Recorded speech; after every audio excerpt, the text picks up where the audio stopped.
Chapter 1486. Ha! Eat! All of you eat more. Little guys, you've worked hard all the way here. At night, in Yong County, the provincial governor's mansion held a banquet and invited guests. The entire back garden of the provincial governor's mansion was decorated with lanterns and colored banquets. It was very lively, as if it was the new year. Wang Rinbiao walked back and forth between the tables in high spirits and said loudly to the children around the table. Slurp. Oh. This official is really generous. He even gave us watermelons to eat. Ernyo muttered as he ate the delicious watermelon. Dinyo rolled his eyes and said, Ha. He's the provincial governor of Chizhou. How can he not be generous? Although he was talking, Dinyo's mouth did not stop. Although Li Sichuan had also treated them to watermelon, this thing was not enough for the children. Moreover, they were almost scorched during the day. Eating some watermelon now could cool them down. Hey! Big brother! This watermelon is not cheap. This provincial governor gave us so many watermelons. Where did he get so much money? He can't be a corrupt official, right? In that case, wouldn't we be harming the young master? As Ernyo ate, he suddenly said something for no reason. Dinyo tilted his head and thought for a while. He also felt that what his second brother said made sense. He quickly spat out the watermelon in his mouth. Bah! I didn't eat the watermelon of the corrupt official. I didn't harm the young master. Paw! I say, can the two of you not be so imaginative? This provincial governor of Chizhou is master's best friend. Moreover, he is the eldest young master of the Wang family of Taiyuan. It's just treating you to a watermelon meal. Is there a need for him to be corrupt because of this? Iron Egg, who was sitting at the side, could not listen anymore. He slapped Ernyo's shoulder and said angrily. Today, more than 100 people were only notified by Li Sichuan to come here for a meal. Not many people knew about Wang Rinbiao's identity. However, as Li Sichuan's disciple and brother-in-law, Iron Egg still knew the inside story. Ah! This provincial governor of Chizhou is young master's good friend, and he is the eldest young master of the Wang family. Dinyo opened his mouth wide and was instantly dumbfounded. Swish! Swish! What else was there to say? I want to eat 5 more watermelons. Ernyo reacted and immediately started eating with full motivation. Last time when Li Sichuan treated them to watermelon, some of them were afraid that they would make Li Sichuan poor if they ate too much, so they didn't dare to eat too much. Today, eldest young master Wang treated them to watermelon, so what reason did they have to not eat as much as they wanted? After all, even a 5 or 6-year-old kid knew that the Wang family of Taiyuan was a super rich family that had been standing for hundreds of years. It was impossible for the Wang family to collapse because of a few watermelons, right? Seeing Ernyo's gluttonous look, Iron Egg couldn't help but have black lines all over his face. Ha! Come on! Little Xian. This cup of wine is for our reunion after a long separation. Let's do this. In the pavilion in the middle of the lake in the garden of the provincial governor's mansion, Wang Rinbiao and Li Sichuan sat opposite each other while Lang Yuyao stood by the side. At this time, Wang Rinbiao held up a cup of warmth and tenderness and raised his cup to Li Sichuan. It could be seen that Wang Rinbiao was very happy to meet an old friend in a foreign land. Young master, you, and Yao, don't be a wet blanket. I'm very happy today. Ling Yuyao was about to say something but was interrupted by Wang Rinbiao in time. Ling Yuyao could hear the coldness in Wang Rinbiao's tone and could only shut up. Wang Rinbiao shook the wine cup in his hand and urged Li Sichuan, Little Xian. Come on. Let's have a toast. Although Li Sichuan felt that the atmosphere was a little wrong, he was too lazy to think too much at this moment. He raised his wine cup and clinked it with Wang Rinbiao.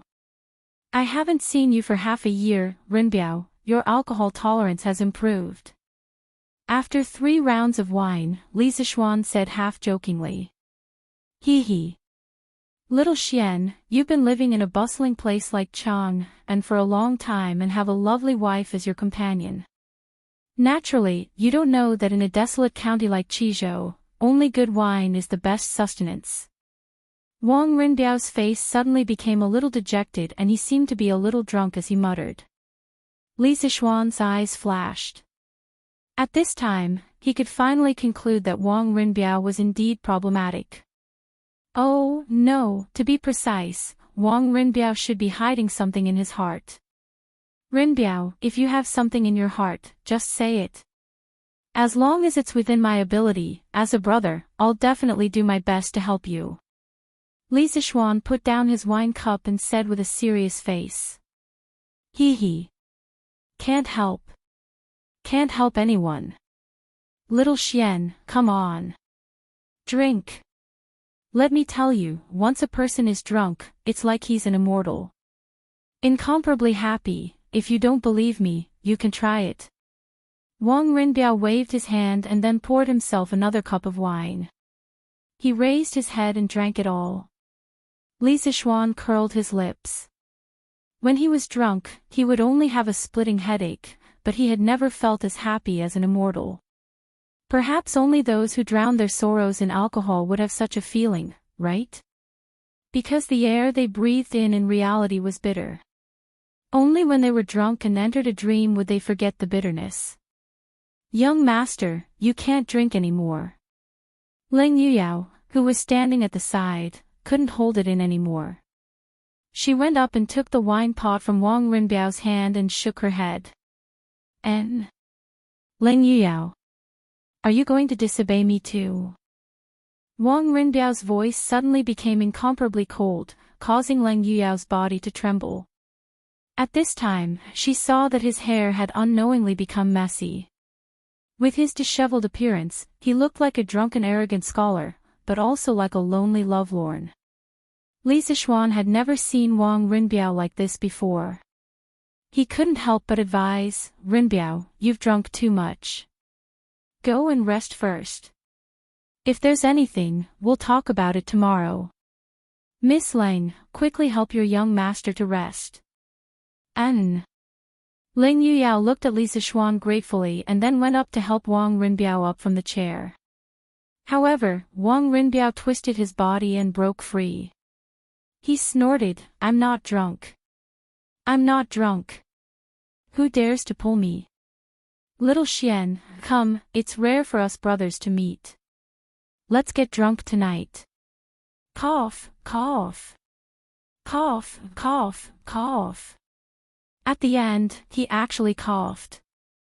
Moreover, this cough was completely unstoppable.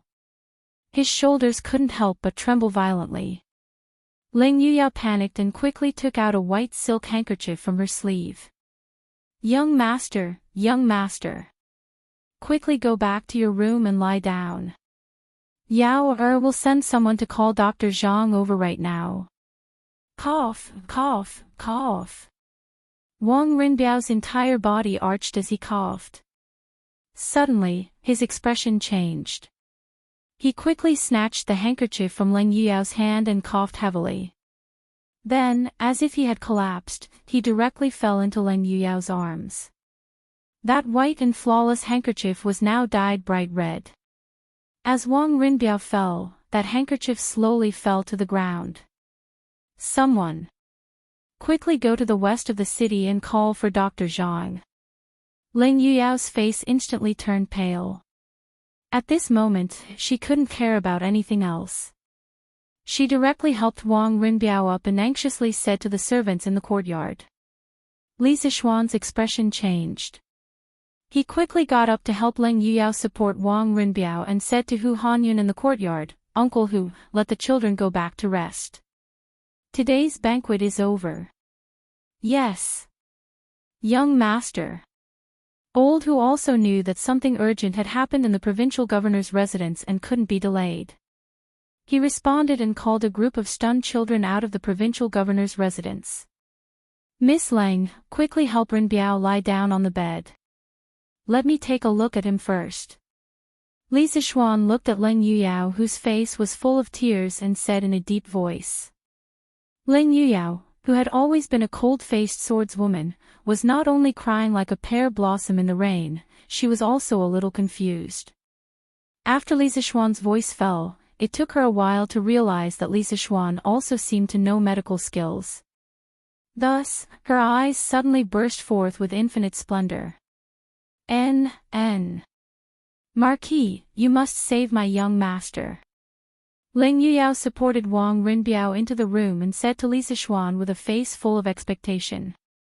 Li Zixuan nodded and said, Rinbiao is my good brother, I will do my best. While the two were talking, they had already helped Wang Rinbiao into the side room and laid him down on the bed. Li Zixuan grabbed Wang Rinbiao's wrist and a pure and gentle Daoist true qi slowly entered Wang Rinbiao's body. From his wrist to his arm, then to his internal organs, limbs, and bones, Li Zixuan's brows were knitted deeper and deeper. Leng Yuyao was trembling with fear as she watched from the side. She was so anxious that tears fell down drop by drop, but she didn't dare to make any noise.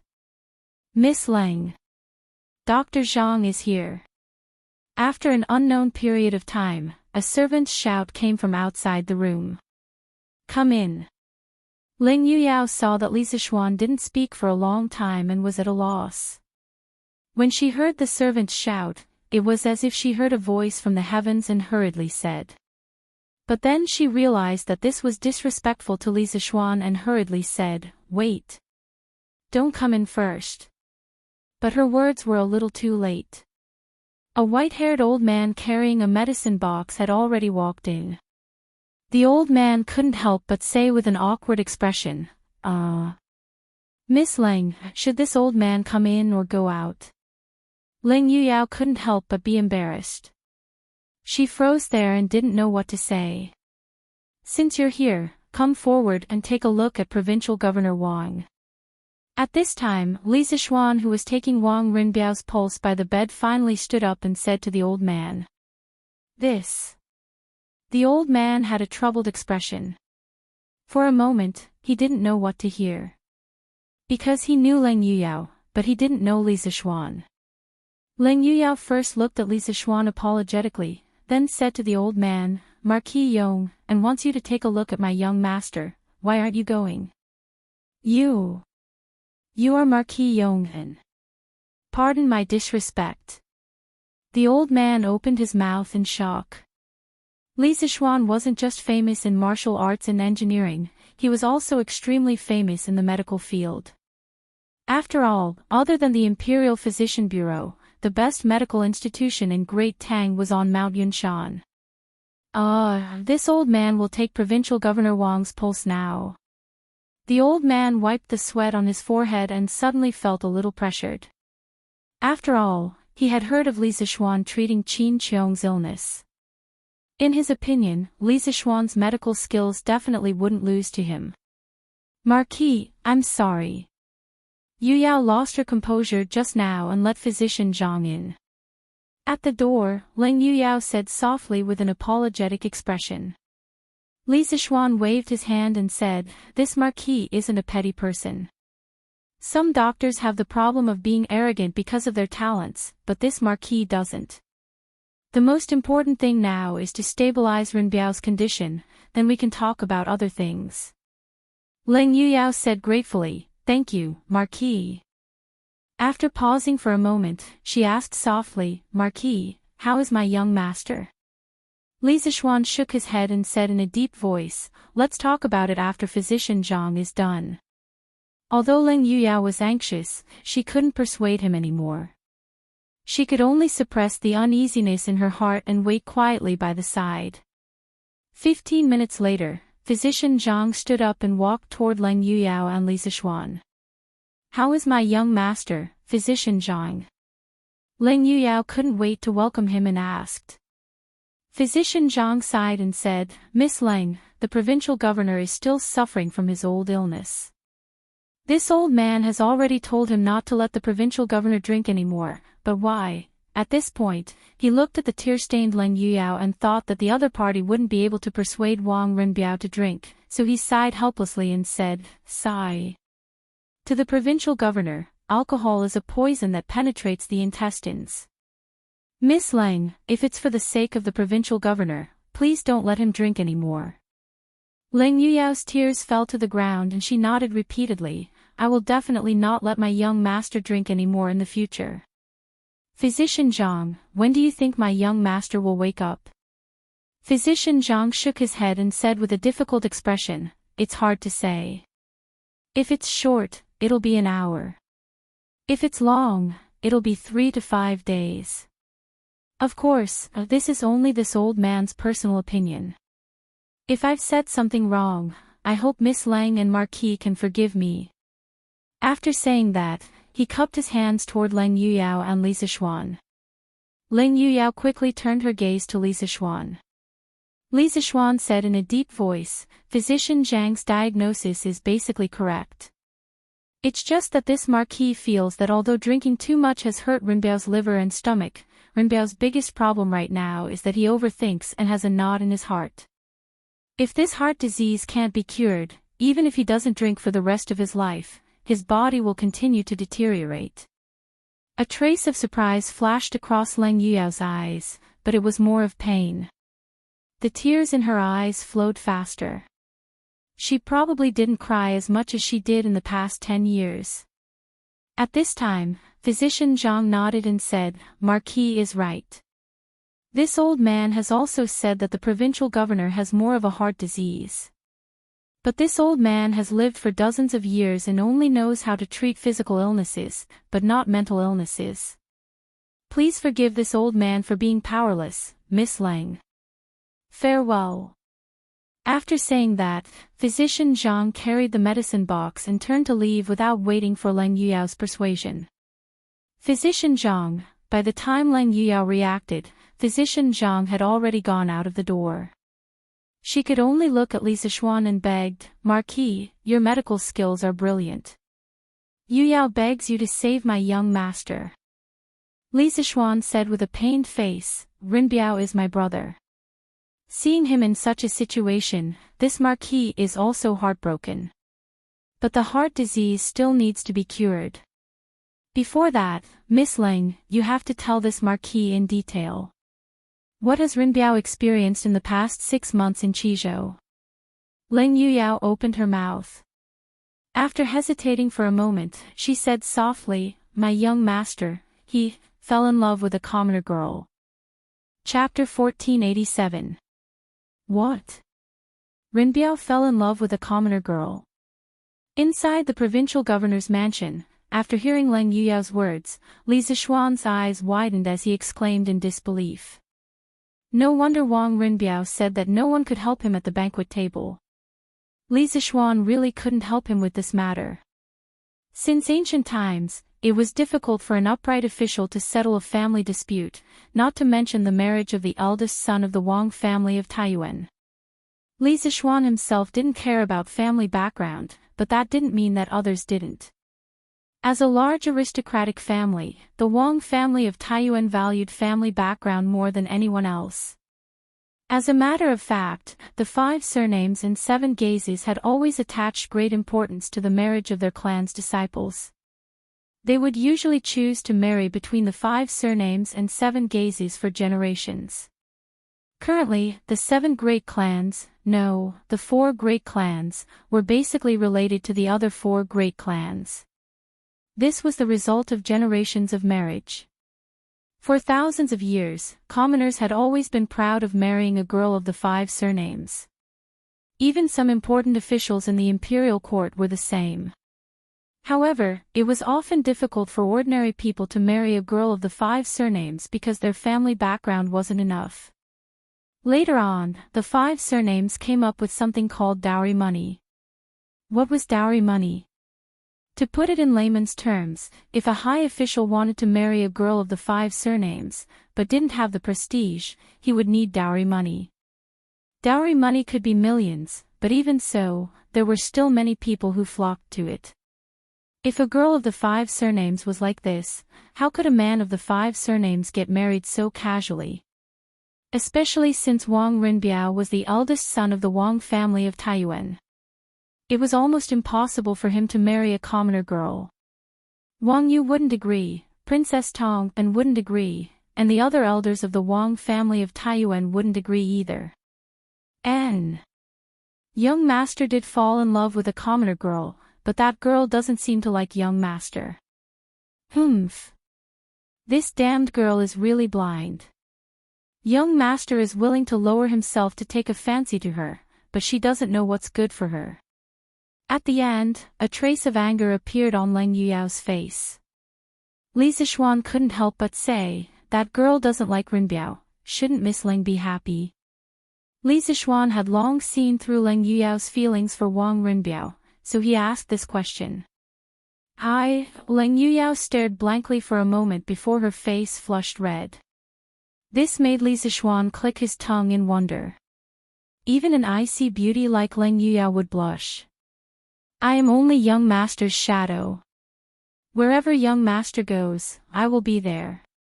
But I will never be young master's woman. Because I know that I don't have the qualifications. In this life, I only want to silently guard by young master's side. I will never have any improper thoughts. After a moment of silence, Leng Yuyao said softly. Li Zixuan was speechless. He didn't think that Leng Yuyao's love would be so humble. Sure enough, the prejudice of family status killed people. Miss Leng, what's the name of the woman that Rinbiao likes? Where does he live? How did they know each other? Can you tell me more about it? The awkward atmosphere lasted for a long time. Li Zixuan wasn't good at comforting people, so the two just stood there quietly. After a long time, Li Zixuan opened his mouth and asked faintly.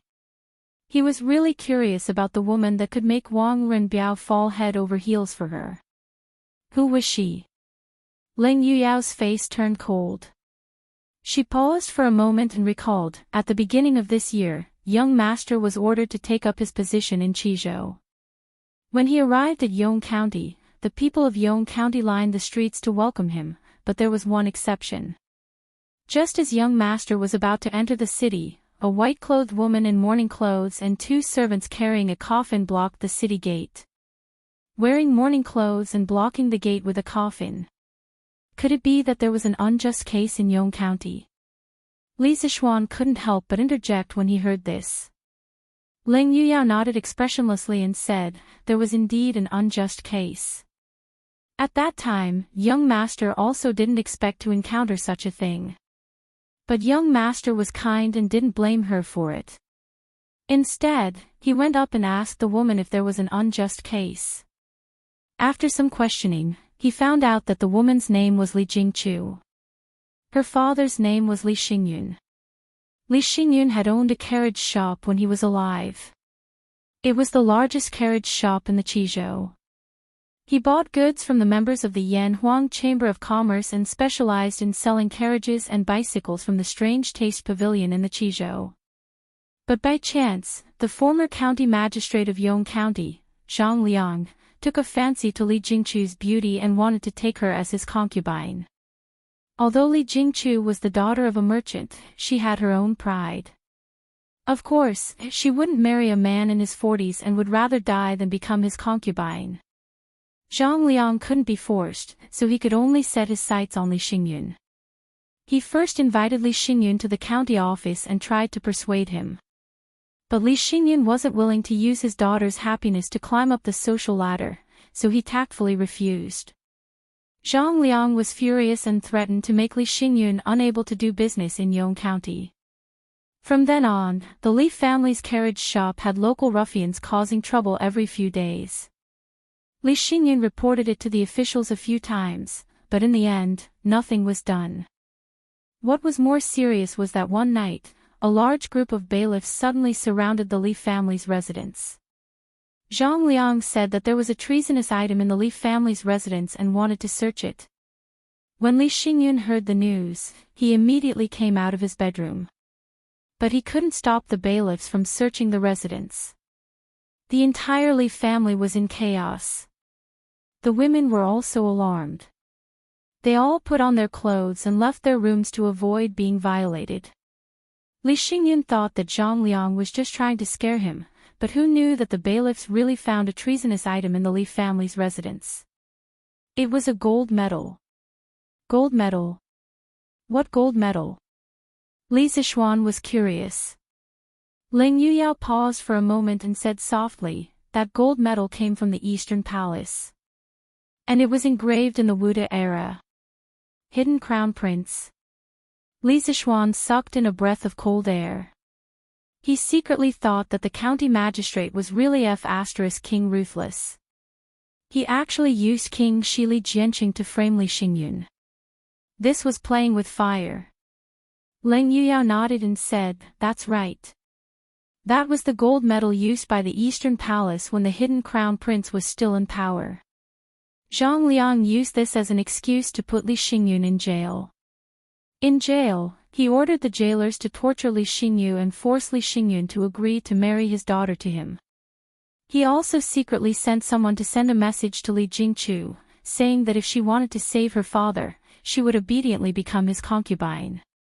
In order to save her father, Li Jingchu hesitated for a while before finally deciding to give up her lifelong happiness. That day, she went to the county yamen alone and expressed her willingness to give herself to Zhang Liang, begging him to let her father go. Zhang Liang naturally agreed and immediately ordered the yamen runner to bring Li Xingyun out of the prison. But who knew that the yamen runner would return empty-handed in less than a quarter of an hour? It turned out that Li Xingyun was worried that Li Jingchu would do something stupid in order to save him. Coupled with the fact that he couldn't endure Zhang Liang's torture, he used a wooden chopstick to pierce his throat and committed suicide. Li Zishuan's eyes flashed with a trace of anger. He couldn't help but say, bastard. How can such a scum be worthy of being a county magistrate? Miss Leng, what happened after that? Where is that Zhang Liang now? Ling Yuyao sighed softly and continued to narrate. When Li Jingchu heard that Li Xingyun had committed suicide in the prison, she was extremely sad. She immediately pulled out the knife in the yamen runner's hand and was about to slash at Zhang Liang, but Zhang Liang narrowly dodged it. Zhang Liang was naturally shocked and furious that his head was almost chopped off. He quickly ordered his men to capture Li Jingchu. But right at that moment, a yamen runner came to report that my young master was about to enter the city.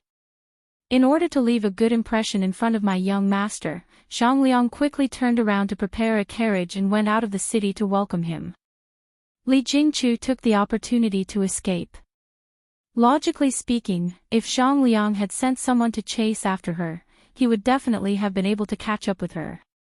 But in order to welcome my young master, he didn't want to create unnecessary trouble at such a crucial time, so he didn't send anyone to chase after her.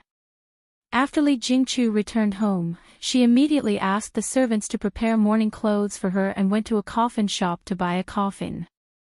Then, she put on her mourning clothes and led people to carry the coffin to the city gates of Yong County. Coincidentally, she blocked my young master's path. Thus, the scene just now happened. It's actually an empty coffin. This woman is quite quick-witted. Li Zishuan couldn't help but sigh. Humph. Ling Yuyao sneered and continued, at that time, Li Jingchu told my young master that if my young master could make a decision for her, this coffin would be prepared for her father who died unjustly in prison. If my young master and Zhang Liang were in cahoots, then this coffin would be prepared for her. What the F***ck, so ruthless. Li Zishuan couldn't help but take a deep breath. This woman was so ruthless. She was even tougher than most men. Isn't she very special? Ling Yuyao asked without rhyme or reason. Li Zishuan nodded subconsciously. Then, he realized that something was wrong and quickly shook his head. Ling Yuyao smiled bitterly and said, at that time, my young master also saw Zhang Jingchu in a new light because of this sentence. In my impression, my young master had never looked at other women with that kind of gaze. There was gentleness and pity in that gaze, and there was even some indescribable and inexplicable feelings. Now that I think about it, it should be love. Li Zishuan pursed his lips and didn't say anything. Usually, the best choice at such a time was to stay silent and be a quiet and pure listener. After a moment's pause, Leng Yuyao continued, after hearing Li Jingchu's statement, my young master immediately ordered the arrest of Zhang Liang. However, Zhang Liang was long gone by then. My young master had no choice but to order a search in the entire Qizhou. And then? Did you find this Zhang Liang? Li Zishuan asked. Leng Yuyao shook her head and said, no. After searching for nearly half a year, Qizhou was almost turned over by the state government's bailiffs. My young master even mobilized the family's secret guards, but he still couldn't find Zhang Liang's shadow. It was as if this person had evaporated into thin air. There's actually such a strange thing. Li Zishuan couldn't help but frown. In his heart, he felt that this matter revealed a trace of strangeness. Regarding the secret guards of the aristocratic families, he had already heard about it during the rebellion in Guan City. Even the black armored army would suffer relatively large casualties when facing them head-on. It was enough to show that the secret guards of the aristocratic families were definitely not ordinary. The entire Qizhou's army, plus some of the Wang family's secret guards, couldn't find Zhang Liang after half a year. Leng Yuyao nodded and said, my young master and I also feel that it's very strange. Although it's said that finding a person in a vast sea of people is like finding a needle in a haystack, it's impossible for my young master to not find him after mobilizing so many people and searching for half a year. Unless this person can fly and escape from Qizhou in a short period of time. Li Zishuan was silent for a moment, then shook his head and said, forget it, let's not talk about this first. Let's talk about Rin Biao and Li Jingchu. What happened after that? What happened between them? At this time, Li Zishuan was like a woman who liked to gossip. He was actually a little addicted to listening to other people's affairs. Leng Yuyao pursed her lips and said, later on, Li Jingchu transported Li Xingyun's corpse out of the prison and buried it in a low-key manner. My young master attended Li Xingyun's funeral and told Li Jingchu that if she needed anything, she could go to the provincial governor's mansion to find him. From then on, I already felt that my young master did indeed treat Li Jingchu differently from others. But that Li Jingchu was unmoved by my young master's good intentions. Her birth mother passed away early, and Li Xingyun remarried a few years ago. After Li Xingyun committed suicide, the Li family's huge assets were all seized by her concubine mother because her younger brother was born from her concubine mother. When Li Jingchu was in poverty, my young master sent people to give her money more than once, but she didn't accept it. When she was chased out of the house by her concubine mother time and time again, my young master extended a helping hand time and time again, but was rejected by her every time. Why is that? Rin Biao is young and has a high position. Moreover, he is a talented person. Why does Li Jingchu keep him at a respectful distance? Hearing up to here, Li Zishuan couldn't help but wonder. The more he listened, the more he felt that this story was like the story of Cinderella and the prince. However, although Li Jingchu was a Cinderella who was tortured by her stepmother, Wang Rinbiao wasn't the prince who could win Cinderella's heart. But logically speaking, Wang Rinbiao's hard conditions weren't bad. He had a powerful family background, an official position, money, and good looks. He was simply the perfect husband in the hearts of the women of this era. Why didn't Li Jingchu like him? Hearing Li Zishuan's question, Leng Yuyao was a little angry and said, humph. It's that Li Jingchu who doesn't know how to appreciate kindness. She doesn't know the immensity of heaven and earth. My young master appreciating her is her fortune. She actually doesn't know what's good for her and brushes away my young master's good intentions again and again. She doesn't know that even if she is willing, master and princess aren't willing. Hearing that, Li Zishuan couldn't help but be speechless. This Leng Yuyao's logic was really weird. In her eyes, any woman that Wang Rinbiao took a fancy to should be that woman's fortune. That woman should eagerly come up to thank Wang Rinbiao for his appreciation. This was probably the scene in Leng Yuyao's heart. Indeed, beauty is in the eye of the beholder. Cough cough. Cough cough. Yao don't talk nonsense. Just at this moment, a violent cough came from the bed. It turned out that Wang Rinbiao, who was in a coma, actually woke up at this moment. Young master. Young master. You're awake. Are you thirsty? Do you want to drink water? Leng Yuyao was shocked and hurriedly walked to the side of the bed. She squatted down and asked with both joy and concern. Chapter 1488. I'm fine. In the side room of the provincial governor's residence, Wang Rinbiao finally calmed down after coughing for a while. With Leng Yuyao's help, Wang Rinbiao propped himself up and leaned against the bed. He turned to Li Zixuan and bitterly smiled. Little Xian, I've let you see a joke. I brought this upon myself, and I shouldn't have told Yao to disturb your state of mind. Li Zixuan frowned. We're brothers, and there are some things that we should share together. Indeed, I can't interfere in the matters of the Wang clan, but I, Li Zixuan, can't watch my brother suffer. If Rinbiao truly likes that Li Jingchu, then courageously pursue her. Let's not worry about the consequences for now. Even if your father and Princess Tong and don't agree to this marriage, we'll think of another way. The worst outcome is that you'll be expelled from the Wang clan, but do you care about that? Li Zixuan vaguely remembered that Wang Rinbiao's son was called Wang Fangyi, a famous general of the Great Tang during the Gaozong era. His mother's surname seemed to be Li, and she might be the Li Jingchu that Leng Yuyao spoke of. Bringing this pair of fated people together was not only to follow the trend of history, but also to help Wang Rinbiao fulfill his wish. If Wang Rinbiao continued in this state, he might not be able to live for long. This was definitely not an exaggeration. When he took Wang Rinbiao's pulse earlier, he could feel that the latter's pulse was weak, and there was an extremely dense gloomy aura in his body. Furthermore, Wang Rinbiao also died at an early age, so Li Zixuan couldn't help but be cautious. At this moment, as long as he could resolve the knot in Wang Rinbiao's heart, Li Zixuan was willing to do anything, let alone persuading him to fall out with Wang Yu and Princess Tong. This was because he felt that Wang Rinbiao was a good person, and he valued this friendship. Leng Yuyao, who was standing by the side, couldn't help but stiffen. What did he mean by, the worst outcome is that he'll be expelled from the Wang clan? When did the title of the eldest son of the Wang clan become so worthless? Furthermore, who would persuade someone to betray the clan? Was he trying to persuade him?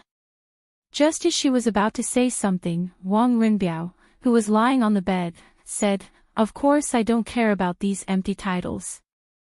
The title of the eldest son of the Wang family in Taiyuan may mean glory and wealth in the eyes of ordinary people, but for me, it's more of a burden. Although ordinary people live in poverty, they can find a wife who can share weal and woe with them for the rest of their lives. But I don't even have the right to pursue the person I like. I'd rather not be the eldest son of the Wang family." Li Zixuan nodded approvingly and said, "Since you don't care about these false reputations, then what's there to worry about? Even if you leave the Wang clan, with your talent and knowledge, are you afraid that you won't be able to make a living? Moreover, even if you leave the Wang clan, you still have me as your brother. How can I just stand by and watch you suffer? Therefore, use all your strength to pursue the person you think is worth pursuing. If you are overcautious, you will only get nothing. Don't regret it when you are old. It will be too late by then." This guy's encouraging words greatly moved Wang Rinbiao. He had always been very conflicted. He liked a person, but he didn't dare to use all his strength to pursue her because he was worried that his family would oppose him. Until now, he hadn't pursued his love, and his body had already collapsed. After Li Zixuan's words, Wang Rinbiao suddenly felt enlightened. Indeed, if he was overcautious, it was very likely that he wouldn't get anything. It was better to let go of all the burdens and unscrupulously fall in love. At that time, even if he lost his identity as the young master of an aristocratic family, it would be worth it. Xiao Xian, you are the first person to support me. It is the fortune of my life to have a friend like you. Wang Rinbiao looked at Li Zixuan and said seriously. From this sentence, Li Zixuan could also tell that Wang Rinbiao had made a decision in his heart. He couldn't help laughing and said, haha. You and I are brothers. Don't say such mushy words. A real man should have no regrets in his life.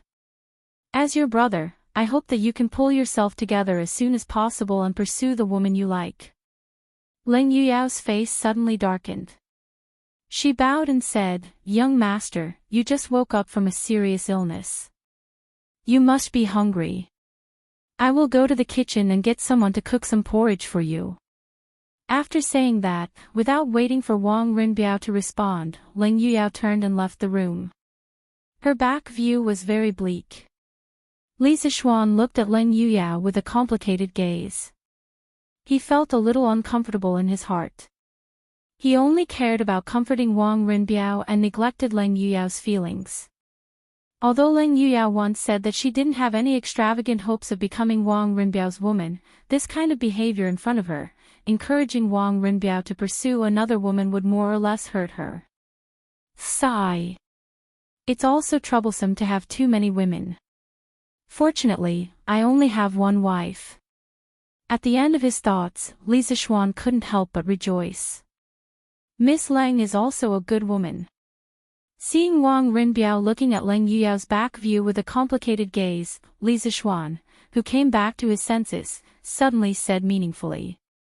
Wang Rinbiao was startled. He then smiled bitterly and said, Little Xian, don't make fun of me. I only treat Yao as a younger sister. There are no feelings between us. Enough.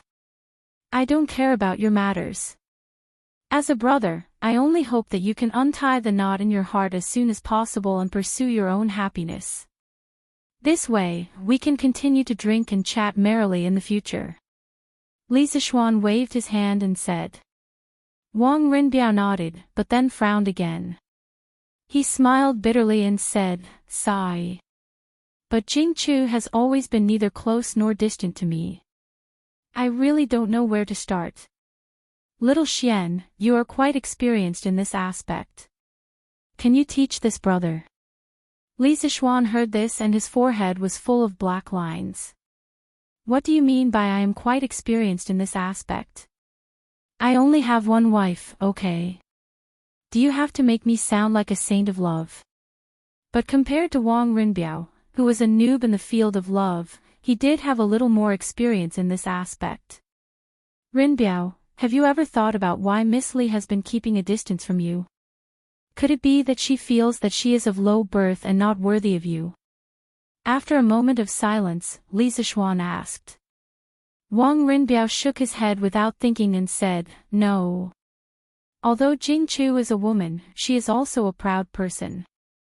She has never lowered her voice just because I am the eldest young master of the Wang family and the Qizhou provincial governor.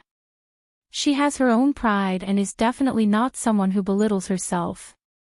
Li Zixuan was puzzled and asked, Then why is she still unwilling to accept you? Could it be that she has no feelings for you at all? Wang Rinbiao hesitated for a moment and said, That shouldn't be the case. In the process of interacting with her, I can feel that she definitely has some feelings for me. But I feel that she might have some misgivings in her heart, so she has been keeping a distance from me. Misgivings? What misgivings could it be? Li Zixuan rubbed his chin and fell into deep thought. Just like that, the two big men were not sleeping in the middle of the night, but were thinking about the thoughts of a little woman together. He did not know if Li Jingchu should feel honored or unlucky if she knew about it. Why don't I go meet that Li Jingchu and help you sound her out? If you don't mind. After a long silence, Li Zixuan looked at Wang Rinbiao and said. Wang Rinbiao nodded and said, Xiao Xian, it would be best if you could help her out. Why would I mind? Li Zishuan laughed bitterly in his heart. He secretly wondered why he was acting like a matchmaker. He said, "That's good. It should take a few more days for the Sky Pheasant Brigade to clear out the locusts in Qizhou. Tomorrow, I will go to the Leaf family to meet Li Jingchu." Wang Rinbiao solemnly cupped his hands and said, "Xiao Xian, I can't thank you enough. I, Wang Rinbiao, will remember this kindness." Li Zishuan did not mind and said, "Let's not talk about this first. After you get married, just treat me to a cup of wine."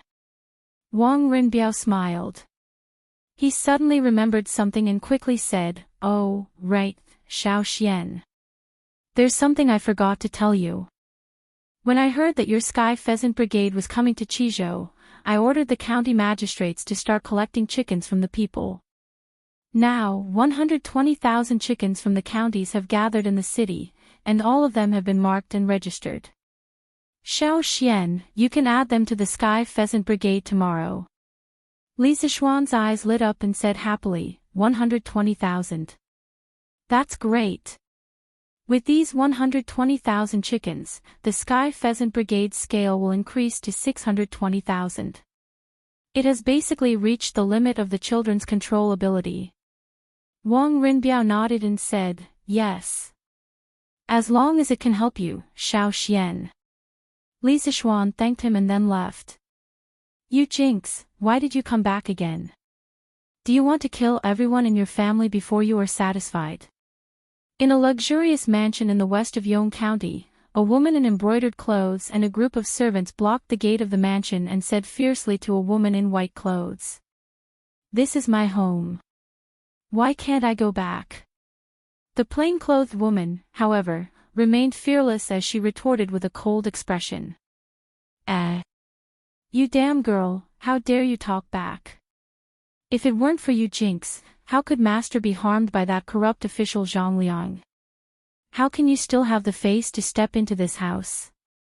The woman in embroidered clothes said with a sharp voice. "My father." "Humph. You still have the face to mention my father."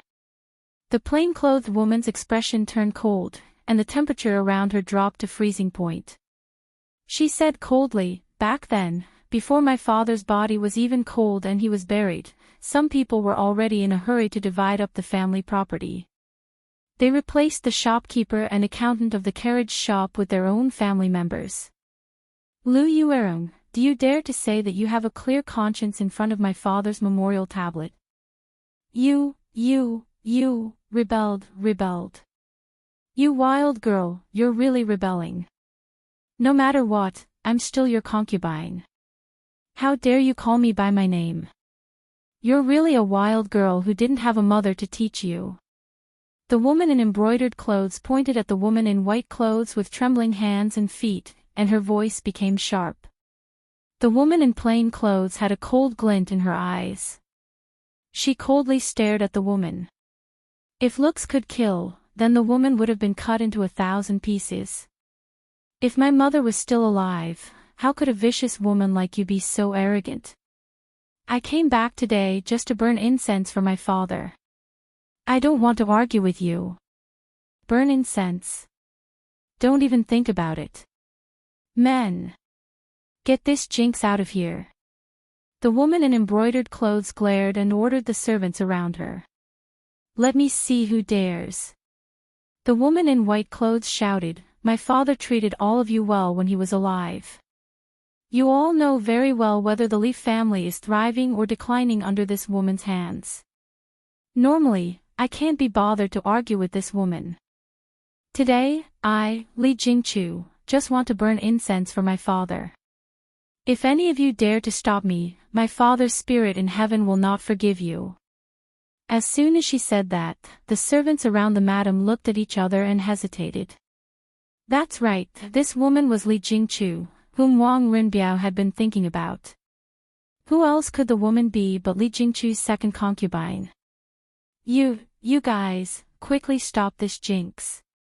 Otherwise, don't even think about getting your salary this month. When the woman saw that the servants in the residence didn't listen to her orders, she almost fainted from anger. She quickly used her ultimate move. The servants looked at each other, but still, no one dared to stop Li Jingchu. The main reason was that Li Xingyun had treated his servants well when he was alive. Moreover, what Li Jingchu said just now made sense. The Li family was deteriorating day by day under Lu Yuerong's management.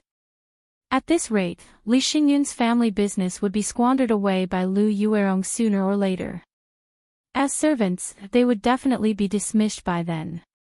Rather than that, they might as well form a good relationship with Li Jingchu and also comfort Li Xingyun's spirit in heaven. Humph. Lu Yuerong, let me give you a piece of advice. Disasters can be forgiven, but disasters brought on by oneself are the hardest to bear. Li Jingchu looked at Lu Yuerong coldly, then snorted and walked into the Li residence. Ha! She's really a woman with character. Opposite the Li residence, Li Zixuan sat beside a tea stall and looked at Li Jingchu's back as he muttered to himself. He had come to the Li residence early in the morning to wait. Originally, he just wanted to try his luck. He didn't expect to actually meet Li Jingchu. The courage and quick-wittedness that Li Jingchu displayed during their first meeting had indeed exceeded Li Zixuan's expectations. This kind of woman might not be considered much in the modern era. There were plenty of career women who were more capable than her. However, in the ancient era, women who could be so quick-witted and brave were definitely rare. No wonder Wang Rinbiao saw Li Jingchu in a different light. Fighting alone against the evil woman and her servants, Miss Li is really brave. Half an hour later, Li Jingchu left the Li residence. Not long after she left, she heard a man's praise behind her. Li Jingchu quickly turned around and saw a rather handsome man looking at her with a smile on his face. Li Jingchu's heart instantly became vigilant. Who are you? How do you know my surname is Li? Hee. Miss Li, can we talk in private? Oh, don't worry, I won't harm you. Let's meet at the tea stall in front. Chapter 1489. Who are you? You should be able to tell me now, right? In Yong County, under a tea stall not far from the Li residence, Li Jingchu looked at Li Zixuan and asked calmly. She and Li Zixuan had never met before. Just now, Li Zixuan had asked to speak with her alone. She had always been very vigilant, but for some reason, she had unexpectedly agreed. Now that she thought about it, she couldn't help but feel a burst of fear. She secretly blamed herself for being too careless. She actually dared to be alone with a man she didn't even know. Miss Li, there's no need to be nervous. Speaking of which, the carriage business your father founded is related to me. Li Zixuan chuckled. Related to the carriage business my father founded? Li Jingchu frowned and asked curiously. Could young master be from Chang'an's Yanhuang Chamber of Commerce's Uncle Lin's family? Li Zixuan was stunned and then understood. Previously, he heard from Leng Yuyao that Lin Wenyuan founded the carriage business by buying carriages and bicycles from members of the Yanhuang Chamber of Commerce and reselling them in Qizhou. Now it seemed that the member of the Yanhuang Chamber of Commerce was most likely Lin Wenyuan. Hee. Miss, you must be talking about Lin Wenyuan, Boss Lin, right? I'm not from the Lin family, but the bicycles and carriages sold by the Lin family all came from my hands. After pondering for a moment, Li Zixuan smiled and said. You're the Marquis of Yonghen. Li Jingchu's eyes flickered and her expression changed. She suddenly exclaimed in disbelief. Miss Li is smart. You guessed right, I'm the Marquis of Yonghen. Li Zixuan nodded and praised. Seeing Li Zixuan's sincere face and extraordinary aura, Li Jingchu subconsciously chose to believe him. She stood up in surprise and bowed to Li Zixuan. I'm Li Jingchu. Greetings to the Marquis of Yonghen. Hee. No need for formalities. Li Zixuan raised his hands and said politely. He didn't expect the conversation with Li Jingchu to go so smoothly, but Li Jingchu was willing to believe his identity, and the current situation showed that Li Jingchu didn't have any bad feelings towards him. This was a good start. What Li Zixuan didn't know was that due to his long years of cultivation in Daoist techniques, his temperament had long been different from that of ordinary people.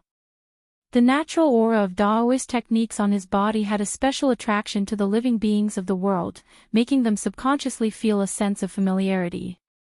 It was a mysterious feeling, but it was also a real phenomenon. Yesterday, I heard that the Marquis of Yong and led the Sky Pheasant Brigade to Qizhou.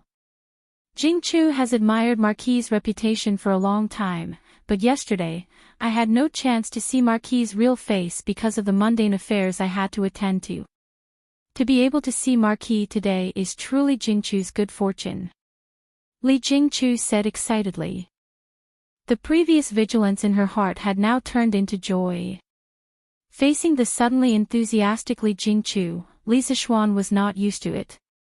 He waved his hand and laughed dryly. "Miss Li, you're exaggerating. I'm just an ordinary person. What reputation do I have? At most, I've done some things for the people. But for my position and politics, those are all what I should do."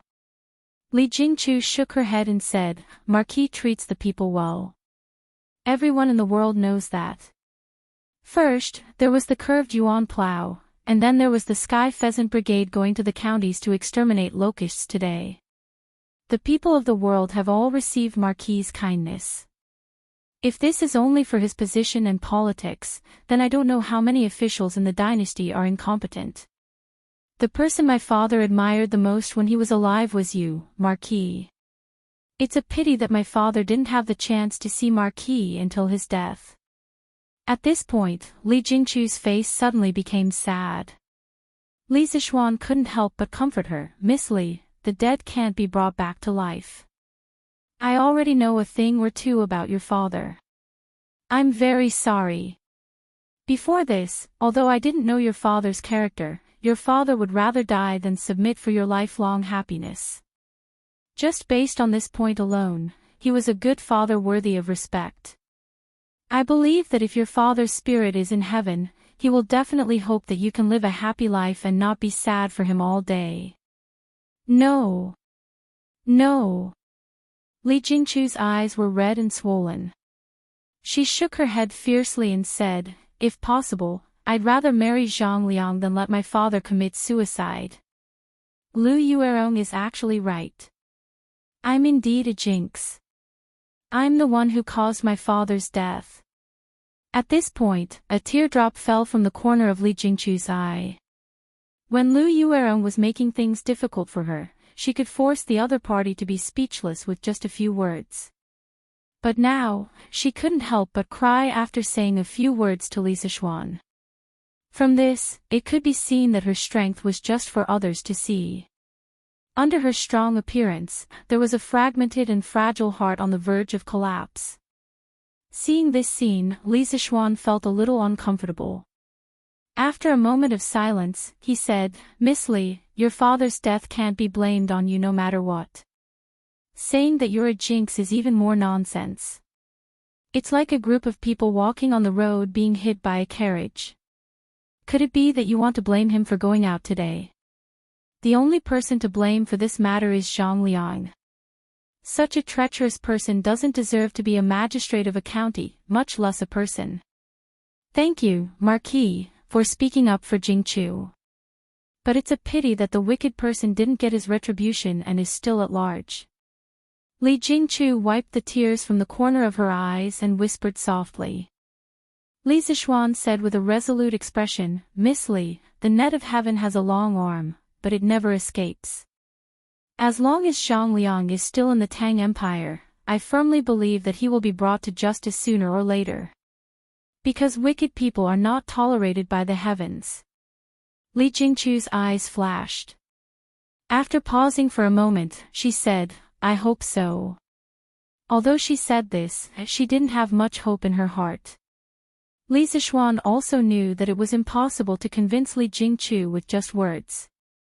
After all, she was burdened with the hatred of her father's death. How could a few words resolve this kind of monstrous hatred? He didn't pursue the matter further and asked, "Why did Miss Li insist on returning to the Li residence to burn incense for your father today?" Li Jingchu said with a sorrowful expression, "Today is my father's birthday. I know that if I don't come back to pay my respects, Lu Yuerong and the others won't remember this at all. I originally wanted to go to the temple to invite the 49 masters back and pay my respects for 49 days, but Lu Yuerong definitely wouldn't agree. Secondly, I'm no longer the Li family's eldest daughter. I can't even afford to donate the incense money. How could the masters in the temple be willing to pay their respects for my father?" The so-called birthday of the dead referred to the birthday of the deceased. It was a custom derived from celebrating the birthday of the deceased. In terms of its nature, it was a filial and commemorative event for the ancestors by the family and the family as a unit. It was meant to be cautious and loyal, to pursue the distant, and bright and generous, to enhance the family's glory. The birthday of the dead was first done at home and second at the temple. There was no ceremony at home. It was done on land and water. It could be done for 1 to 3 days or even 7 days. The day of completion was the official day. The most solemn ceremony was to invite the 49 monks back and pay their respects for 49 days. After the ceremony, the memorial tablets could be placed in the main hall of the temple to receive the incense. Although there was no specific time limit for the birthday of the dead, it was still mostly done by newly deceased people. Grandparents and parents had died less than 3 years ago, and their descendants had yet to mourn. Or less than 10 years ago, their descendants inherited their elders' property, business, and even titles, out of gratitude for the grace of the heavens. When Li Zixuan heard this, he couldn't help but sigh with emotion.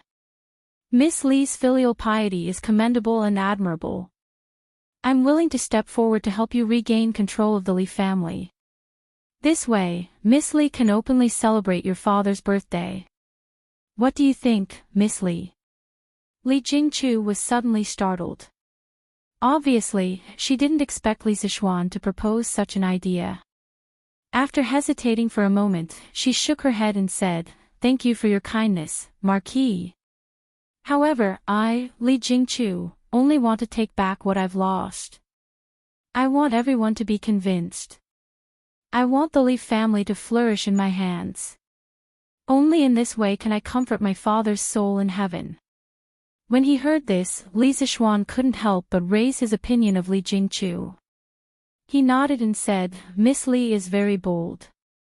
Your father can be considered to have a smile in the underworld for having a daughter like you. Since Miss Li has made up your mind, I won't interfere in this matter anymore." Li Jingchu raised her head to look at Li Zixuan and said, "Thank you, Marquis, for your understanding. However, Marquis made a special trip to find Jingchu today. It shouldn't be just about my father, right? If Marquis has any instructions, please don't hesitate to tell me. Jingchu will do her best to help." This question stumped Li Zixuan. He couldn't just directly tell Li Jingchu, "I'm here to matchmake you, right?" If he really said it out loud, he might be scolded as a lecher. After thinking for a while, Li Zixuan coughed dryly and said, "Miss Li, do you know the governor of Qizhou?" Li Jingchu's expression changed slightly. She paused for a moment and replied, "Governor Wang is a benefactor to our Li family. He has helped Jingchu time and time again. Of course Jingchu knows him. However, what does Marquis mean by this question?" Li Zixuan faintly glanced at Li Jingchu. Her skin was white and smooth, as if it could be broken by the wind. Her pair of watery eyes were indescribably delicate and moving. It was as if the spiritual energy between heaven and earth was concentrated on her body. Even though she was wearing plain clothes, it couldn't hide the spiritual energy on her body. Not to mention other things, Li Jingchu's appearance was indeed top-notch. Coupled with her maverick personality, she could indeed be considered an outstanding female talent. It was no wonder that Wang Rinbiao yearned for her day and night. To tell you the truth, Governor Wang and I are best friends. Last night, Rinbiao suddenly fell ill. He vomited 3 liters of blood and is bedridden. After a moment of silence, Li Zixuan suddenly spoke. What? Li Zixuan's words were like a bolt from the blue, causing Li Jingchu's small face to instantly turn pale. A trace of anxiety flashed in her eyes as she hurriedly asked, Marquis, why is Governor Wang bedridden? What illness does he have? Marquis, please tell me how Governor Wang is now. Towards the end, there was actually a trace of trembling in her voice. Li Zixuan couldn't help but nod secretly. From Li Jingchu's reaction, she wasn't completely devoid of feelings for Wang Rinbiao. Wang Rinbiao's judgment last night wasn't wrong. I heard from Rinbiao's maidservant that Rinbiao often drowned his sorrows in alcohol. Drinking too much alcohol can easily harm the liver and stomach. The direct reason why Rinbiao vomited blood last night was because he drank too much alcohol. However, the fundamental reason is because he is overly worried and has contracted a mental illness. I know a little about medicine. I can treat Rinbiao's physical illness, but I really can't do anything about his mental illness. With Rinbiao's current condition, even if I could treat his physical injuries, his mental illness won't allow him to live past 35 years old. Smack! Hearing this, the teacup in Li Jingchu's hand suddenly fell to the ground. Her lively eyes instantly lost their luster and became lifeless. Her small face also became frighteningly pale. No! Impossible! How can he not live past 35 years old? He is the eldest young master of the Wang family. All the famous doctors in the world will definitely be willing to treat him. His illness will definitely be cured. He will definitely be able to live a long and healthy life.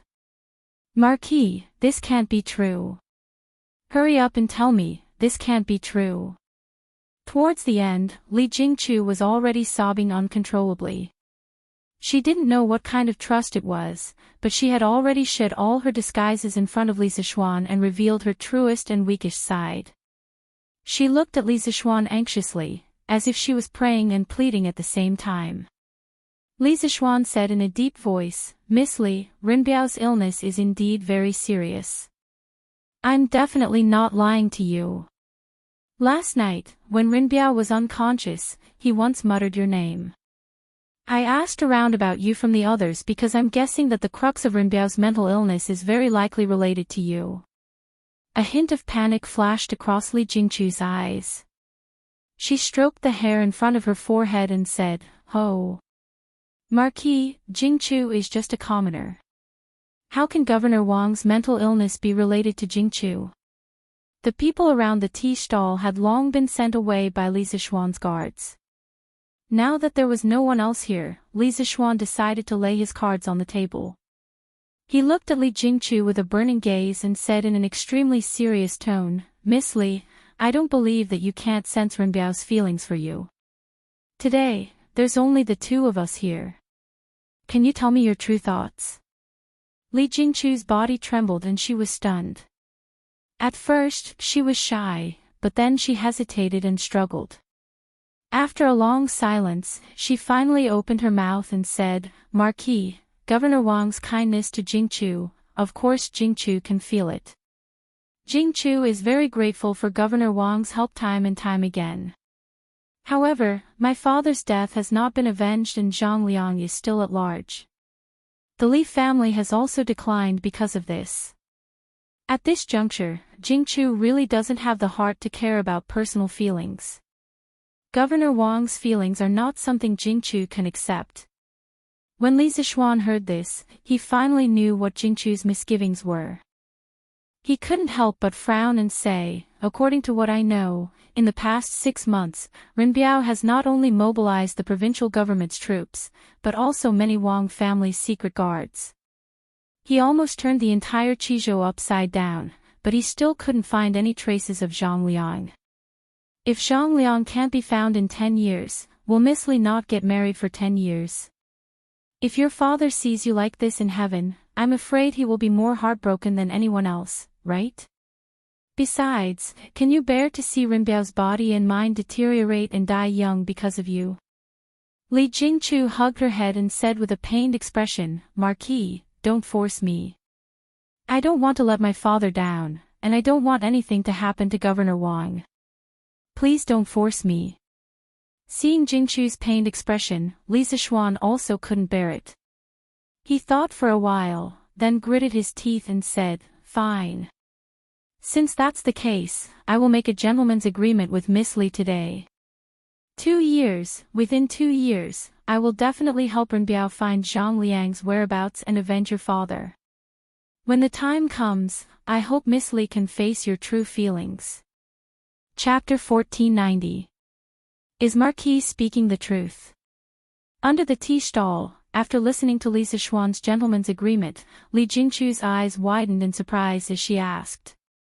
Li Zishuan nodded and said, Of course. When this matter is over and I return to Chang'an, I will report this matter to the Emperor and have the Supreme Court issue a warrant for Zhang Liang in the entire Great Tang. In addition, I will use the power of the Flaming Yellow Chamber of Commerce to mobilize all the merchants and commoners in the world to find Zhang Liang. As long as this person is still in the Great Tang, he will have nowhere to hide. Yes. Jingchu believes that Marquis will definitely be able to find Zhang Liang. Li Jingchu nodded excitedly. Li Zishuan heaved a sigh of relief. At this point, he had finally fulfilled his mission. Yes. Since that's the case, I hope that Miss Li can keep your promise when the time comes.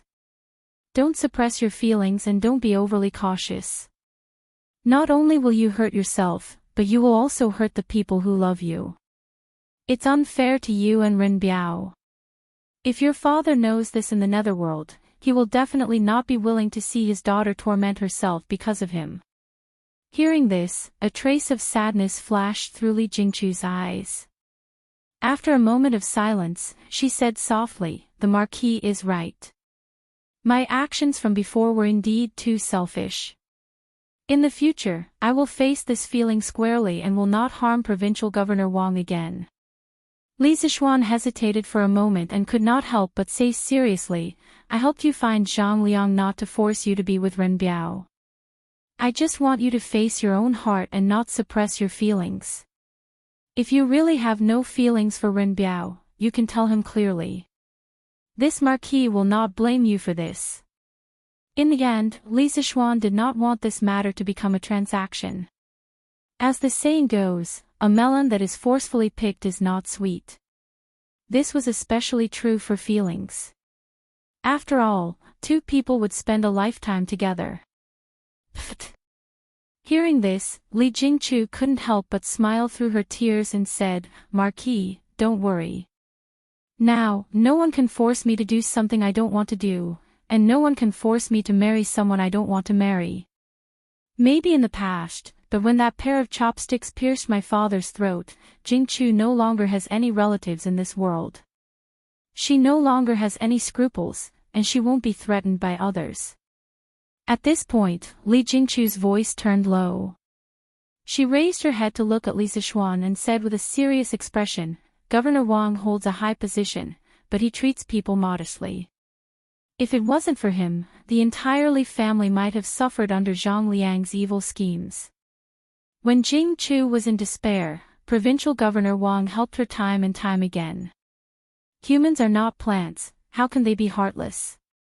How could Jingchu not be touched by his affection? There's no need to wait for Zhang Liang to be executed. Jingchu is willing to marry him now. Ah! Li Zishuan was stunned when he heard this. He opened his mouth and asked in confusion, Didn't Miss Li say that she would only agree after I capture Zhang Liang? That's what you said, Marquis. Jingchu didn't say that. Li Jingchu blinked her eyes and looked a little mischievous. Since Marquis has agreed to help Jingchu find Zhang Liang's whereabouts, what is there for Jingchu to be worried about?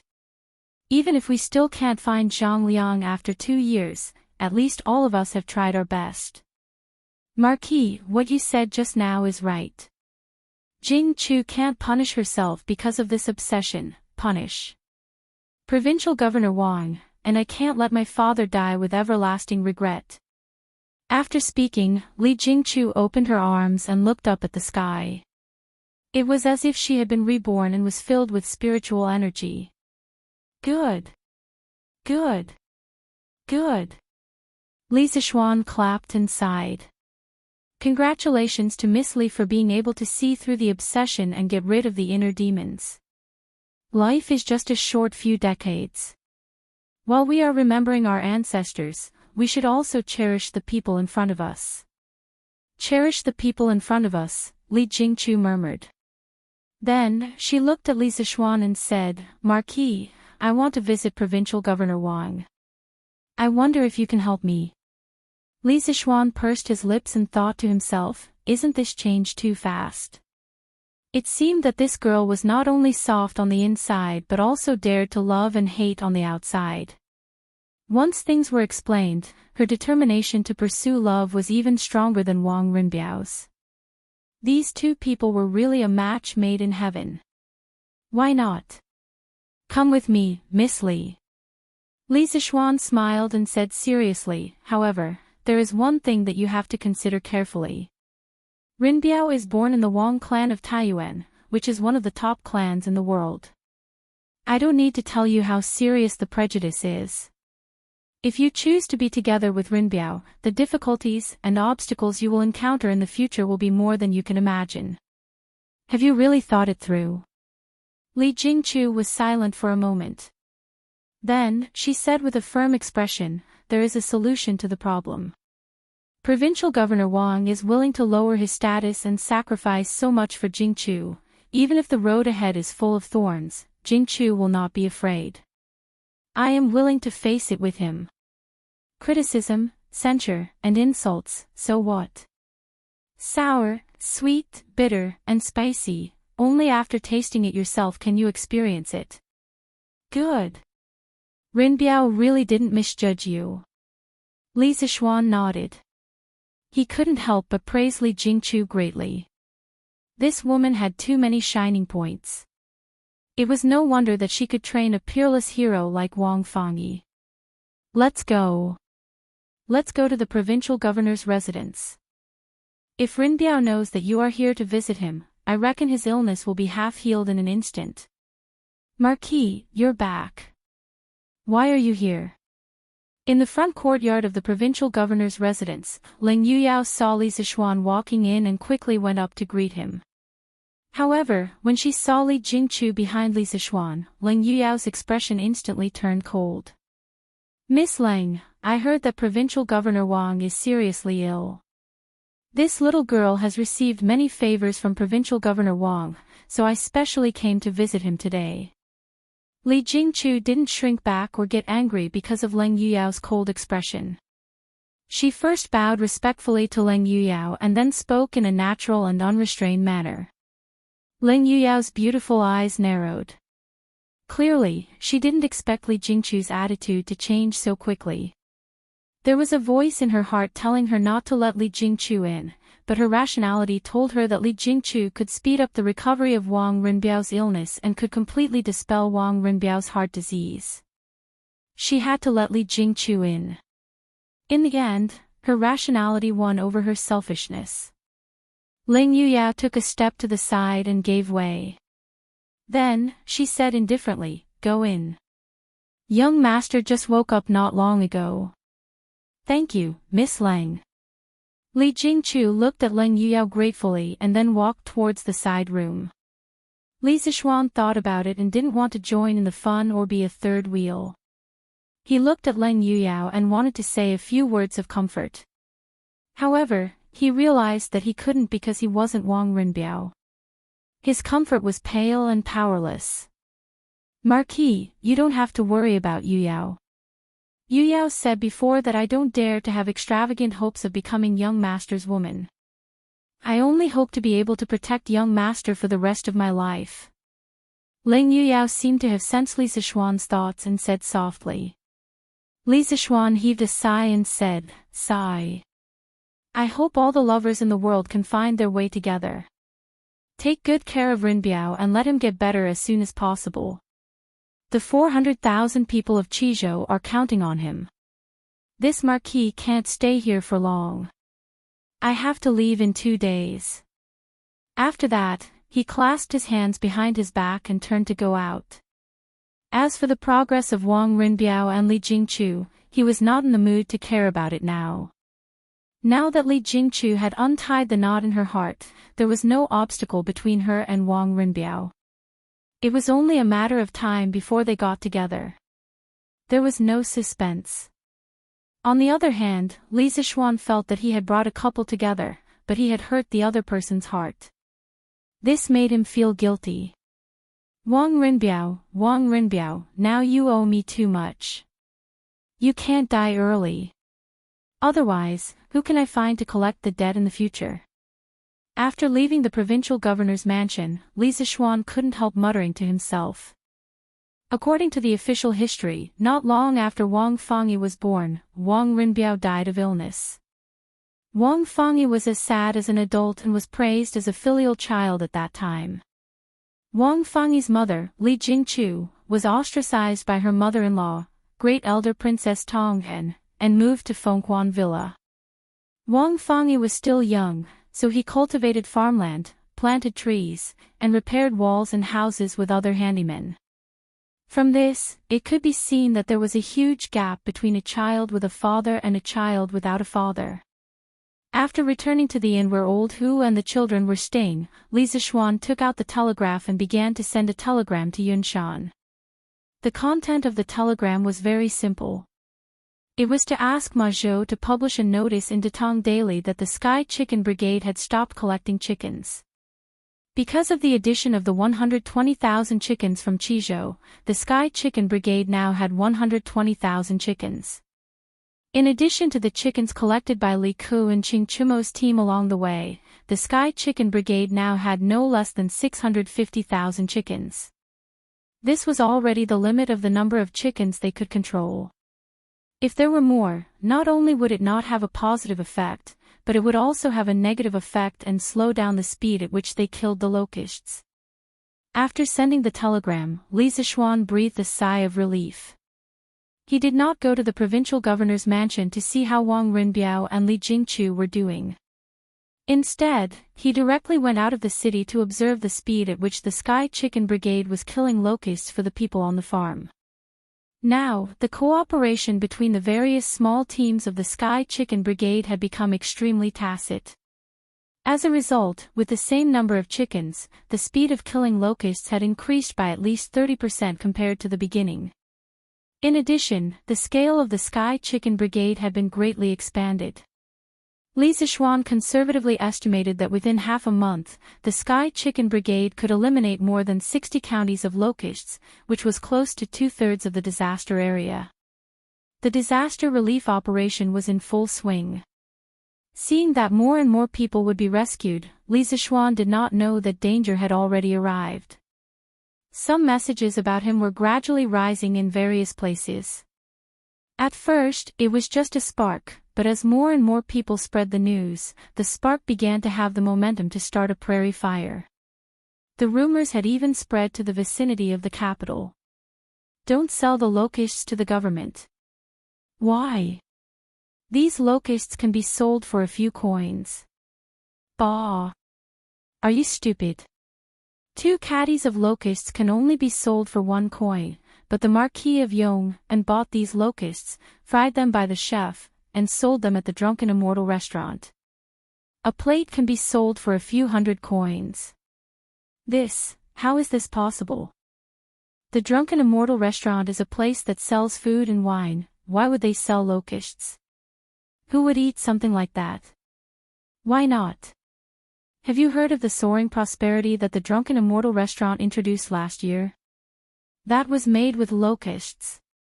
What? Soaring prosperity was made with locusts. How is this possible? Why is it not possible?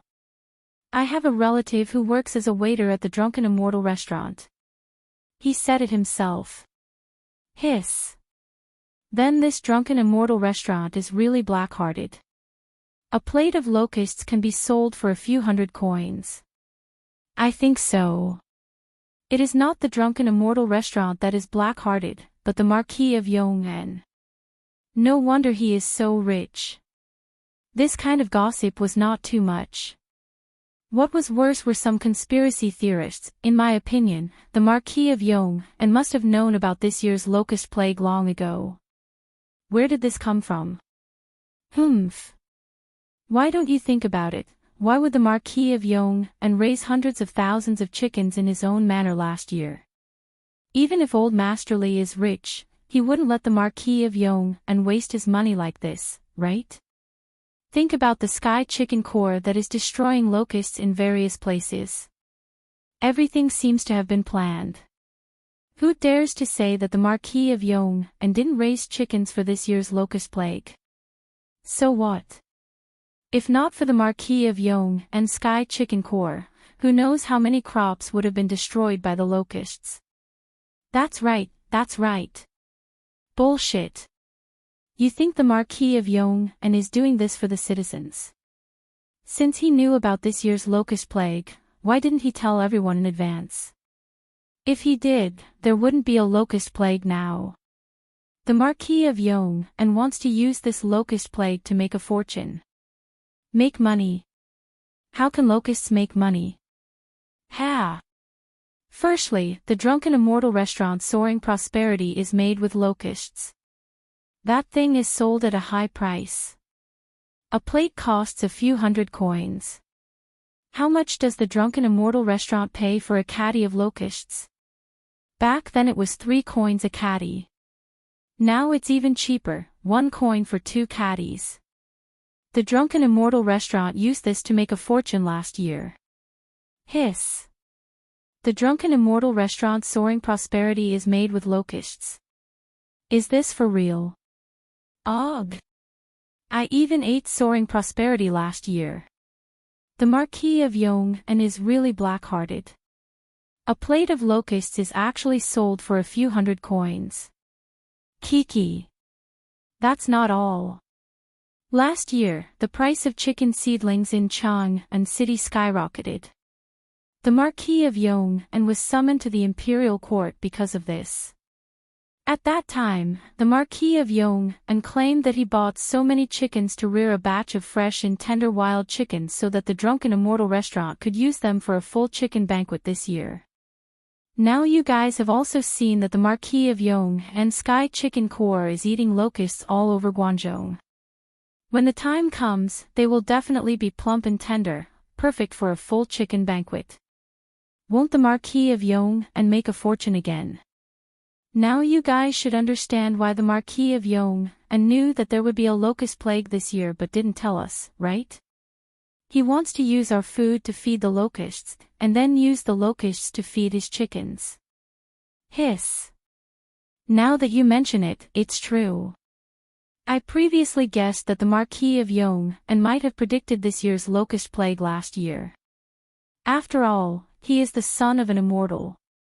But I didn't expect that there was actually a huge conspiracy behind this. Too black-hearted.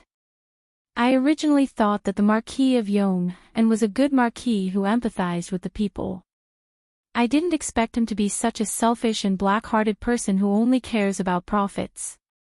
That's right. To think that I even erected a longevity monument for him. I'm going to smash it when I get back. Chapter 1491. Bah! You ungrateful villains, how dare you slander Marquis behind his back? Do you still have a conscience? If it weren't for Marquis who created the curved plow last year, many of us would have starved to death. How could we still be alive? Rumors spread everywhere, and under the encouragement of those with intentions, these rumors became more and more perfect, more and more convincing. However, over the past year, the number of people who had received Li Zishuan's kindness numbered in the tens of millions. Even if these rumors spread in an orderly manner, as if they were true, there were still many people with a conscience who chose to believe Li Zishuan. Moreover, they were willing to stand out and speak up for Li Zishuan. When one person stood up, hundreds and thousands of people followed suit. That's right, that's right. Last year, the land on our farmstead was so dry that we couldn't plow it. If it weren't for Marquis who created the curved plow, our land would have been deserted last year. Other things aside, the Tang Dynasty Dictionary, compiled by Marquis, allowed my child to learn how to read in just a year. If this was in the past, if my child wanted to learn how to read, he would have to worship a teacher. However, it would cost a lot to hire a teacher to teach him. Zhao Lao is right. It's all thanks to Marquis. If it weren't for him, there wouldn't be a single person in our house. We wouldn't even be able to read Datong daily. I don't care if Marquis knew in advance that there would be a plague of locusts this year. I only know that the locusts in our farmlands and Stone Village were eliminated by Marquis and the Sky Pheasant Brigade. Without Marquis's righteous help, our family of 7 would have had nothing to eat this year. If anyone dares to speak ill of Marquis, I, Old Goo, will fight to the death with him. Yes. If anyone dares to speak ill of Marquis, I will fight to the death with him. In the face of the fierce rumors, a large number of people quickly formed a united front to fight against those who were bewitched by the rumors and kept attacking Lisa Xuan. The war between the two sides could be said to be on the verge of breaking out. In fact, if it was any other day, there would not be so many people talking bad about Lisa Xuan. This was because Lisa Xuan had always had a good reputation among the people. But now that the locust plague had broken out in Guangzhou, it was a time when the people were panicking. Someone had coincidentally released such a reasonable and irrefutable statement at this time. Those people who were not firm in their stance and had little contact with Lisa Xuan were naturally bewitched. If the Marquis of Yong and had informed the people of this year's locust plague earlier, then every household would have raised over 100 chickens. Would we still have to wait for the Sky Chicken Brigade to exterminate the locusts for us? We'll destroy them ourselves. The Marquis of Yong and is clearly a hypocrite. He wants to use our crops to feed the locusts and then feed the locusts to the chickens. Yes. The Marquis of Yong and is a hypocrite, a selfish villain. Using our crops to feed the locusts and wanting us to be grateful to him, he is a villain who only wants to make money. *T. Even if Marquis knew that there would be a locust plague this year, even if Marquis told this news to you, Sun Laochi, with your little wealth, how many chickens can you afford? Don't you still have to wait for Marquis's Sky Chicken Brigade to help you exterminate the locusts? You dog thing, you really are an ingrate. A few days ago, when Marquis helped your family exterminate the locusts, you thanked him profusely. Now, at the slightest sign of trouble, you join those evil people in slandering Marquis. Your father has always been highly respected in the Sun family village. How did he give birth to such a disappointing thing like you? I think that you bastard just can't bear to see Marquis doing well. That's right. Sun Laochi, you are the one who calls him bastard the most fiercely. When I return, I will tell your father and see if he doesn't beat you to death, you heartless wolf cub. Hearing this, a young man with a sharp mouth and monkey cheeks couldn't help but shrink his neck, not daring to say another word. Everyone, listen to me. At this moment, a young man who looked like a scholar roared loudly. The crowd instantly quietened down. Looking closely at the scholar, who else could it be other than Yu Dehang from the Yu family village of Lantian County? Yu Dehang had originally come to Chang'an City to visit an old acquaintance. When he left the city, he heard a group of commoners discussing and arguing about something.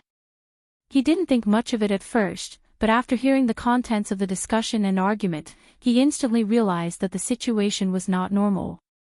Thus, he hurriedly stopped in his tracks, intending to dispel the rumors and protect Lisa Xuan's reputation. Fellow villagers, please don't misbelieve the rumors. Saying that the Marquis of Yong and is using the commoners' crops to feed the locusts is pure nonsense. More than 90% of us have received favors from Marquis. As humans, we cannot forget our roots, and even more so, we cannot be ungrateful. Earlier, I heard someone scolding the Marquis for not publicizing the locust plague's language to the public so that everyone could be prepared. Let's not talk about whether or not Marquis knew that there would be a locust plague this year. Even if he did, would you believe it if Marquis told you in advance? And even if you did, what could you do? Go buy chicken seedlings. It's not like you don't know the price of chicken seedlings in Chang and City last year. How much money can the villagers have? Even if each of you were to exhaust all your wealth, how many chickens can you raise? Besides, think about it carefully. If you knew that there would be a locust plague this year, would your first reaction be to buy chicken seedlings? No, you would definitely panic. That is to say, even if Marquis knew that there would be a locust plague this year and told us in advance, it would be of no use. On the contrary, it would cause a collective panic among the millions of citizens of Great Tang. If that was the case, we would have already panicked before the locust plague today. Yu Dehang's meticulous analysis calmed the restless commoners down. After he finished speaking, the commoners couldn't help but whisper among themselves, "Who is that scholar? I know him. He is Scholar Yu from the Yu family manor of Lantian County. Last year, when the Chui family caused a ruckus, he was almost beheaded by the Chui family's guards. Thankfully, Marquis arrived in time to save him. So he is from Lantian County. No wonder he would speak up for the Marquis of Yong'an. But what he said makes sense. Even if Marquis told us in advance that there would be a locust plague this year, it would still be useless. Based on the price of chicken seedlings in Chang and City last year, even if we used all our money to buy chickens, we would only be able to buy 60 to 70 of them. It is not enough. That's right. It seems like the Marquis of Yong'an really cares about us commoners. In order to help us exterminate the locusts, he specially bought tens of thousands of chickens. I heard that last year, Marquis spent over 10,000 strings of cash just to buy chicken seedlings. We have wrongly blamed Marquis. Hey! Then what about the drunken immortal restaurant soaring to meteoric success? Just as some of the commoners were about to change their minds, a gloomy voice suddenly sounded out from the crowd. Yu Dehang frowned. After searching for a long time, he couldn't find the person who spoke. This made him angry. That's right. The Marquis of Yong'an bought locusts at a low price from us and sold them at a high price at the Drunken Immortal restaurant. What about this matter? That gloomy voice successfully attracted the attention of the commoners. Immediately, a large man with a full beard shouted out. Yu Dehang's expression didn't change, but his mind was racing. A moment later, he took a step forward and looked at the large man and asked, "This uncle, this you will say something disrespectful. The Drunken Immortal restaurant soaring to meteoric success is a bit expensive, but have you eaten it before? Or have the Drunken Immortal restaurant forced you to eat it?" That large man's face turned red and his imposing manner weakened. He opened his mouth and said, No, that soaring to meteoric success is so expensive, how could I be willing to eat it?" Yu Dehang nodded and said, "That's the logic. Although the price of soaring to meteoric success is expensive, but what does that have to do with us commoners? The Drunken Immortal restaurant's dishes were originally prepared for those rich people. Not to mention the Drunken Immortal restaurant, the other restaurants in Chang and City also don't have cheap dishes. Why don't you go and talk about it? Why only talk about the Drunken Immortal restaurant?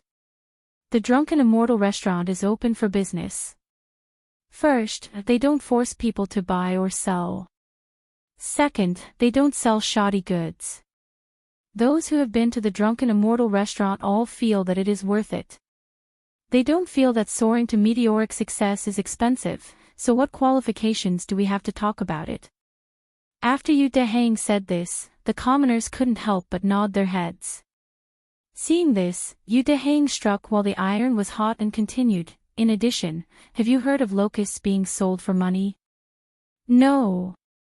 Now Marquis is willing to buy locusts from everyone. Although the price is a bit cheaper, a family of 4 can catch locusts for a day. If they sell it to Marquis, they should be able to get at least 10 copper coins, right? These 10 copper coins can be exchanged for 3 to 4 stones of grain. Where else can you find such a good thing? This is originally a good thing for all of you and Marquis. Some of you have mistakenly believed in slanderous words, thinking that Marquis is making black-hearted money. Where is your conscience? Enlightening to the deaf. Yu Dehang's two reasonable and well-founded words could be said to be enlightening to the deaf.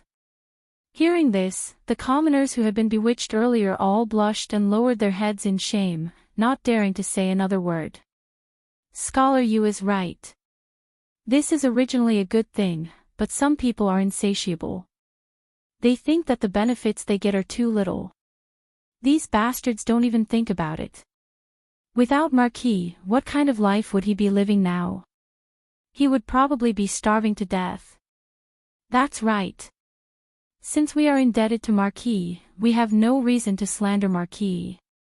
If anyone dares to say anything bad about Marquis, I will beat them to death even if I have to risk my life. Seeing that the commoners had finally come to their senses, Yu Dehang couldn't help but breathe a sigh of relief. At this moment, he suddenly caught a glimpse of a mysterious person wearing a bamboo hat in the crowd retreating and quickly walking away. Yu Dehang's intuition told him that there was something wrong with that person. He wanted to chase after him, but before he could take 2 steps, the mysterious person had disappeared. Yu Dehang's heart sank. He felt that this matter wasn't as simple as it seemed. Otherwise, why would there be so many rumors about Lisa Xuan out of the blue? There's no smoke without fire. There must be something fishy about this. I have to go to Yanhuang College and tell Mr. Li Gang about this. I'm afraid that someone is trying to harm Marquis. Yu Dehang's eyes narrowed. Almost in an instant, he had made up his mind to go to Yanhuang College. Hey!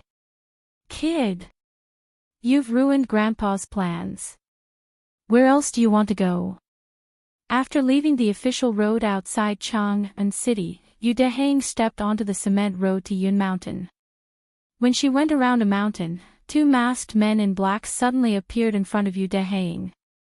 One of them stepped forward and directly blocked Yu Dehang's path, and said, "Who are you? What do you want?" Yu Dehang's expression changed, and his heart was in his throat. His mind was racing, but he didn't forget to scan his surroundings. There were hills on both sides, so it wasn't convenient for him to escape. If he wanted to escape, he could only run backward. Thinking of this, Yu Dehang took half a step back. Hee. We are the ones who want your life. What do you think we want? The man in black laughed sinisterly. He didn't seem to move, but a cold dagger suddenly appeared in his hand. These 2 people actually wanted to kill Yu Dehang directly. Yu Dehang's heart was instantly nervous to the extreme, but at the critical moment, Yu Dehang forced himself to calm down with strong willpower. He said without changing his expression, "There must be a reason to kill, right?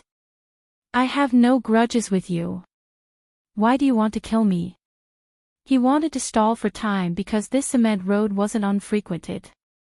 There were often farmers who were going to Chang'an City to attend the market passing by here. He wanted to wait for reinforcements. The man in black opposite him seemed to have seen through Yu Dehang's thoughts. He sneered and said, "If you want to blame it on you for being a busybody. I'll send you to hell today. You can continue to be a busybody when you reach the netherworld." After saying that, the man in black flew out and stabbed Yu Dehang's throat with the sharp dagger. The moment the black-clothed man spoke, Yu Dehang was already prepared to escape. So almost at the same time the black-clothed man made his move, Yu Dehang had already finished turning around. At this moment, she was using all her strength to sprint desperately. Bam! Ouch! Yu Dehang was fast, but someone was faster than him. When he turned around, the other man in black had already flashed behind him. Yu Dehang turned around and ran, and directly bumped into the man in black. Sadly, he felt that he had bumped into an iron wall. Then, without any suspense, he was directly shaken to the ground. Yu Dehang hurriedly got up from the ground. Before the dagger of the other man in black was about to pierce his throat, he suddenly pointed at the man in black and said loudly, "You're the man wearing a bamboo hat outside Chang'an City just now. Why did you frame Marquis? Who ordered you to do this?" When the man in black heard this, his hand movements couldn't help but stagnate. Then he sneered and said, "Kid, do you know that the more you know, the faster you'll die? Humph. Today, I'll send you to hell no matter what. Save your questions for the king of hell." After saying that, the man in black sneered and stabbed the dagger directly at Yu Dehang's heart. It's over. This time, it's really over. Yu Dehang closed his eyes in despair. He was now sure that this man in black was the one who wanted to harm Li Zixuan. But so what if he knew? He was going to die soon. It's not that he didn't want to fight back, but the difference in strength was too great. At this moment, hey! Isn't that Scholar Yu? Bastard! Someone actually dares to commit murder in Lantian County. Boss, number 2, number 3, number 4, number 5, number 6, number 7, quickly attack for me. Chapter 1492. Now that the living conditions of the people in Lantian County had improved, many farmers who had some spare cash started to renovate their houses. After all, this was an ancient nation. The people still had a very deep sense of home in their hearts. The first thing they did when they had money was to improve their living conditions. This was universal whether it was in modern times or ancient times. Second Master Lu was no exception. As early as 2 months ago, the construction of their house had already started.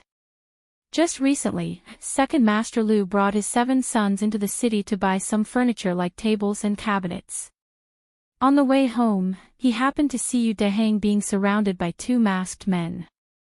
At the critical moment, Second Master Lu hurriedly asked his 7 sons to help. Seeing that someone had come to intervene, the man in black was stunned at first. Then, he revealed a ruthless expression and held the dagger at an even faster speed to cut Yu Dehang's throat. Bang! Seeing this, Second Master Lu's eldest son shouted, picked up a stool, and threw it in the direction of the assassin in black. It was just that the direction of his stool should hit Yu Dehang first and then the assassin in black. Scholar Yu, get down quickly. Second Master Lu's eldest son also understood this problem, so he shouted and ran straight toward Yu Dehang without stopping. As for Second Master Lu's other sons, they were already less than 3 feet away from Yu Dehang. At the moment of life and death, the reinforcements had finally arrived. Yu Dehang's desire to live was still very strong. Hearing the shout behind her, Yu Dehang quickly leaned back and then fell straight to the ground. Huff huff huff. The stool spun rapidly in the air, and with a whistling sound, it smashed toward the assassin in black's face. Humph. Damn it. Although the assassin knew kung fu, he would definitely not feel good if the stool hit him. He had no choice but to temporarily give up on Yu Dehang and quickly retreat. In such a short time, the 7 brothers of the Lu family had already surrounded Yu Dehang and shielded her behind them. Retreat! The 2 black-clothed assassins looked at each other and spat out the word retreat. Then, without prior agreement, they flew to the hillsides on both sides. It was not that they could not beat them, but the Lu brothers were all tall and strong. If they really fought, they could win with their kung fu, but it would inevitably take some time. If other people passed by during this time, it would be difficult for them to escape. Ouch! It hurts so much. Yu Dehang, who was lying on the ground, couldn't help but heave a sigh of relief when he saw the assassins escape from the 2 sides of the hill. However, a sharp pain came from the back of his head. He crawled up from the ground and cried out while rubbing his head. It wasn't a big deal when he rubbed it, but he immediately felt a sticky and wet sensation on his palm. He brought his hand to his eyes and saw that it was covered in blood. Hiss! Yu Dehang couldn't help but suck in a breath of cold air. He didn't expect that the fall just now would cause the back of his head to bleed. Scholar Yu, are you all right? Second Master Lu's eldest son asked aloud. I'm fine. Thank you Second Master Lu and the uncles for your help. Otherwise, Dehang would have died today. Yu Dehang hurriedly bowed to the few of them and thanked them solemnly. Hey! Scholar Yu, who did you offend? Why would anyone want to kill you? Second Master Lu squinted and asked. Second Master, I don't know them, but one of them seems to be a mysterious person I met just now outside the city. Yu Dehang rubbed his head and explained briefly. At this moment, he remembered the important matter and quickly said, I don't have time to explain to you. I have to go to the academy to find Mr. Li Gang as soon as possible. Someone wants to harm Marquis. What? Someone wants to harm young master? Second Master Lu's eyes immediately widened when he heard this. He wasn't someone who didn't know the severity of the situation. Yu Dehang was just an ordinary scholar from the countryside. Logically speaking, he wouldn't offend anyone. But now, Yu Dehang was being chased by two masked men in black. Therefore, when Second Master Lu heard Yu Dehang say that someone wanted to harm Li Zishuan, he immediately realized the severity of the situation. So, he hurriedly shouted to his sons beside him. Quick! You guys, quickly escort Scholar Yu to the academy. In case he gets into danger again. One of the young men couldn't help but ask, Father, what about this cart of things? Second Master Lu said angrily, What things? What time is it now? Who has the time to care about these things? Quickly escort Scholar Yu to the academy. Yes, yes, yes. The young man hurriedly said. Yu Dehang clasped his hands gratefully at Second Master Lu and said, Thank you, Second Master. I'll explain the details to Second Master later. Then, without waiting for Second Master Lu's response, Yu Dehang turned and left. The group of 8 rushed towards the Cloud Mountain as fast as they could. Teacher Wenji, there are a few villagers outside the academy. They say that they have an important matter to discuss with you.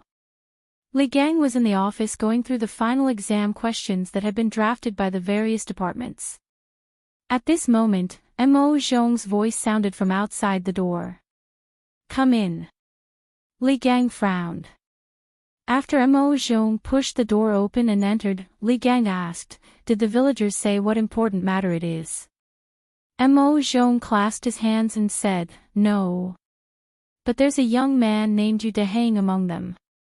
Last year, when the people caused havoc in the Chui family, the Yamacho even saved his life. Today, his head is still bleeding. I think it really is an urgent matter. Bleeding. Li Gang's expression changed slightly. He hurriedly got up and said, Quickly, follow me outside to take a look. With that, the old man took the lead and walked out of the house. Yu Dehang. Mo Zhong, quickly send him to the medical hall for treatment. At the entrance of the academy, Li Gang immediately saw a young man clutching his head with his hands covered in blood. The old man hurriedly ordered Mo Zhong. Teacher Wenji, don't worry about my injury. I have something very urgent to tell you. Please let's talk in private. Yu Dehang heard and hurriedly waved his hand. Li Gang frowned and said, What can be more important than your life? It won't be too late to talk about it after your injury is treated. Yu Dehang's figure was a little staggered. It was probably the after effects of excessive blood loss. He steadied himself and said, No.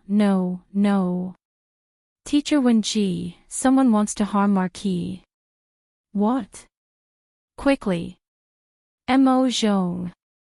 Quickly help him inside. Mo Yun, quickly go to the medical hall and ask Dr. Qin and Dr. Wang to return to the academy. Li Gang's expression changed suddenly, and then he said decisively. Yes. Mo Zhong and Mo Yun hurriedly accepted the order. That's what happened. If Second Master Lu and the others hadn't arrived in time, I'm afraid I wouldn't have been able to reach the academy. A quarter of an hour later, in Li Gang's office, Yu Deheng relied on his strong willpower to resist fainting. He told Li Gang about what he heard outside Chang'an City this morning and the assassination on the way to Liyun Mountain.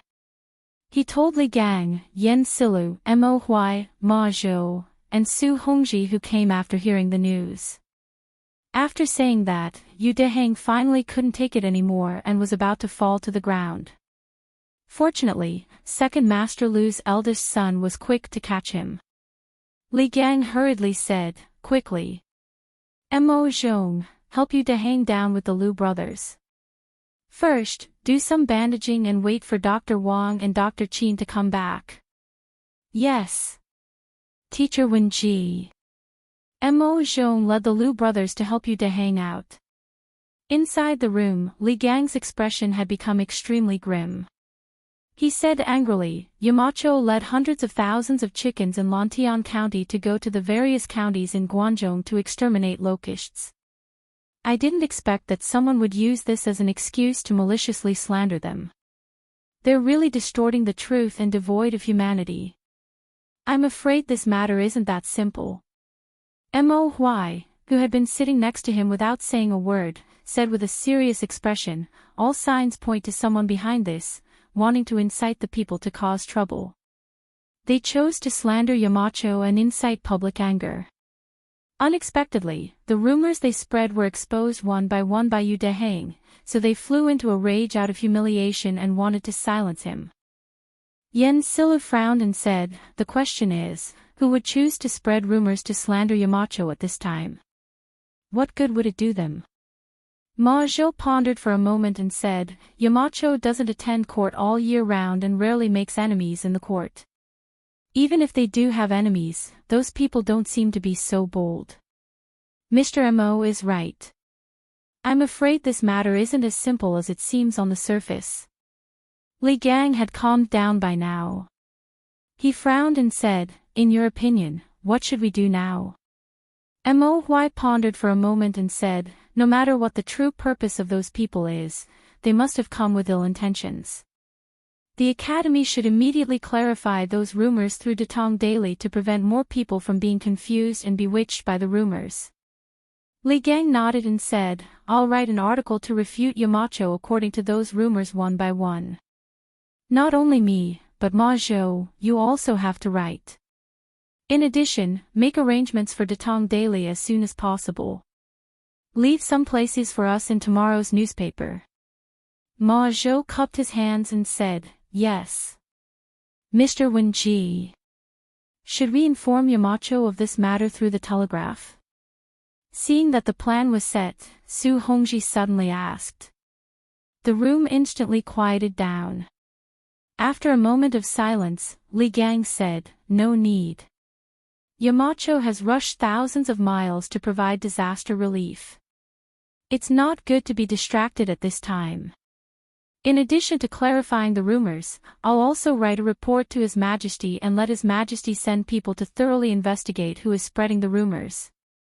Su Hongji nodded and said, Mr. Wenji has thought it through thoroughly. I have no objections. I have no objections either. I have no objections either. Mo Huai frowned. He felt that there was a bigger conspiracy behind this matter, but he had no evidence and could only agree. I have no objections either. Seeing this, Li Gang nodded and said, good. Since no one has any objections, let's proceed according to the plan. In addition, those criminals dared to commit murder in broad daylight. This means that Lantian County is not peaceful today. Inform all the students not to leave the academy for the time being. Yes. Dragonhead, we have someone outside Chang'an City who instigated the people to be sabotaged by a scholar. He brought people to ambush the scholar on his way home, but they were seen by passers-by and the ambush failed. In a dark thatched cottage in a village in Xinfeng County, a warrior in a tight suit walked in and bowed to a mysterious person wearing a green mask with fangs. Humph. Trash. A cracked and hoarse voice came from under the ferocious-looking mask. The warrior could not help but shudder. The mysterious man continued, "Have their identities been exposed?" "No." The warrior in tight suit bowed and replied. The room fell into a short silence. After a while, the mysterious person said, "We'll spare their lives for now. They can be spared the death penalty, but they can't escape punishment. Cut a tendon in each of their hands." "Yes." The warrior in tight suit trembled and left to carry out the order. Dragon Head, it seems that this Li Zichuan has the people's hearts. At this time, a ghostly figure walked out from the darkness of the room. Upon closer inspection, there was a sinister scar above his eyebrows. He looked like an evil spirit from hell. He said in a gloomy voice, "Humph. The more he gets, the more I will make him lose. Only when he has nothing and is notorious, will he be completely useful to me. This is only the first step, the more exciting part is yet to come." Speaking of this, the masked man's voice had a trace of fanaticism. "Have you got the formula for the gunpowder?" The scarred man replied, "No. That Li Zichuan is cunning and ruthless. There is no place in the Strange Taste Pavilion to produce gunpowder, and no one knows the complete formula. Now we can only use that thing as a substitute. Although it's a little weak, it should be enough." Gunpowder. Logically speaking, only Li Zichuan and Li Er knew about gunpowder. Who would have thought that these two people knew about gunpowder? The so-called Dragon Head nodded and said, That's the only way. Tell the people below to be careful, don't cause any unnecessary trouble. Don't be like that idiot Jin Wanfu, carelessly ruining this Dragon Head's plans. Don't worry, Dragon Head, I will tell the people below to be careful." The scarred man replied. The mysterious Dragon Head nodded and said after a moment of silence, "Tomorrow, release another rumor. I'd like to see how Li Shimin will react when he finds out." "Dragon Head, isn't it a little too early?" the scarred man asked hesitantly. Hee. It's not early. It's not early. The mysterious Dragon Head smiled and said, "We need to make the Tang Empire fall into chaos as soon as possible. Only then can we do things better. This is called taking advantage of the situation. Tell the Earth Emanations group to get ready. Once the time is right, we will act immediately." "Yes. Dragon Head. Dragon Head is wise." The warrior in tight suit bowed and left. Only the Dragon Head was left in the room. With his hands behind his back, he looked in the direction of the Southwest Imperial Palace and sneered twice. Then, he muttered, "The show is about to start. Li Shimin, oh Li Shimin, I want you to become my prisoner." Chapter 1493. Your Majesty, Mr. Li Gang of Yanhuang College has sent a memorial. Afternoon, evening. Zhao Song brought a memorial to the Ganlu Hall and bowed to Li Er, who was sitting at the head of the table. Although Li Gang did not hold any position in the imperial court, the old man was well versed in both ancient and modern times. He had been the teacher of two crown princes, Yang Yong and Li Jianqing. Last year, he had almost become Li Qingqin's teacher. The old man was an influential figure in the literary world of the Great Tang. Although he was not in the imperial court, he still had the authority to listen to memorials. Li Gang's memorial. Li Er had just finished reviewing the memorial. Confused, he hurriedly said, "Hurry and present it." Li Er had a keen sense of smell and sensed that something might have happened at the academy. Otherwise, Li Gang would not have sent him a memorial. "Here." Zhao Song stepped forward and handed the memorial to Li Er. Li Er opened it and began to carefully read it. But the more he read, the deeper his frown became. Around 7 minutes later, Li Er closed the memorial, his face ashen. Truly, demons appear in troubled times. It hasn't even been 10 days since the plague of locusts began, but some people are already unable to hold themselves back. Xiao Song. Xiao Song had been listening in on the side, confused. He hurriedly said, "This old servant is here. Take a look as well." Li Er threw the memorial to Xiao Song. Xiao Song nimbly caught it, but before he could take a closer look, Li Er coldly ordered. "Pass on the decree to Li Junxian. Order the cavalry to immediately investigate who is spreading rumors and inciting the people. Remember, there is definitely more than one person spreading rumors. You must be careful. It would be best if you could follow the clues and catch the mastermind. To dare to ambush and kill the people in broad daylight, the mastermind must be planning something big." At this moment, Xiao Song had already skimmed through the contents of the memorial. His heart was in turmoil. Spreading rumors, inciting public anger, and silencing witnesses. All these signs indicated that there was a hidden dark force in the empire that was ready to make a move. It could not be ignored. This old servant obeys the decree. Xiao Song bowed and accepted the order, then hurriedly retreated. In the main hall, Li Erduan sat on the dragon couch. The corners of his mouth suddenly curled into an icy smile, only to hear him muttering to himself, "Come. If you want to come, come together. Using this chance, we will catch all of you demons and monsters hiding in the shadows in one fell swoop. Only then can we rest at ease and fight to the death with the Turks." The rumors that slandered Li Sichuan did not stop at the wise ones. Instead, they spread very quickly among the people. Basically, with Chang'an as the center, they gradually spread outwards. It was estimated that in a few days, it would reach Li Sichuan's current location, Yong County in Qizhou. Marquis Yong, the Marquis is such a benevolent Marquis. Of the Marquis, such a benevolent person. How can such a benevolent person is? The next day, after reading the article written by Li Gang in the Tang Daily, the citizens of Chang'an could not help but discuss it. Yes. Marquis Yong cares about the people of the world. Marquis Yong is leading the Sky Pheasant Brigade to provide disaster relief. No matter what, he should not be subject to such baseless slander and accusations. Marquis Yong said that he did not know if Marquis had predicted this year's locust plague last year. But even if Marquis knew in advance, Marquis Yong felt that Marquis should not have made it public. That would cause chaos in the country. The people would not be in the mood to farm, causing thousands of people to lose their homes. That's right. If we had known that there would be a locust plague this year, we would not have farmed at the beginning of the year. Now, we can only wait for the food to run out and starve to death. But although we have encountered a locust plague recently, with the help of the Sky Pheasant Brigade, most of the crops in the fields were saved. We should be grateful to Marquis. Li Gang had personally written an article to refute Li Sichuan's rumors. It was of some use, but that was all. Hey!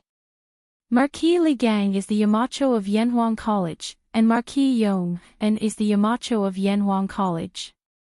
He is protecting Marquis Yong. Someone in the crowd said in a sinister voice. Immediately, the rhythm was set in motion. That's right. Mr. Li Gang is openly protecting Marquis Yong. Shameless. Marquis Yong abandoned his scholarly integrity for his own selfish reasons. He is a disgrace to us scholars. Bah! You dare insult Marquis Yong and Marquis Li Gang. You pedantic Confucians are the ones who have no sense of shame. Unlike yesterday, there were many more scholars in Li Sichuan's group. This was not strange. Li Sichuan had created the engineering school, and after a year of development, the engineering school had gradually matured. The members of the engineering school were getting louder and louder in the Great Tang. Those lofty and unshakable Confucians naturally hated Li Sichuan. Now that many people were criticizing Li Sichuan, these Confucians naturally would not let go of this chance to hit him while he was down. The two sides quickly began to quarrel, and it wasn't long before chaos ensued. Hey! It is said that this plague of locusts is heaven's punishment for the Son of Heaven for murdering his brother and imprisoning his father. 2 days ago, when the dog ate the sun, Daoist Li Chunfeng of the Imperial Historian Bureau wrote to His Majesty that this represented heaven's warning to the Son of Heaven. If the Son of Heaven does not practice benevolence and repent for his past mistakes, heaven will send down an even greater calamity. After a long while, someone sinisterly said. The crowd immediately fell silent. After all, it was fine to talk about officials, but if they were talking about the emperor, they had to be careful. What? There's such a thing. After a few moments of silence, someone mustered up the courage to exclaim. Hey! How can it be fake? I heard that Li Chunfeng was even beaten 50 times by His Majesty because of this. Hiss. 50 strikes. It seems that Li Chunfeng's predictions were spot on. Heaven has indeed sent down an even greater calamity, a plague of locusts. Such a large plague was probably extremely rare even in the previous dynasty. Doesn't that mean that His Majesty did not listen to Daoist Li Chunfeng's advice and did not practice benevolence or repent sincerely? Humph. With an emperor who killed his brother, imprisoned his father, and infuriated the heavens, our lives are going to be miserable. The Imperial Army. The Imperial Army is here. Run! Suddenly, someone pointed at a group of armored soldiers that suddenly appeared on the east side of the street and exclaimed. It's not the Imperial Army, it's 100 riders. The sharp-eyed people recognized the identity of the group of soldiers. Instantly, the group of people who were still discussing fervently scattered like birds and beasts, escaping in all directions. After all, most of them were talking about Li Er just now. It was impossible for them not to feel guilty. At the same time, similar rumors were circulating in many places. In the end, this rumor gradually became more and more convincing. It was as if they had seen it with their own eyes. In this rumor, there was a very innocent person who was implicated even though he was lying down. This person was Li Chunfeng. Father, are the rumors on the streets true? Did His Majesty really allow someone to beat you 50 times? In Yanhuang College, Li Yan took the opportunity to find Li Chunfeng who was arranging the astrological chart in his office during lunch. He asked worriedly. What nonsense are you talking about? Son, what are you talking about? Li Chunfeng was confused. He could not figure out what was going on. Dad, don't hide it from me. I heard it from the auntie who was sweeping the floor of the teaching building. Li Yan thought that Li Chunfeng was deliberately hiding it from him. He could not help but feel helpless. Hide it from you? When did I hide it from you? Also, what did the auntie say? Li Chunfeng frowned. Li Yan saw that Li Chunfeng was going to play dumb, so he said, Dad. The auntie said that when the heavenly dog devoured the sun more than a month ago, you wrote to His Majesty that it represented God's warning to the emperor. If the emperor did not practice benevolence and repent for the mistakes he made in the past, God would send an even greater disaster. Because of this, you were beaten 50 times by His Majesty. Dad, is this true? Nonsense. Li Chunfeng's expression changed when he heard this. He stood up and looked at Li Yan. He asked sternly, Son, where did these rumors come from? Seeing his father's big reaction, Li Yan quickly said seriously, Father, these words were heard by the sweeping auntie outside the academy. And she said that now many people in Chang'an City are saying that His Majesty got the throne unjustly and has no intention of repentance. So your prophecy is right. Heaven has sent a bigger disaster, which is the plague of locusts this time. Li Chunfeng's face darkened. He gritted his teeth and said angrily, This is outrageous. This is outrageous. These people are not only audacious, they even pushed me into the fire. No, I have to go to the palace and explain this to His Majesty. Dad. Since you did not do this, why do you have to go to the palace? Li Yan quickly asked. Li Chunfeng looked at his son and said, as the saying goes, gossip is a fearful thing. Moreover, this matter was definitely not as simple as it seemed on the surface. Someone probably wanted to incite the common people to do such a heresy and immoral thing. You stay in the school. I will go to Chang'an City. Shut up. You ungrateful people. His Majesty loves the people like his own children. Marquis Yong and went thousands of miles to destroy the locusts for the sake of the people. Not only are you ungrateful, you are even speaking ill of His Majesty and Marquis Yong and behind their backs. Are you even human? In Chang'an City, a beautiful young lady shouted angrily at 3 to 5 people. Hey! Where did this little girl come from? She actually doesn't know the immensity of heaven and earth and is pointing fingers here. A rascally-looking young man was sizing up the little girl with a malicious gaze. The corner of his mouth was currently curled into a wretched smile. That's right. You're such an insensible little girl. Not only did you eavesdrop on us, you even dared to criticize us. Come, let me teach you how to behave.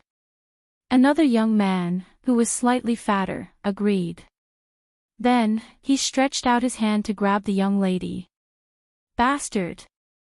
I am Li Yu. Don't you dare touch me. The young lady took 2 steps back and shouted angrily. That's right, she was Li Yu. Little Yu came to Chang'an City today to collect literature. Yesterday, when she heard that someone was slandering Li Zixuan, she was very angry. When she found out that Li Gang and Ma Zhou had written an article to refute Li Zixuan's rumors in the Datong Daily, she wanted to see the reaction of the people. As for why she chose to come to Chang'an City and not Lantian County, it was mainly because no matter what happened outside, the people of Lantian County were always grateful and supportive of Li Zixuan. Therefore, she came to Chang'an City to collect literature. When she came to Chang'an City, she found that the number of people slandering Li Zixuan did not decrease because of Li Gang and Ma Zhou's articles. Instead, there were more of them. This was because, under the guidance of some people, most of the people thought that Li Gang, Ma Zhou, and Li Zixuan were all jackals of the same tribe. Naturally, their words were not convincing. Because of this, little Yu had already reprimanded several groups of people today. With her glib tongue and smart mind, those who were reprimanded by her were all ashamed and said that they did not dare to slander Li Zixuan anymore. When she was riding on the crest of success, little Yu did not expect to meet a tough nut. Li Yu. You're the gold medal reporter of Datong Daily. The young man who spoke first said with his eyes lit up. Humph. How is it? Are you scared? Seeing the other party's surprised face, Li Yu said proudly. Hee hee. Scared. Of course I'm scared. Hee hee. Come with me, the gold medal reporter of Datong Daily. I should be able to sell you for a good price. The young man smiled wretchedly and then pounced on Li Yu. How dare you? What are you doing? I'm going to call for help. Help. Li Yu reacted quickly and dodged the young man's bear hug. She said in shock and anger, and then shouted loudly. Hee hee. Shout. Shout. Even if you shout until your throat is broken, no one will come to save you. As the young man spoke, he pounced on Li Yu again. The other people also surrounded Li Yu from the front and back. They were in an alley between 2 old houses in the south of the city. Usually, people would not pass by here. Stop. How dare you act so presumptuously in broad daylight? Coincidentally, at this moment, a loud shout came from the alley. A middle-aged man in a Taoist robe suddenly shouted. Where did you come from? How dare you meddle in our business? Brothers, let's go. The young man was furious that someone had ruined his plan. He waved his hand and the few of them ran towards the Taoist priest. Taoist priestly, be careful. Seeing that someone had come to save her, especially someone she knew, Li Yu was relieved. However, she was worried again and could not help but shout loudly. That Taoist priest was none other than the unlucky Li Chunfeng. Li Chunfeng and Li Yu were caught in the crossfire, while Li Chunfeng was like a fish swimming in shallow water. Chapter 1494. Although Li Chunfeng was not a Taoist who specialized in combat, he had been cultivating his qi for a long time. His physique and reaction speed were better than the average person's. In comparison, the hooligans were worried that they would attract the attention of the patrolling marquis, so they did not bother him too much. After a short fight, Li Chunfeng and Li Yu escaped from the deserted alley. Taoist Li, why are you in Chang'an City? Li Yu, who had just survived a disaster, did not need a few days to recover like the other weak girls. She had a big heart, and in just a short while, she was back to her usual lively self. She looked at Li Chunfeng and asked. Li Chunfeng replied, I need to go to the palace for something. Miss Li Yu, you are a girl and you are alone. It is best that you don't do such dangerous things alone in the future. So what if I am a girl? Li Yu rolled her eyes and mumbled softly. She didn't argue with Li Chunfeng because he had just saved her life. If it was someone else, she wouldn't have been so polite. Ha! Taoist Li, are you going to the palace to meet the emperor because of those rumors? Suddenly, Li Yu rolled her eyes and smiled. Ha! Taoist Li, you don't have to worry. The emperor is a wise man, and he knows what is right and what is wrong. Why would he believe those rumors? Li Chunfeng looked at Li Yu and said in a serious tone, I don't care about my own reputation, but I will not allow someone to use my name to do such a thing. If I don't clear the rumors soon, I will not be able to eat or sleep in peace. Stealing the sky and changing the sun. Taoist Li, have you also noticed that someone behind these rumors is trying to take advantage of this opportunity to create trouble? Li Yu raised her eyebrows in surprise when she heard this. Li Chunfeng nodded solemnly. Although the locust plague has engulfed the entire Guangzhou area, the imperial court has been actively helping the people. The people are far from being in dire straits, and there will not be so many people slandering the emperor and the Marquis of Yong'an. If there is no one behind this, I will not believe it. Taoist Li, you are right. Shall I go to the palace with you? I've also been investigating the source of these rumors these past few days. It's a good opportunity to report to His Majesty. Li Yu thought for a moment and looked up at Li Chunfeng. Yes. Let's go. Li Yu was the top reporter of Datong Daily. She had the right to go to the emperor's palace and have an audience with the emperor. Therefore, Li Chunfeng did not reject her request. The two of them walked towards the imperial palace in the north. Hall Master, why don't we chase after them? If we really fight, that Taoist priest is definitely no match for us. After Li Yu and Li Chunfeng left, the 5 hooligans walked out. One of them looked at the direction where Li Yu left and asked in confusion. The slightly plump young man frowned and said, if we do our best, we can definitely keep both of them here, but if the commotion is too big, it will definitely attract the attention of the patrolling Marshal Marquis. At that time, how will we escape? Before doing anything, don't forget that we are in Chang'an City. If something happens and the dragon head blames us, none of us can bear the responsibility. The other 4 people quickly cupped their fists and said, yes, Hall Master. The slightly plump young man nodded and said with a look of pity, but it's a pity that we didn't manage to catch Li Yu. That girl spends all her time in the workshop of Strange Interest Pavilion. She must know a lot of secrets there. If we can catch her alive, it will be a great achievement. A young man with a protruding mouth and ape-like cheeks came forward and said with a fawning face, Hall Master, Liu will definitely return to Lantian County before nightfall. Why don't we set up an ambush on her way back and kidnap her? The so-called Hall Master heard this and was tempted. However, he immediately shook his head and said, "That's not right. A few days ago, Third Brother ambushed a scholar in Lantian County. After he failed, the dragon had severed the tendons in his hand. The dragon had strictly ordered us not to cause any trouble near Chang'an City. If we don't have absolute confidence, we can't do anything." Yes. Why are there so many people in front? Could it be that there's a commotion? When they reached Vermilion Bird Avenue, Liu saw that there were many people in front of them. She was excited and curious. Li Chunfeng frowned and said, "Let's get down to business. Miss Liu, let's go to the palace first."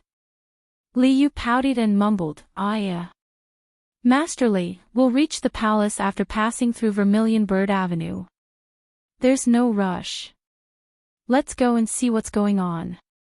It won't take too much time." As she spoke, she tugged at Li Chunfeng's sleeve and looked at him pleadingly. Li Chunfeng sighed helplessly and said, "Forget it. Let's go and see. But once we're done, we'll have to go to the palace immediately." "Okay." Liu quickly nodded in agreement. The two of them walked towards the crowd in front of them. When they got closer, they realized that there were more people than they thought. They could not squeeze in at all. "Hey! Uncle, what's inside?" Liu stood on her tiptoes impatiently. However, she could not see anything. She had no choice but to ask the middle-aged man in front of her. "Uncle? Little girl, do I look that old to you?" The man turned around, pointed at his face, and said in disbelief. Liu was so angry that she almost suffered an internal injury.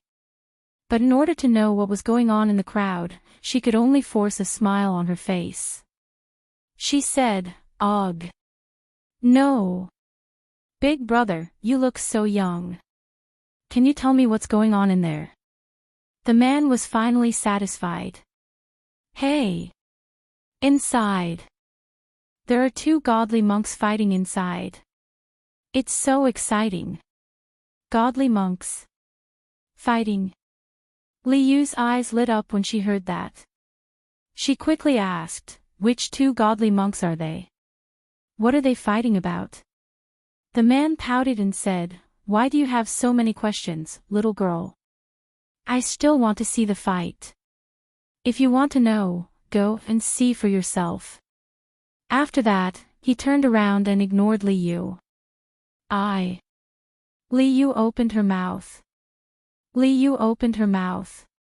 If it was not for the fact that it was inappropriate for a girl to scold someone in public, she would have already yelled at the man. "Master Li, can you help me squeeze to the front to see what's going on?" Liu was amazed by Li Chunfeng's lightness skills when they were fighting with the hooligans in the South Alley.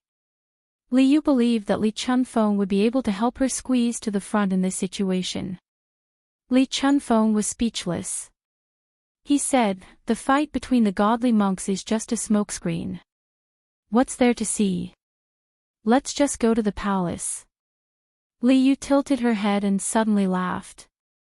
"Master Li, Buddhism and Taoism are at odds. As a Taoist, don't you want to see what these two godly monks are capable of?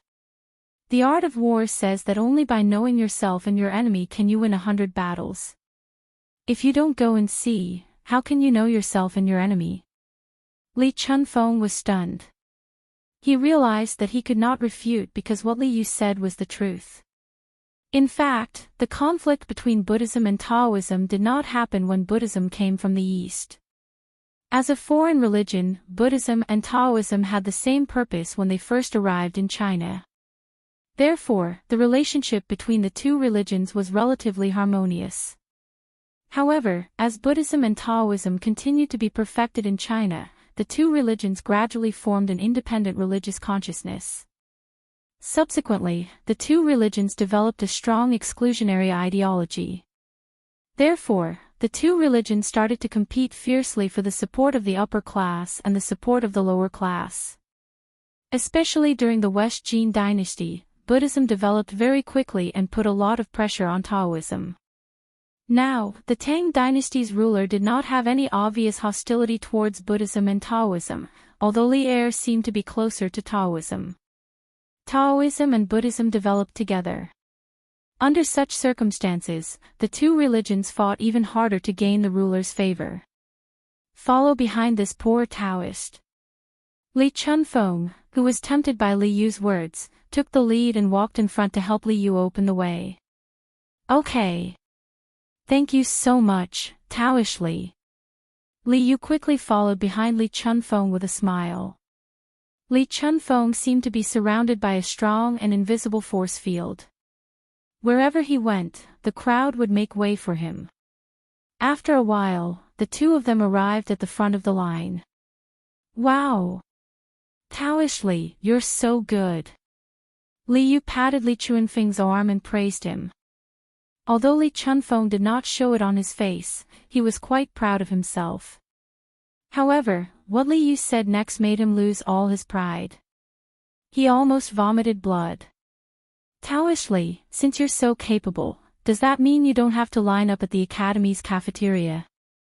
If I go to the academy next time, I'll look for you to have a meal together. If he could swear, Li Chunfeng would be cursing right now.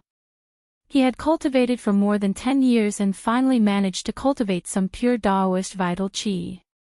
In Li Yu's eyes, this vital qi was only used to cut in line. Who was he looking down on? However, Li Chunfeng did not argue with Li Yu. Instead, he looked at the crowd. The monk standing to the west had a dark complexion, but he was wearing a red kasaya embroidered with golden threads. He held a pure gold staff in his hand. His equipment was fully equipped, almost blinding the titanium alloy eyes of others. The monk standing to the east was about 50 or 60 years old. His eyebrows and beard were white, and his clothes were much simpler. He wore a brown monk's robe and held a fine iron staff in his hand. He stood there motionless. This was a real old monk in meditation. Isn't this Master Huikong, the abbot of Daxing Charity? Why is he here? Li Chunfeng was surprised when he saw the old monk's face. In the second year of Emperor Wen's founding emperor, Daxing City was built and the temple was moved to the new capital. It was named the National Temple. When Emperor Wen was in northern Zhou, he was the Duke of Daxing County. The temple was located in Jingshan Square. Hence, it was named after the two words, Daxing and Jingshan Square. The Annals of Chang and stated that after the temple was built, its main hall was the largest in the capital. The system was the same as that of the Imperial Ancestral Temple. The founder of Daxing Charity Temple was Master Ling Tsang. He was a close friend of Emperor Wen of Sui, Yang Jian. At the same time, he was the Zhao Xian Du monk who was in charge of the affairs of monks and nuns. Later Zhao Xian Du monk Meng, the successor Zhao Xian Du monk Tan Yen, and their followers all lived in the temple. In the 7th year of founding emperor, Huiyuan, Huizong, Sengu, Baozhen, Hongzuan, and Tan Yen were summoned to the capital. They were the 6 great virtues. More than 300 monks entered the temple to worship them. To the west of Vermilion Bird Avenue was Xuandu Temple. To the east was Daxing Charity Temple. Hence, Li Chunfeng had seen the abbot of Daxing Charity Temple before. Master Huikong. Then who is that monk? Li Yu didn't think that she would be able to see such an important person like Huikong just by watching the show. She couldn't help but open her small mouth with a face full of surprise. Then she pointed at the monk in the west and asked. Li Chunfeng shook his head and said, I don't know. Look. Divine Monk Dui is going to attack. At this moment, several people around them suddenly exclaimed in surprise. Li Yu and Li Chunfeng immediately focused their attention on the two monks. The monk in the red cassock bowed with one hand and said, Thank you for your kindness, Brother Li, Amitba. It has been more than 40 years since the Tantric Buddhism was introduced to the Tang of the East, but it has been declining and declining in your hands. This has made the Buddha sad. Huikong, you can't escape the blame. Why don't you abdicate and let me take your place to promote Buddhism and manage the Daxing Shan Temple? Tantric Buddhism of India. This monk is from Tantric Buddhism of India. Li Chunfeng was shocked when he heard that. Daoistly, is Tantric Buddhism of India very powerful? What does it have to do with Master Huikong? Li Yu was confused. Li Chunfeng nodded and said, of course. Actually, Master Huikong is also from Tantric Buddhism of India. Daxing Charity Temple is the ancestral court of Tantric Buddhism of the 8 sects of Buddhism. It was the royal temple of the Sui dynasty and one of the 3 major scripture translation centers in Chang'an. During the reign of Emperor Kai Huang, Tantric Buddhism of India came to Chang'an and translated scriptures at Daxing Charity Temple. Master Huikong is Tantric Buddhism's last disciple. Oh. So this divine monk Du Yi came from India to compete with Master Huikong for the position of the abbot. Li Yu nodded and said softly. Li Chunfeng pursed his lips and did not say anything. He felt that things were not as simple as Li Yu said. Master Huikong looked at the monk in the kasaya expressionlessly and bowed with one hand. Then, he said, what do you mean by decline and what do you mean by glory? A monk should jump out of the secular world. Du Yi, you are still too stubborn. Humph. People don't believe you and Buddha doesn't protect you. You are not declining. Monk Du Yi snorted and said, today, I will show you what Tantric Buddhism of India is really like. Having said that, he turned to look at the people around him and said, Amitabha. Patrons, although the path is far away, I can still use recent events as proof. Buddha is merciful and protects all Buddhists in the world. Today, this penniless monk will use a trivial matter to let all of you understand that Buddha always protects the world. The crowd cheered when they heard that. Great! Divine Monk Du Yi is finally going to make his move. Finally, I can broaden my horizons. I heard that Divine Monk Du Yi is the reincarnation of a true Buddha. He can summon the wind and rain. His dharmic powers are boundless. Really? How can it be fake? You will know if you don't believe me. Chapter 1495. Du Yi handed the Buddhist staff in his hand to a little monk beside him. Then, he put his palms together and chanted a few incantations solemnly. His entire temperament instantly became sacred. People could even hear the Sanskrit chants descending from the sky.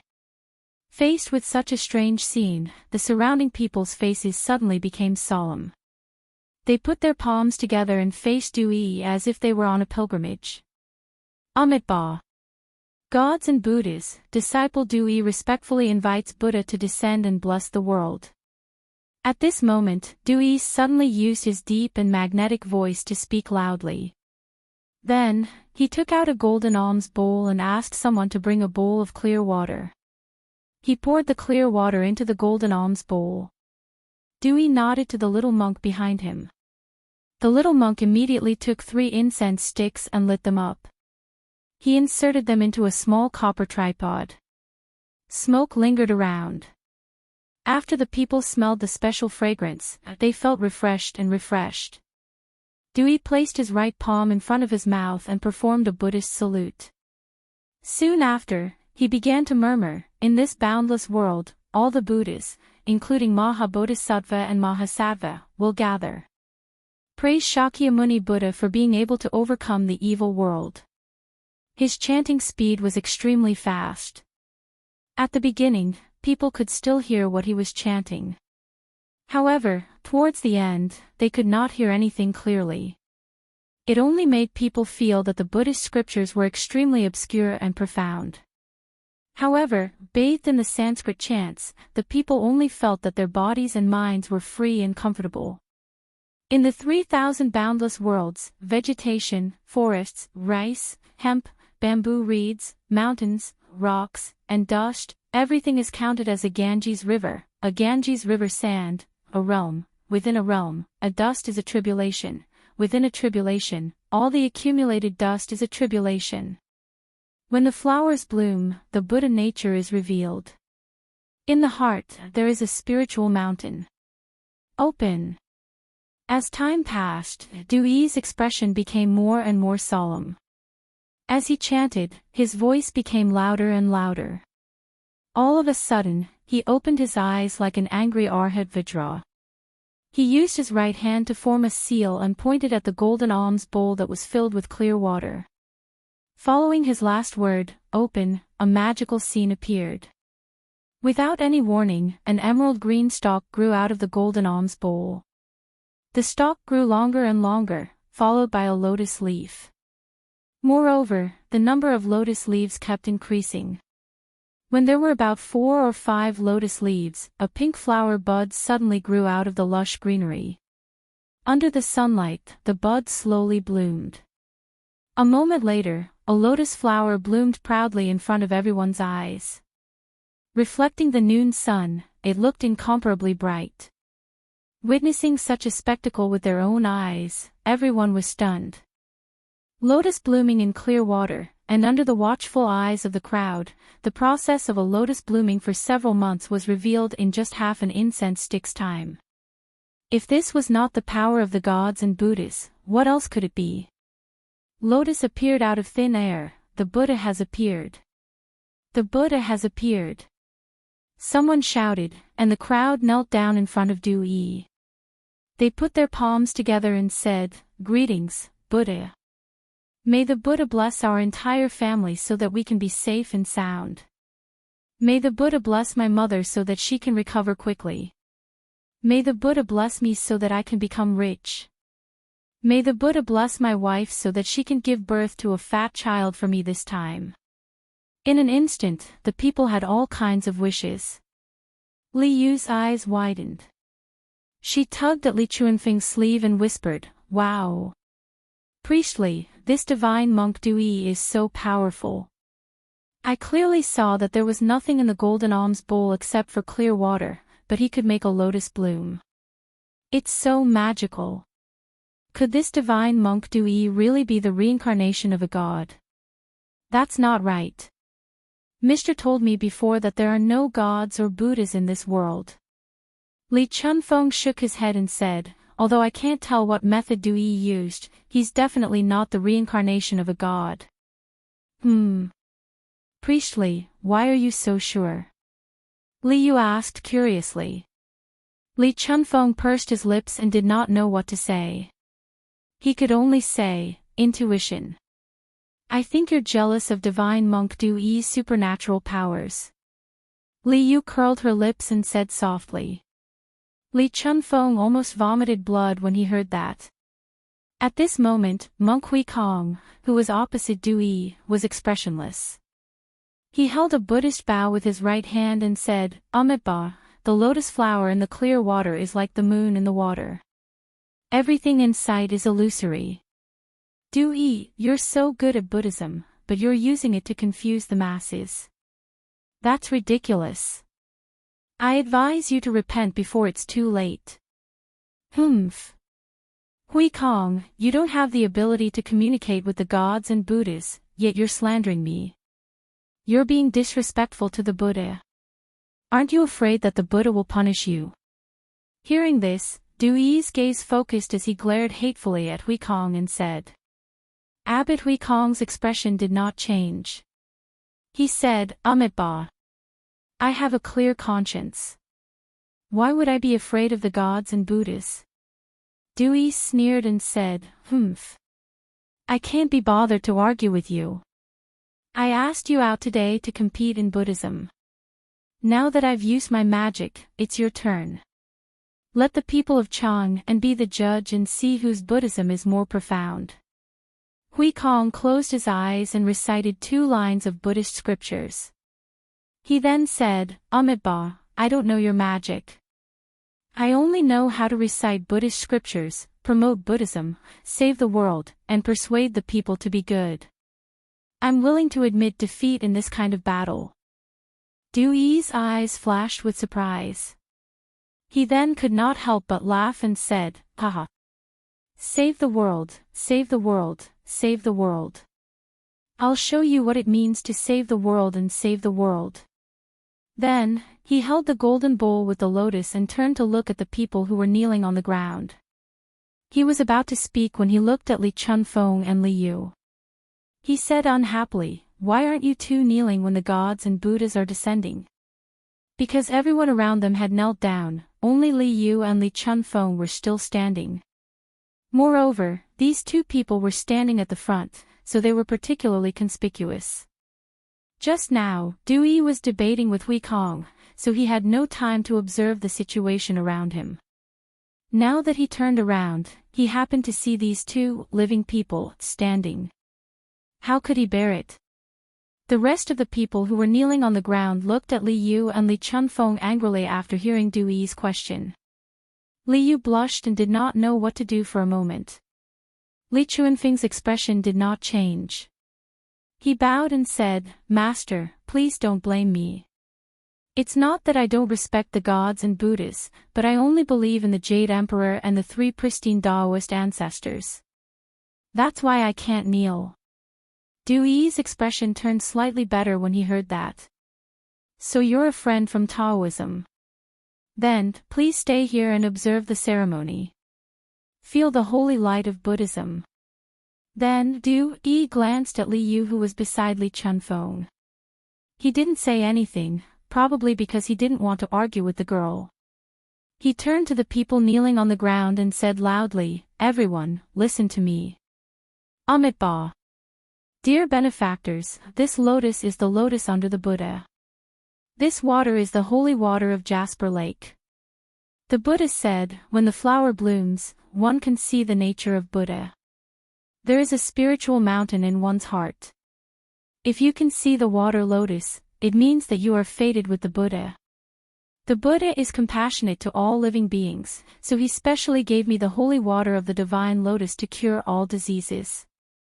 Therefore, the holy water of the golden bowl can cure all diseases in the world. Eating the lotus leaves can prolong one's life without any pain or worry." Wow! As soon as Du Yi finished speaking, the surrounding people were in an uproar.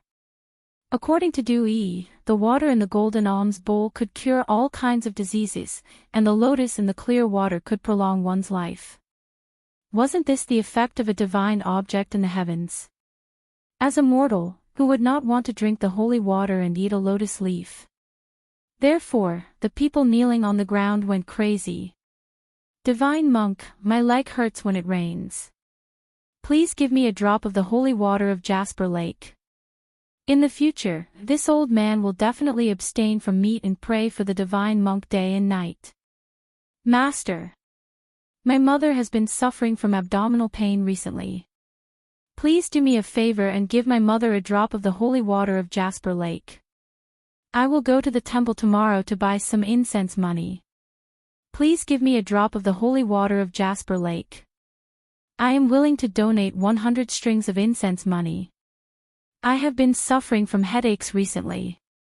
Please give me a lotus leaf. I am willing to donate 200 strings of incense money." Soon, the scene almost turned into an auction. Previously, the monk Du Yi used the ability of clear water lotus, which made everyone completely believe that he was the reincarnation of the true Buddha. So now, naturally, no one doubted that the water in his golden alms bowl could cure all kinds of diseases. There were millions of diseases in the world, and there were always some that could not be cured. For some rich people, as long as their diseases could be cured, they were willing to fork out some money. Therefore, in order to get a few drops of the holy water, the rich people began to throw money at it. Li Chunfeng, who was standing at the side, frowned imperceptibly. Seeing this, Li Yu quickly asked in a low voice, "Master, can the water and lotus really cure all diseases and prolong one's life? Should I go and ask for a piece too?" Li Chunfeng replied without hesitation, "Impossible. I am not good at medicine, but ever since I entered Yanhuang College, I have often talked with Master Sunday. There is no such thing as a miracle medicine that can cure all diseases in this world. However, your body is fine. Why do you want to ask for water and lotus like those people? At the end of his sentence, Li Chunfeng looked at Li Yu with a puzzled expression. Li Yu said embarrassedly, "Didn't divine monk Dui say that the lotus can prolong one's life? I want to live for a few hundred more years." A few hundred more years. Li Chunfeng's mind was in a mess. He decided not to talk to this mischievous girl for the time being. He felt that the generation gap was serious.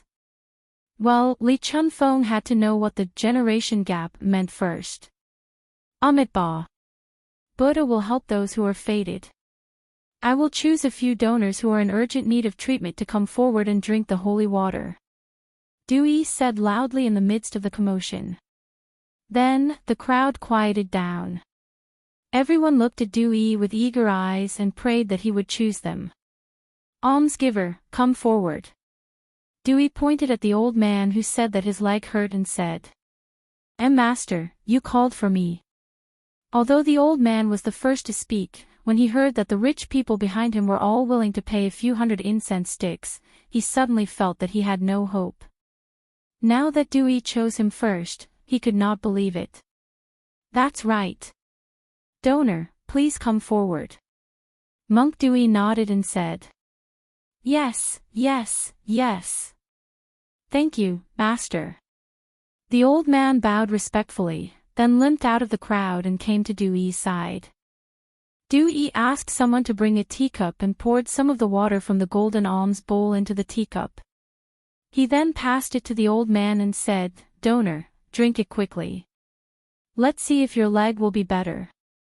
Thank you, Master. The old man received the teacup with both hands respectfully. Then, he held the teacup to his mouth impatiently and drank it in one gulp. At this moment, there were already thousands of people around. Thousands of pairs of eyes stared at the old man without blinking. They all wanted to see if Dewey's holy water could really cure all diseases. My leg doesn't hurt anymore. It's much better now. It's amazing. It's amazing. Thank you, divine monk. Thank you, divine monk. After the old man drank the tea, he paused for a moment and tried to walk 2 steps. Then, he shouted excitedly. Wow! The surrounding people were in an uproar. This time, those who were sick became even crazier. Master! Master! Master, please give me a bowl of holy water. I'm willing to pay 300 strings of incense money. Master, I'm willing to pay 400 strings of incense money. Master, please give me the Jade Lake holy water. Master, I'm willing. Seeing that the people were so crazy, Dewey revealed an imperceptible smile at the corner of his mouth. He made a Buddhist salute and said in a loud voice, Amitabha. Benefactors, please don't be impatient. Listen to this poor monk. Hearing this, the people quieted down. Dewey pointed at the old man and said, This benefactor's leg disease has been around for a long time. Just now, half a bowl of holy water didn't completely cure it. He needs to take another bowl of holy water in half a month to completely cure it. Master, where can I get the holy water in half a month? The old man was in a dilemma.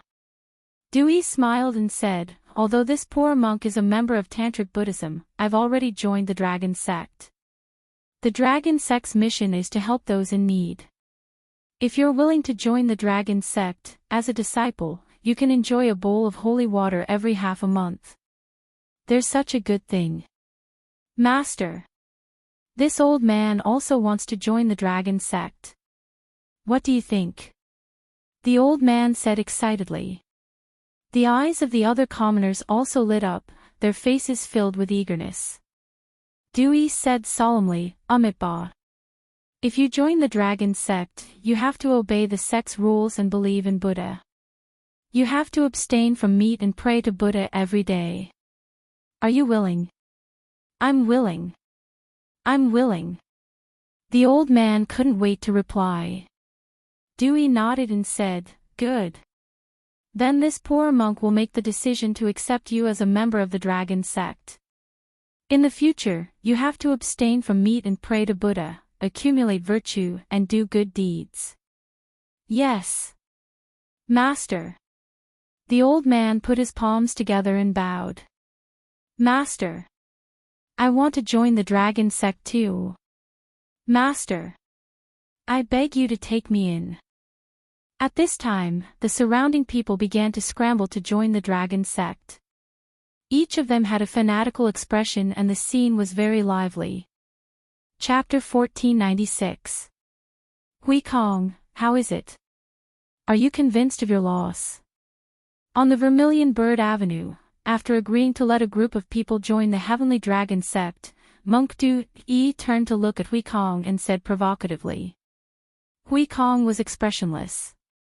He was neither sad nor happy nor angry, and did not say a word.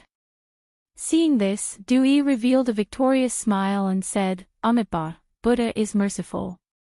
This poor monk will not compete with you for the position of the abbot of the great Xing Shan temple. You should guard your temple well.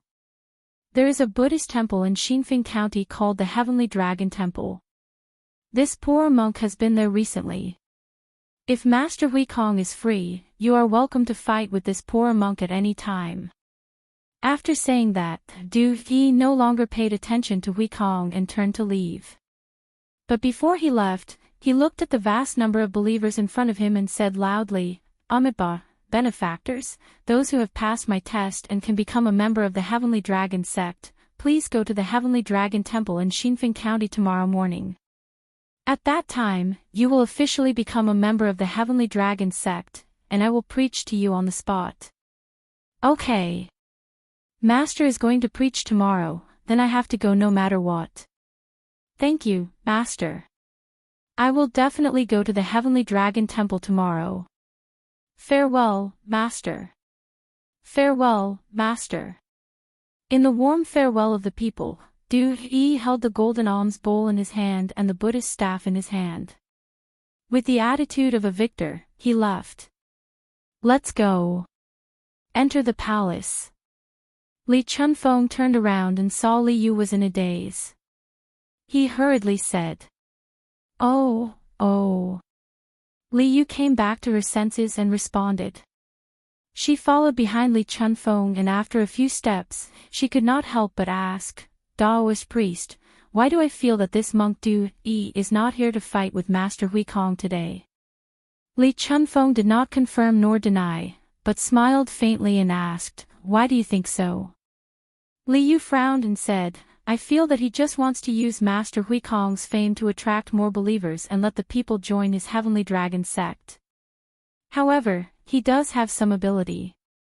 He was actually able to clear the water lotus and make Great Master Hui Kong willingly admit defeat. She was not a stupid person. On the contrary, she was very smart. At the beginning, Du Yi used the clear water lotus to amaze her. But later on, Du Yi used the opportunity to create a Heavenly Dragon sect to entice the commoners to join the sect. In Li Yu's opinion, this was somewhat impure. Li Chunfeng was silent for a moment before he said, I'm afraid that the Dragon Sky sect's background isn't simple. Let's not talk about this for now. Let's quickly enter the palace and meet the emperor. Yeah. Qing Shui Lian, Heavenly Dragon Church. Li Er had just finished his lunch and was about to take a nap in the Sweet Dew Hall when a servant came to report that Li Yu and Li Chunfeng were seeking an audience. Li Er did not reject the two of them and welcomed them with open arms. Naturally, Li Er did not believe the rumors about him and Li Chunfeng that were spreading among the commoners. This was because he had personally experienced the situation during the solar eclipse. He knew better than anyone what Li Chunfeng had said at that time. However, after Li Chunfeng described what he had seen and heard on the Vermilion Bird Avenue, Li Er's interest was instantly piqued.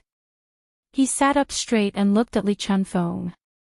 Li Shilang, in your opinion, is this divine monk Du Yi really the reincarnation of a Buddha? Li Er had always been interested in the immortals. Although Li Sichuan had confidently told him that there were no immortals in the world, but what if there were? It had to be said that Li Er had always had a trace of hope in his heart. However, it was just a fluke. He would not send a large number of people to search for the illusory immortals like Qin Shi Huang. Old Li was a person who knew how to restrain himself. Hearing the trace of hope in Li Er's voice, Li Chunfeng quivered and hurriedly said, "Your Majesty, I dare to say that this Du Yi is not the reincarnation of a Buddha. The purpose of his battle with Master Hui Kong today is probably to attract the commoners to join his heavenly dragon sect. Your Majesty, please understand." Li Er frowned and said, "Then how do you explain the clear water lotus in front of everyone?" Li Chunfeng cupped his hands and said, "Your Majesty, although I can't see the mystery behind the clear water lotus, I think it's just a slightly better illusion technique. If Du Yi is really the reincarnation of a Buddha, why is he unknown before? Your Majesty, please don't believe in the reincarnation of a Buddha so easily." Whether it was for the benefit of Taoism or his responsibility as a subject, Li Chunfeng had to dispel Li Er's fantasies about the immortals. Otherwise, if Li Er believed in Du Yi's evil and summoned him and put him in an important position, it would be troublesome. Illusion technique. Are you saying that the clear water lotus is just an illusion technique? Li Er was curious and asked. Li Chunfeng nodded and said, "Your Majesty, in Taoism, there are the 5 elements, 8 trigrams, and Qimen Duanjia. In Buddhism, there are also supernatural powers and illusions. This Du Yi is from the Tantric sect of India. As far as I know, there are very few high monks who don't know illusions. Your Majesty, please consider it rationally." Li Er nodded thoughtfully. After a short pause, he said, "If it's really an illusion technique, then this Du Yi is bewitching people. I'll send someone to investigate the origin of this heavenly dragon sect and their intentions. You don't have to worry about it anymore. Your Majesty is wise."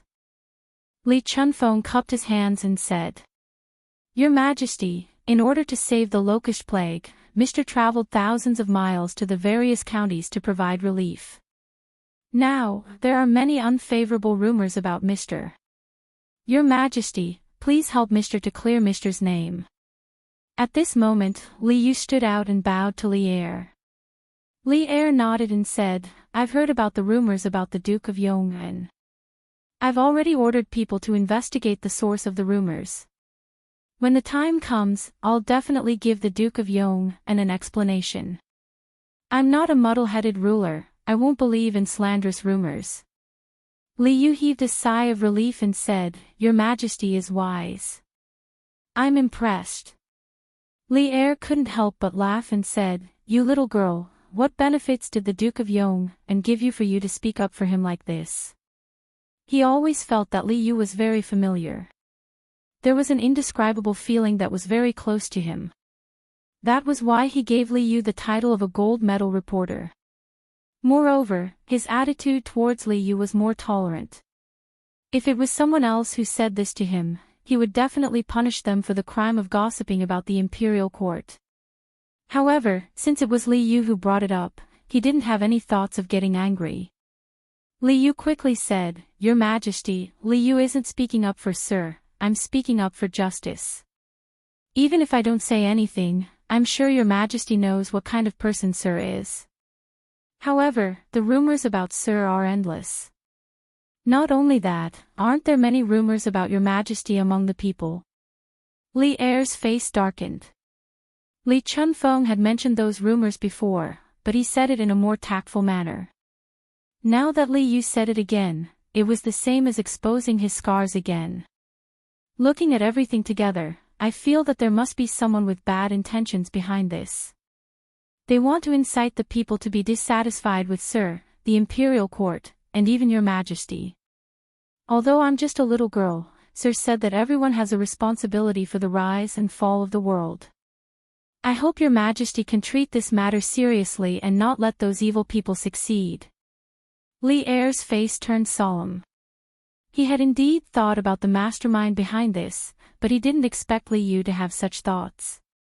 He couldn't help but look at Li Yu with praise and said, "What you said isn't without reason. I'll order the Supreme Court to investigate this matter. You don't have to worry. Liu breathed a sigh of relief and said, Your Majesty is wise. I'll take my leave then. I'll take my leave too. Li Chunfeng said. Li Er nodded. After the two left, Li Er's face turned gloomy. The rumors that Li Chunfeng had told him earlier kept echoing in his mind. This plague of locusts is God's punishment for the emperor for killing his brother and imprisoning his father. The solar eclipse earlier represented God's warning to His Majesty. His Majesty didn't listen to Li Chunfeng's advice. He didn't practice benevolence and didn't repent sincerely. That's why this plague of locusts is caused. These rumors could be said to be a dagger dipped in poison, stabbing straight into Li Er's heart.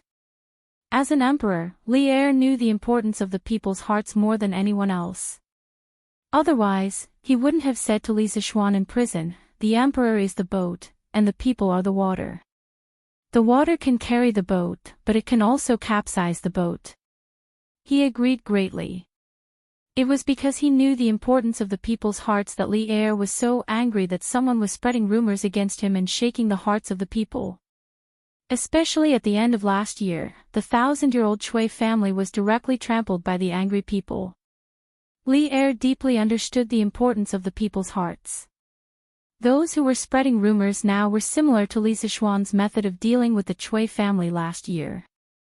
They wanted to use the power of the people and the power of public opinion to achieve their own goals.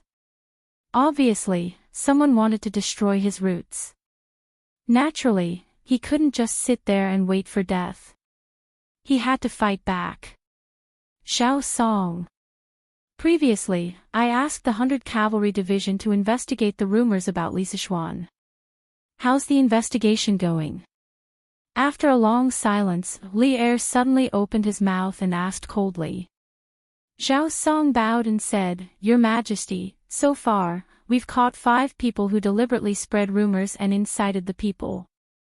However, these people are very tight-lipped and refuse to admit to their crimes. Li Er's eyes were cold as he said, Then, use torture. As long as we can confirm that they're deliberately inciting the people, then use torture, regardless of life or death. Li Er could feel that in the peaceful kingdom, there was actually a huge unstable factor hidden in it. He had to do something, or else when the person in the dark finished all the arrangements, it would be too late for him to make a comeback. At this time, why would he care about the life and death of those suspects? Xiao Song shuddered. He understood that Li Er was really angry.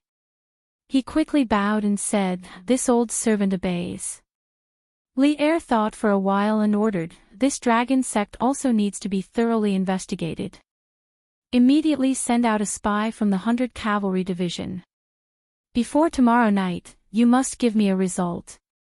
Xiao Song cupped his hands and said, Understood. Other than that, order the Wuhou government to strengthen the patrols in Chang'an City, to prevent people from using this opportunity to stir up trouble. Order the Yanhuang College's Ma Zhou, the recent Datong daily needs to focus on the current rumors and refute them. Do not let the people be misled by scoundrels and do illegal things. After a moment of silence, Li Er ordered again. Understood. Xiao Song cupped his hands and said. Li Er waved his hand and said, Send the order as soon as possible. This old servant will take his leave. Xiao Song cupped his hands and left the hall. Dragon Head, we already have 3,000 followers in Chang'an City. With these followers, we can establish a firm foothold in Chang'an City and develop more followers. Xinfeng County, in his secret room under the Sky Dragon Temple, the monk Du Yi no longer had his previous arrogance. Instead, he respectfully reported to a masked man. So this man was the dragon head of the dragon sect. Previously, the rumors about Li Zishuan and Li Er in Chang'an City were spread by him. The iron-masked man nodded and said, You did well. We are new here, so we need the support of a group of followers to establish ourselves in Chang'an City. But in your opinion, is it really impossible for Abbot Hui Kong to cooperate with us? You guys are from the same sect, and he won't even give you this bit of face. He performed a Buddhist bow and said, Dragon Head, although Hui Kong is a member of the Tantric sect, he has lived in the central region for decades and has long regarded himself as a Tang person. In my opinion, he will definitely not cooperate with us. Hearing this, the iron-masked man sighed and said, What a pity. Hui Kong has quite a reputation among the nobles in Chang'an City. If he can be used by us, our plan is at least half successful. Ha! Dragon Head, why are you so disheartened? Dewey smiled and said proudly, Since Hui Kong is not willing to cooperate with us, then we will develop our own followers. Today, this poor monk used some means to recruit 3,000 followers for my dragon sect. In time, this poor monk's reputation and connections in Chang'an will definitely surpass Hui Kong's. The iron-masked man nodded. After a moment of silence, he said, In that case, we will have to trouble you. There is not much time left for us. Li Zishuan is more astute than others. We must complete all the arrangements before he returns to Chang'an. Otherwise, he will definitely see through us. After everything is done, the position of Nation Master will definitely belong to you. At that time, why do you have to go back to India to suffer? He said with joy, Thank you, Dragon Head. I will do my best to help Dragon Head accomplish your great task. Due to the cover of the mask, the iron-masked man's expression could not be seen. He continued, Your Jade Lake holy water is very good. Remember to prepare more. The followers of the dragon sect will increase. When the time is right, I will order all the followers of Qingzhou, Qizhou, Zhangzhou, and Jizhou to come to Chang'an. He narrowed his eyes and said with a somewhat evil smile, Dragon Head, don't worry. I have a lot of Jade Lake holy water here. I guarantee it will be enough. Ha ha ha. Good. Tomorrow's lecture will depend on you. The iron-masked man laughed loudly. Yes, sir. He smiled and cupped his hands. Chapter 1497. The next morning. All right. Rinbiao, you don't have to send me off. Go back quickly. Li Zishuan looked at Wang Rinbiao and said in the pavilion outside Yong County in Qizhou. In more than 2 days, all the locusts in Qizhou had been wiped out by the Sky Rooster Brigade. Therefore, Li Zishuan planned to leave Qizhou with the Sky Rooster Brigade and head to the next destination. As for Wang Rinbiao, after this guy was nourished by love, his body was now very healthy. Didn't you see Li Jingchu standing next to him like a little bird? Thinking back to how strong she was in the past, who would have thought that after confessing her feelings to the person she loved, she would become like a little girl? Li Zishuan couldn't help but sigh in his heart. Women were indeed unpredictable creatures. However, he didn't know that some women's strength was just a layer of shell used to protect themselves. Once they found someone to rely on, they didn't need to disguise themselves anymore, because their other half would protect them. Send me off again. Xiao Xian, you've helped me so much this time, but I didn't treat you well. Now that you're leaving after helping me, I should send you off no matter what. Wang Rinbiao said with a face full of reluctance. Li Zishuan's trip to Qizhou this time had indeed helped him a lot. First, he had helped him eliminate the locusts, and second, he had helped him solve his emotional problems. It could be said that he had untied the knot in his heart. This kind of great kindness, no matter how much he thanked him, it would not be enough. Li Zishuan said with a smile, Isn't there a saying that even if you send someone off 1,000 miles, you will have to part in the end? You and I will meet again if fate wills it. Now that the locusts are here, I have to hurry to the other affected states to eliminate them as soon as possible. I can't stay in Qizhou any longer. On the other hand, Rinbiao, if the eldest princess knows about the matter between you and Miss Li, she will definitely strongly oppose it. You should be mentally prepared in this regard. At the end, Li Zixuan's face became serious. Wang Rinbiao's face stiffened.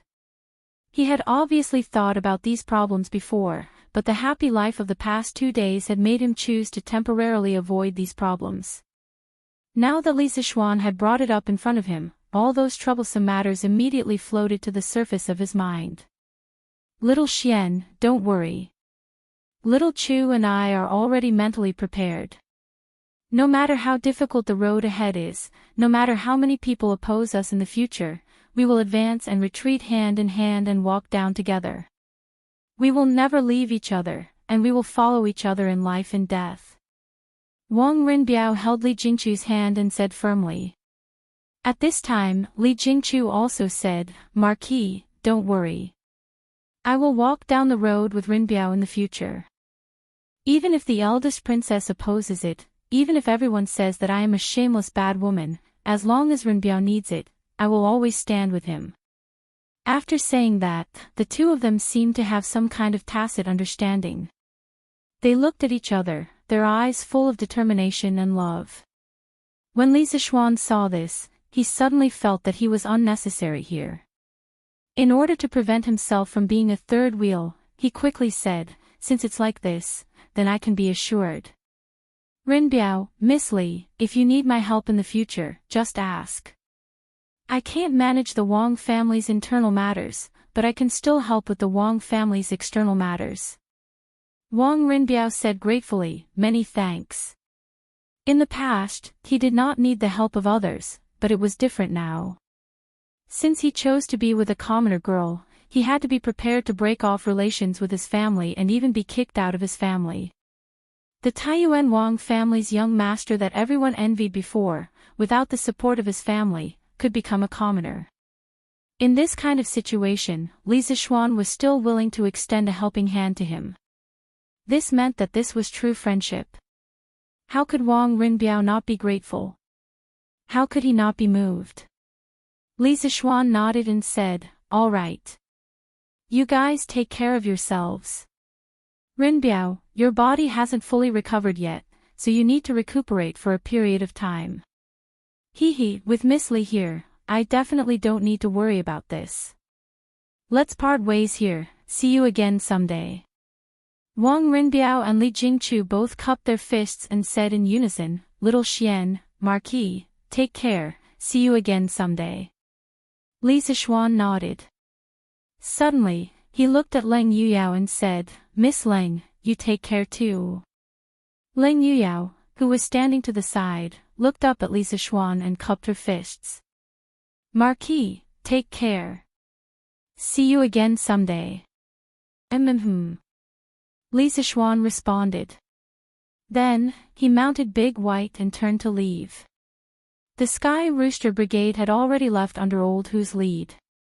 Their next stop was the Lan province, because he had received a letter from his father-in-law asking for help yesterday.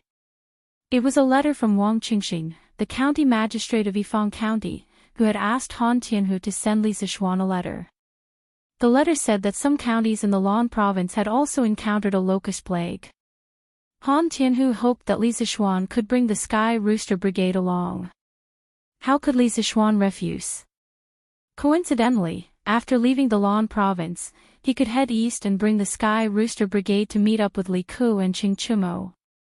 Moreover, ever since Han Liqing went to Yifang County in the Lan province at the beginning of the year to take care of the 3 villages that Li Zixuan had bought for him, he had never returned to Lantian County. Iron Egg hadn't seen Han Tianhu for almost half a year. This trip was a good opportunity for the father and son to reunite. Your Majesty, according to our investigations, the Heavenly Dragon sect began to rise in the Qing province at the beginning of last year. Later on, it gradually began to develop followers in the Qi province, Tsang province, and Ji province. Because the Heavenly Dragon sect often provides porridge and treats the common people, it is deeply respected and welcomed by the people. There are even some local authorities that sometimes require the Heavenly Dragon sect's help. As for the monk Dui, according to Abbot Hui Kong of the Great Xingshan Temple, his Buddhist name is Shakyamuni Dui. He is a disciple of the Tantric Buddhism of India, and his master is the Venerable Dharma Chitta of the Nalanda Temple. Nalanda Temple is the holy land of Buddhism in India, and the Venerable Dharma Chitta is the most famous monk in India. It is said that he is more than 700 years old, but he has the face of a man in his 30s. The Indians call him the living Buddha. At noon, Li Junxian arrived at the Suite du Palace and reported to Li Er. Due to the urgency of Li Er's order yesterday, the entire 100 Horsemen department had been mobilized in order to find out what Li Er had told them as soon as possible. Including him, he hadn't slept a wink since he received the order yesterday. However, his efforts had paid off and he had found out something. That is Nalanda Temple, Dharma Chitta. Li Er frowned. This Dharma Chitta is really more than 700 years old. Li Junxian had a troubled expression. This subordinate has no way to investigate this, but according to Abbot Hui Kong, Dharma Chitta is very profound, and he is the most likely venerable to become a Buddha in the past thousands of years. In fact, this venerable Dharma Chitta did indeed have a great background. Dharma Chitta, also known as Dragon Wisdom Bodhisattva, Samantabhadra Ali, Dragon Bodhi, and so on, was born in India, now India. He was the direct disciple of Dragon Fierce Bodhisattva, and was the fourth-generation founder of Tantric Buddhism. Dragon Wisdom Bodhisattva had ascended to the Holy Land, and his divine power was unimaginable. His virtue was known throughout the 5 heavens, and his name spread far and wide. It was said that when Xuanzang traveled to India to study, he met Dragon Wisdom Bodhisattva at the eastern border of the Great Forest. Seeing that Dragon Wisdom Bodhisattva was about 700 years old and looked like he was in his 30s, he decided to learn Buddhism from him. Thus, from a certain perspective, Tang Xuanzang could be considered Dragon Wisdom Bodhisattva's disciple. In fact, in another few decades, in the Kaiyuan era, Dragon Wisdom Bodhisattva, who was also Dharma Chitta's other disciple, Shan Wuwei, would also come to Great Tang. According to the official records, Shan Wuwei was deeply favored by Tang Xuanzong, and he became the revered state teacher. At this moment, Li Er nodded thoughtfully. After a moment of silence, he asked, "How many members does the Heavenly Dragon sect have now? Who is the person in charge?" Li Junxian clasped his fists. "Your Majesty, the Heavenly Dragon sect has around 3,000 members in Chang'an. As for how many members there are in the other 4 provinces, this general has yet to find out. According to our investigation, Shakyamuni is the venerable of the Heavenly Dragon sect, and he has a hall master and a dragon head. However, the dragon head of the Heavenly Dragon sect has always been mysterious, and it is said that very few people have seen it. I heard that Shakyamuni has a holy water called the Jade Lake that can cure all illnesses." Li Er couldn't help but frown. He stood up and walked 2 steps with his hands behind his back. "I didn't expect the Heavenly Dragon sect to have hidden in our Great Tang for so long and have so many members. In the long run, they will be a great threat to the imperial court. Wait, if the Heavenly Dragon sect has risen in Qingzhou, why haven't we received any reports from the Qingzhou provincial governor? This general doesn't know." Li Junxian clasped his fists. However, according to the intelligence obtained by the 100 Horsemen Department, not only will the local officials not resist the Heavenly Dragon sect, they will even welcome them. This is because the Heavenly Dragon sect has a holy water called the Jade Lake that can cure all illnesses. Firstly, it can help the local officials treat their illnesses, and secondly, if the officials suffer from a difficult illness, they will inevitably seek help from the Heavenly Dragon sect. Li Er was displeased. Humph. Preposterous. The local officials should be unconditionally loyal to the imperial court. If that's the case, won't they be suppressed by the Heavenly Dragon sect? It's fine if the Heavenly Dragon sect is wholeheartedly benevolent, but if they harbor evil intentions, won't these local officials become accomplices? Li Junxian decisively shut his mouth, not daring to interrupt. Even if he was beaten to death, he wouldn't say a word when it came to the affairs of the imperial court, because he understood what his duty was. After a few moments of silence, Li Er's anger somewhat subsided. He muttered, "Did you manage to interrogate those 5 people who were intentionally spreading rumors? Are they related to the Heavenly Dragon sect?" To tell the truth, Li Er really wanted to obtain evidence of the Heavenly Dragon sect's crimes so that he could use this opportunity to arrest all of them. For the Great Tang, this would remove an unstable factor. Li Junxian clasped his fists. "Your Majesty, even though those 5 were tortured to the point of fainting from the pain, they were still unwilling to say anything.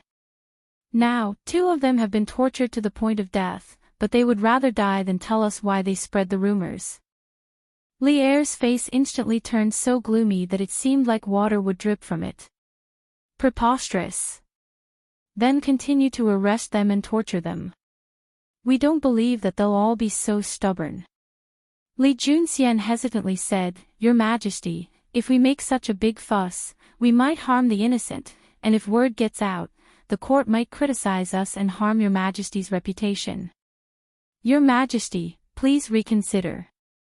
Although the cavalry were very cautious in arresting people, there was no guarantee that there wouldn't be any innocent among them. Moreover, if the court learned of this, they would fiercely object. Li Er's brow furrowed, and after a few moments of thought, he said, "Be more cautious when arresting people and more discreet when interrogating them. We must find out as quickly as possible if these people spreading rumors have any connection to the Heavenly Dragon sect." Li Er felt that he could no longer be overly cautious. He had to be decisive, or else it would be too late once the mastermind behind the scenes had finished setting up. Li Junxian's heart trembled as he clasped his hands. "This general obeys the decree." "Father." Lan Province, outside the gates of Yifang County. Li Zishuan and the Sky Chicken Brigade had arrived before noon. Lan Province's provincial governor Zhou Wenfang, Yifang County's county magistrate Wang Qingxing, a group of officials from the government and county offices, and Li Zishuan's father-in-law, Han Tianhu, had all been waiting to welcome them. As the procession reached the gates, Iron Egg saw that extremely familiar figure and couldn't help but ride over. In the past, when Han Lijing was at his side, Iron Egg would often complain that Han Lijing was meddling too much. But after being separated for nearly half a year, Iron Egg only missed Han Lijing. Han Lijing quietly stood in front of the gates, not cheering or crying. It wasn't that he didn't want Iron Egg, but there were so many officials standing next to him that he needed to maintain his calm and self-control. Otherwise, wouldn't he make a fool of himself and cause his son-in-law to lose face? "Father. Are you feeling well?" Iron Egg took the lead and rode his bicycle to Han Lijing. He quickly got off the bicycle and parked it at the side. Then, he stepped forward and said excitedly, "Ha! Your father's body is fine. You don't have to worry about me." Han Lijing smiled with great relief. Then, he looked at Iron Egg from head to toe and couldn't help but nod. "You've become darker, thinner, and taller. Iron Egg, you've done well this time. More or less, you've accumulated some merit. Also, you've gained a lot of knowledge along the way, right?" Seeing Iron Egg grow from a naughty kid who only knew how to play with mud to his current state, how could Han Lijing not feel gratified? His daughter had married a kind-hearted and capable person, and his son was becoming more and more promising day by day. Han Lijing now had no regrets. He had no more desires. "Ha! Brother Han, you've given birth to a good son. He'll definitely be successful in the future." Lan Province's provincial governor Zhou Wenfang stroked his beard and laughed. Han Lijing hurriedly said, No. It's fine as long as this brat doesn't cause any trouble for me." How can he bear the provincial governor's love? Zhou Wenfang smiled and didn't say anything because Li Zishuan had already arrived. Lan Province's provincial governor, Zhou Wenfang, greets Marquis. Yifang County's County Magistrate, Wang Qingxing, greets Marquis. Greetings, Marquis. Li Zixuan jumped down from his horse. Zhou Wenfang, Wang Qingxing, and the other officials came forward to salute him. Chapter 1498. Provincial Governor Zhou, County Magistrate Wang, there's no need for such formalities. Outside Yifang County's city gate, Li Zixuan approached the group of officials and said with a smile, I came to Lan Province to exterminate locusts. You don't have to worry about me. If you have official business to attend to, go ahead. Li Zixuan was a pragmatic person and didn't like to engage in such superficial formalism. However, Zhou Wenfang and the others had come out of the city to welcome them out of good intentions. As the saying goes, don't slap a smiling face, so he had no reason to blame them. Zhou Wenfang's eyes flashed. He was surprised, but his expression returned to normal after a while. He cupped his hands respectfully and said, Marquis is a man of noble character and unquestionable integrity.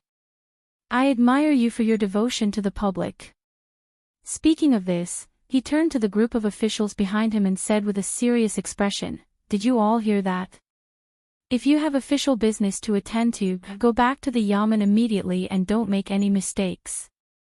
Lan Province's capital was Yifang County, so Zhou Wenfang's words were not only directed to the subordinates of the provincial governor's office, but also to the officials of Yifang County's Yamen.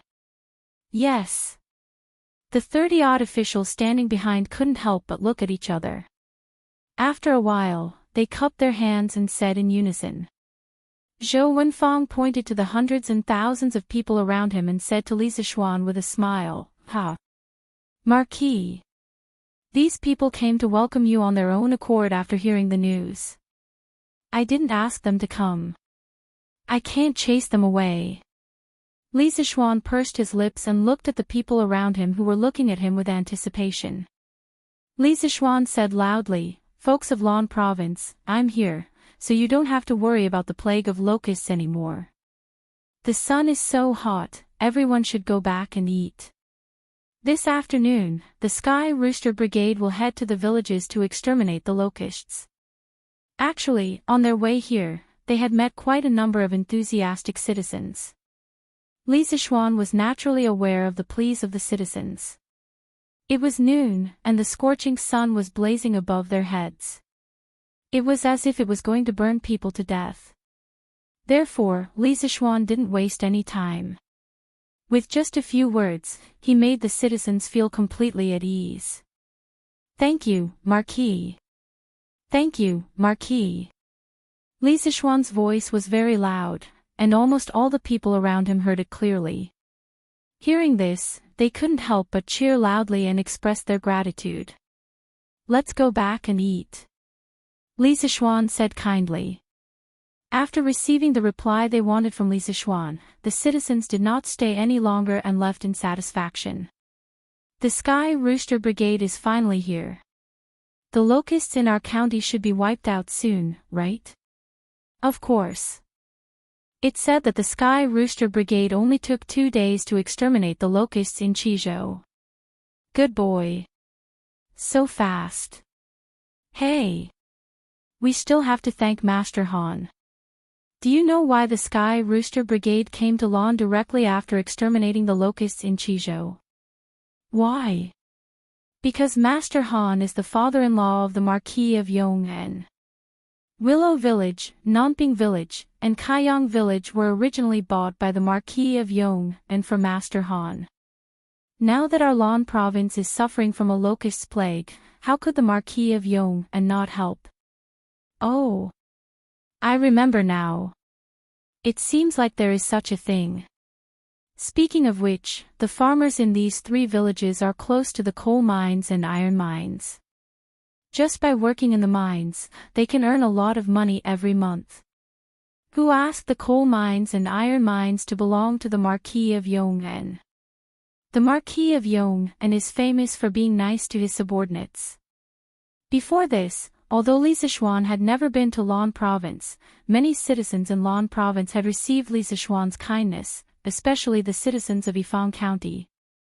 This was because Li Zixuan not only owned coal mines, but also iron and aluminum mines. Although mining would pollute the local environment, ever since Han Lijing came here, he had been using the method that Li Zixuan taught him to treat sewage. Therefore, after half a year, the local environment was not polluted much. Instead, the citizens earned a lot of money working in the mines. Marquis. This official has prepared some light wine in the residence. There are no delicacies, only some ordinary home-cooked meals. I hope that Marquis will honor me with your presence. Outside the city gates, Li Zixuan and Han Lijing exchanged a few words. At this moment, Zhou Wenfang stepped forward and cupped his hands. Actually, this lunch banquet was not just a home-cooked meal. However, after seeing Li Zixuan's actions, Zhou Wenfang guessed that Li Zixuan did not like their extravagance and waste. Therefore, he changed the delicacies into a home-cooked meal. Li Zixuan nodded and said, "A home-cooked meal is just right. I'll have to trouble Provincial Governor Zhou to prepare some home-cooked meals for the children as well." Regarding Zhou Wenfang's character, Li Zixuan had heard from Han Lijing that he was a smart person who knew how to curry favor with his superiors but would not overly curry favor with them. This kind of person could not simply be defined as a corrupt official, because he was not corrupt. He only knew a little about the way to curry favor with his superiors. Compared to an upright and plain-spoken official like Wei Jing, under normal circumstances, people like Zhou Wenfang who knew how to curry favor with his superiors and knew how to be flexible would do better. Therefore, Li Zixuan did not have any bad feelings towards Zhou Wenfang, but he also did not have a good impression of him. Moreover, his father-in-law, Han Tianhu, was still in Zhou Wenfang's territory. He did not need to embarrass Zhou Wenfang over such a trivial matter. Therefore, after thinking for a moment, Li Zixuan agreed to Zhou Wenfang's invitation. Under Li Zixuan's exemplary leadership, the lunch in the provincial governor's residence ended very quickly. It only took about half an hour from start to finish. After lunch, Li Zixuan bade farewell and led the group of children out of the county town to kill the locusts. Of course, Han Lijing followed behind them. Along the way, not only did iron eggs stick to Han Lijing, the children of the Han family manor also liked to surround Han Lijing and call him Lijing non-stop. Although Han Tianhu was no longer in the Han family manor, the children did not treat him as an outsider. Along the way, he left behind a trail of laughter. It was very lively. Looking at the noisy children around him, Han Tianhu could not help but sigh.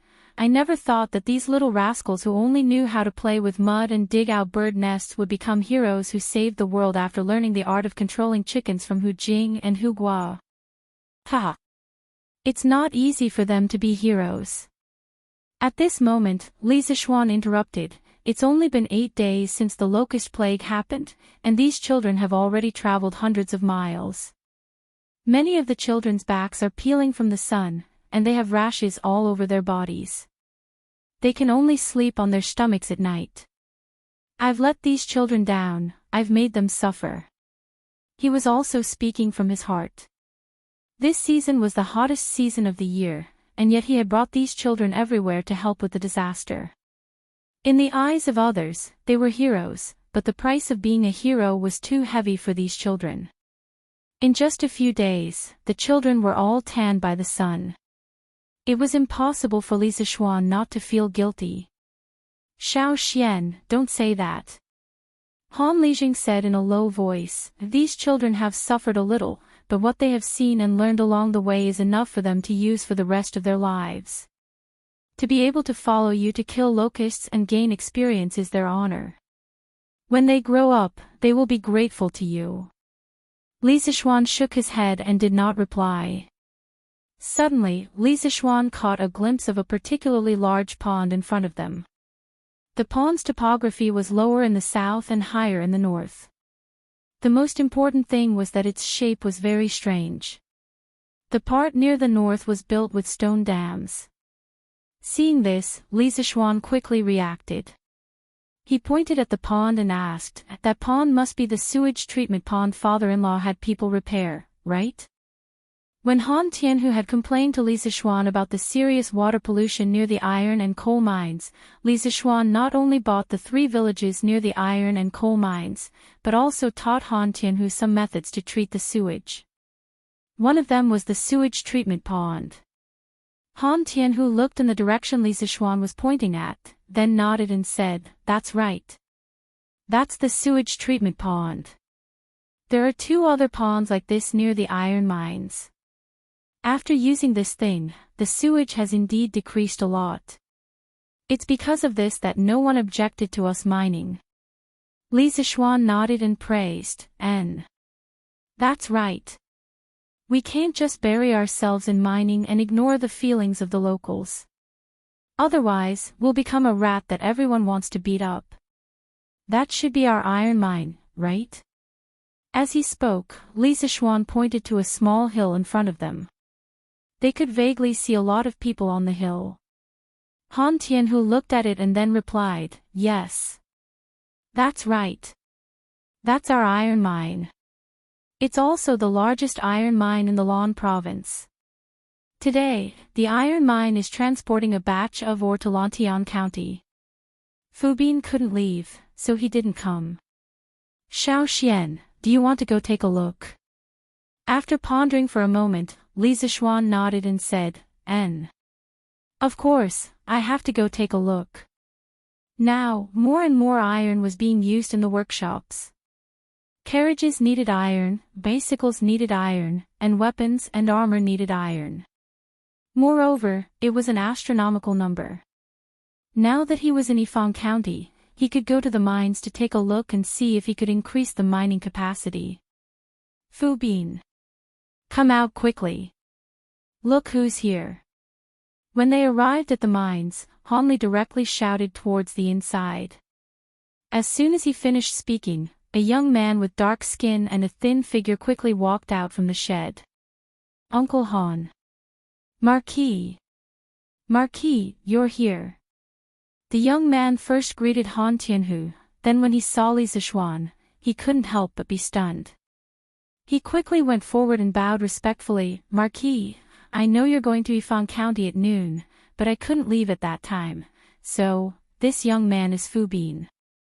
Li Zixuan waved his hand and smiled, "No matter. You did the right thing. Business is more important. There are so many people welcoming me. You won't make a difference, right? Hey! You're tanned and thinner than before. Looks like you've suffered a lot here. Do you want me to transfer you back to Lantian County?" Just by looking at Fubin's tanned and thin appearance, it was obvious that he had suffered a lot here.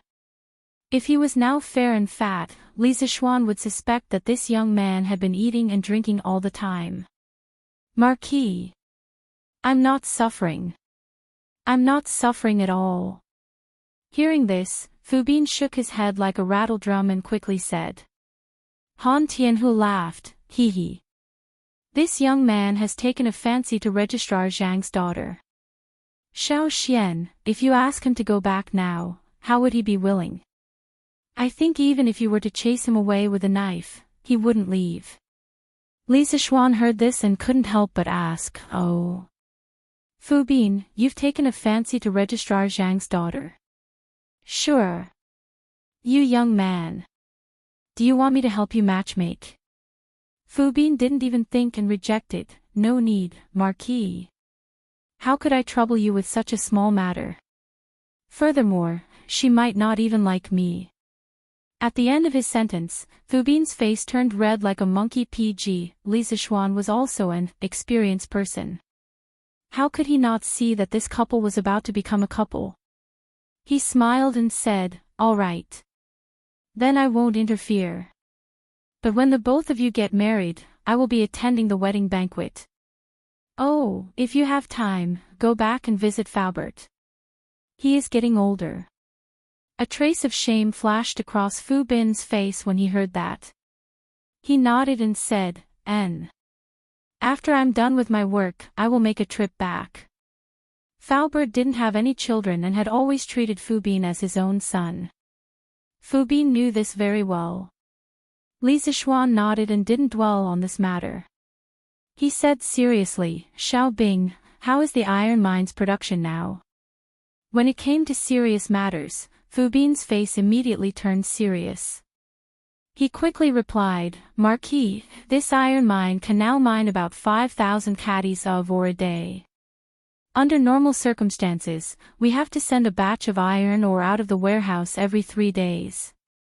Oh, last month, I found that the quality of the ore deeper underground is better and there are more of it. I got someone to dig a mine that is 4 to 5 feet deep and plan to mine from the bottom. This way, we can mine at least twice as much iron ore. The ancient people couldn't dig tens of meters deep into the ground like the modern people. At that time, due to the lack of advanced machinery and technology, most of the ore they mined was near the surface. Fu Bin could think of using a mine to mine directly from the bottom. This was considered a new approach. However, this method of his could easily lead to danger. What? Mine? Li Zishuan's face changed and quickly said, Where is this mine? Bring me to take a look. Fu Bin saw Li Zishuan's face and had a bad feeling. But he couldn't think of what he did wrong. He could only bite the bullet and said, Marquis, the mine is over there. Follow me. Okay. Under Fu Bin's lead, Li Zishuan came to a 1-meter deep, bottomless pit. Above the pit, there was a rotating device similar to the one above the well. It should be used to pull people or goods. Marquis, do you think there is anything wrong with this mine? After a while, Fu Bin asked. Li Zishuan thought for a while and said, Xiao Bing, it is good that you can think of this method. But this method is risky. Chapter 1499. Risks. Marquis, what risks are there? In ancient times, most of the mining was done close to the surface. Some of the ore was even directly exposed to the surface, so Fu Bin couldn't think of any risks at the moment. Li Zishuan pondered for a moment, then said, Firstly, if it rains, due to the terrain, the rainwater will gather in the mine, which is definitely a threat to the safety of the miners. Secondly, the deeper the mine, the less air there is, the more likely the miners will suffocate to death. Thirdly, and this is also the most serious point. If the mining route and the size of the mine are not strictly controlled, it is very likely that the mine will collapse. When that happens, no one will be able to come out, and the casualties will be disastrous. No one can bear the responsibility for this.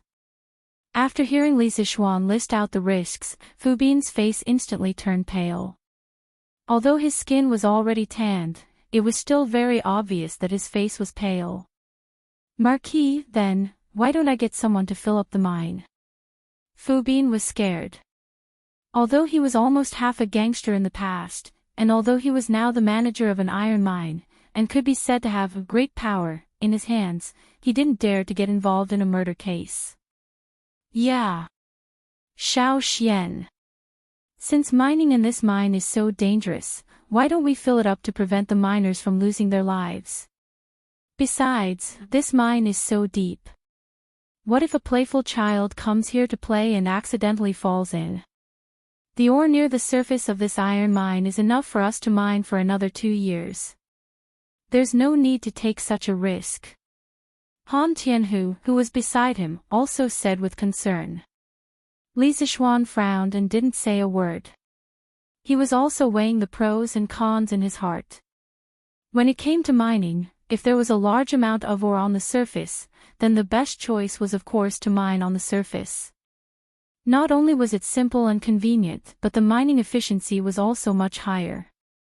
Because the surface area was large, it was convenient for more people to mine at the same time. However, the problem was that the ore on the surface was often limited. Most of the ore was distributed below the surface. Just like this iron mine, the ore on the surface probably didn't even account for 1% of the total reserves. Should he give up eating for fear of choking, or should he face the difficulties head-on? This was a question worth pondering.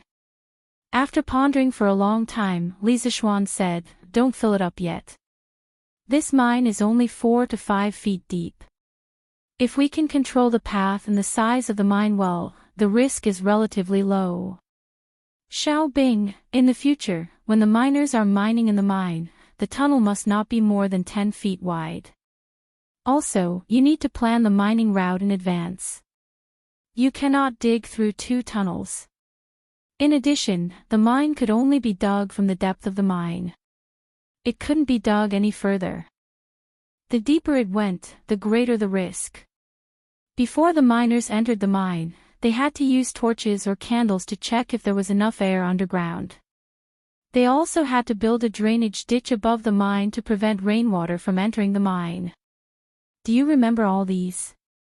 A depth of 4 to 5 feet was only about 10 meters. In fact, it wasn't that deep. Most modern mines were about a few hundred meters deep. The world's deepest mine, Bonnig Mine, was more than 4,000 meters deep. Therefore, in comparison, as long as the safety measures were in place, there shouldn't be any danger in this mine. Of course, more importantly, Li Zishuan wanted to try mining underground. As Tang Dynasty's industrial base became more and more complete, the demand for all kinds of ores would increase. The ores on the surface would not be able to meet the demand. By that time, they would have to mine from underground. Rather than not knowing anything at that time, it was better to start accumulating the experience and skills of mining underground. This way, they could be prepared when the time came. Fu Bin was actually a little scared at this time. After listening to Li Zishuan's words, he hesitated and asked, "Marquis, is this really okay? There won't be any deaths, right?" Li Zishuan stared at Dong Xuebing. But he thought about it again. Sometimes, it might not be a bad thing to be timid. Take Fu Bin for example. If he had the guts, he would have started using the mine method to mine. Also, the depth of the mine would definitely be more than 10 meters deep. If that was the case, the miners here would have already lost their lives. As long as you do as I say, everything will be fine. This is also a good opportunity for you to increase your knowledge and experience. You have to come here often to check on the mine to prevent accidents. After thinking for a while, Li Zishuan looked at Fu Bin and said. Fu Bin gritted his teeth and said, "Fine. During this time, I will keep an eye here and do everything according to Marquis' instructions." Li Zishuan nodded and suddenly remembered something. He said seriously, "Xiao Bing, you can use the mine to mine the iron mines, but you cannot use this method at the coal mines. No matter how shallow the mine is, you cannot use it. Do you understand?" Fu Bin was puzzled and asked, "Marquis, why is that so?" Dong Xuebing really had this thought. Since the iron mines can be used to mine the mine, then the coal mines should be able to do it too. Mining in a mine is more efficient than mining in an open pit. After all, mining in an open pit requires the soil to be removed from the surface. Mining in an open pit can be done directly from the mine. Li Zishuan said seriously, "Don't ask why. Just do as I say. Remember, do not dig on top of a coal mine. I would rather waste more manpower digging in an open pit than dig on top of a coal mine. Or else, a lot of people will die. A coal mine is different from an iron mine. If you dig a mine, there will be gas inside. This gas will explode when it comes in contact with a flame. To light up the mine, you must have special explosion-proof lamps. If not, the mines will explode. With the current conditions, explosion-proof lamps can't be manufactured in a short period of time." So, Li Zishuan asked Fu Bin to give up on the idea of digging on top of a coal mine. Hearing that, a lot of people will die, Fu Bin trembled and quickly said, "Okay. Marquis, don't worry. I will remember. I will definitely not dig on top of a coal mine." Li Zishuan nodded and walked around the mine 2 more times before leaving with Han Tianhu. Then, under Han Tianhu's lead, Li Zishuan went to the other nearby mines to inspect. He felt guilty. Ever since he got these mines from Lier last year, he hadn't seen them in person. Now that he was in Lan province, how could he not take the opportunity to take a look? However, after looking at the mine, Li Zishuan felt a little bloated. In his previous life, people often joked, if you charge a few thousand yuan for a game, you must have a mine at home, xxxxx, you have a mine at home. Now, Li Zishuan really wanted to say, yes, I really do have a mine at home, and not just one. After visiting the mines, it was almost dusk. Zhou Wenfang sent someone to invite Li Zishuan and the children to dinner, but Li Zishuan politely declined. That night, he and the children planned to stay at Willow Village where Han Tianhu lived. It was a good opportunity to understand Han Tianhu's life here. Hee. It's right in front. When the sun set, the children and the fields officially finished work. Under Han Tianhu's lead, a large group of people and chickens marched towards Willow Village. Han Tianhu said to the children as he walked, "You've all been tired for the day. Later, eat as much as you want. I see that some of you were too embarrassed to eat too much for lunch. You must be starving now, right?" As soon as Han Tianhu's voice fell, the children immediately began to chatter. Yes. I didn't dare to eat after eating 2 bowls of rice in the afternoon. I was afraid that the official would laugh at me. I didn't dare to eat after eating 5 drumsticks. Li Zhang, are there drumsticks tonight? Is there fatty meat tonight? Hearing this, Han Tianhu laughed, yes. Chicken, duck, fish, and fish are all available tonight. Eat as much as you want. Whoever pretends to be polite and doesn't dare to eat too much, I'll kick that person's ass today. Although he said this, Han Tianhu's eyes were filled with kindness. He was really happy today. Many of the children in front of him grew up under his watch. Of course, some of them were even beaten up by him when they were young. After being in a foreign land for more than half a year, Han Tianhu also missed the people in the Han family manor. Now that he saw these children, he felt as if he had already returned to the Han family manor. That kind of homesickness could only be experienced by those who had been wandering around for years. Oh! I want to eat 4 bowls of rice tonight. I want to eat 10 drumsticks tonight. I want to eat 2 bowls of meat. The children instantly cheered. They were all from the same manor. These children had always treated Han Tianhu as their own uncle. Naturally, there was no need for them to be polite. Unlike when they had lunch at the provincial governor's residence, they had to be considerate of others. Tonight, they could eat as much as they wanted. Father-in-law, can you prepare dinner for so many of us by yourself? Why don't I send someone to the city to invite a few chefs over? Li Zishuan helplessly shook his head as he looked at the group of brats trying to eat Han Tianhu poor. Then, he said worriedly. After all, Han Tianhu was alone here without any companions. Han Tianhu smiled and waved his hand. Hee. No need.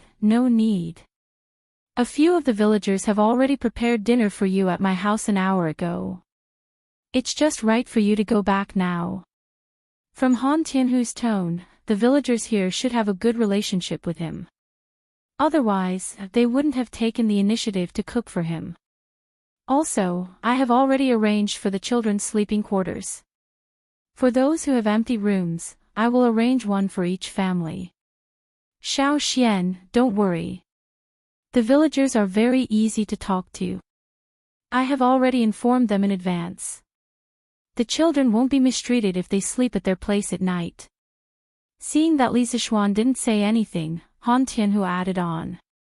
Li Zishuan nodded and said, since father-in-law has already made arrangements, then of course I'm not worried. Han Tianhu's love for these children was no less than his. Li Zishuan naturally didn't have any reason to worry. Yo! Tianhu, you're back.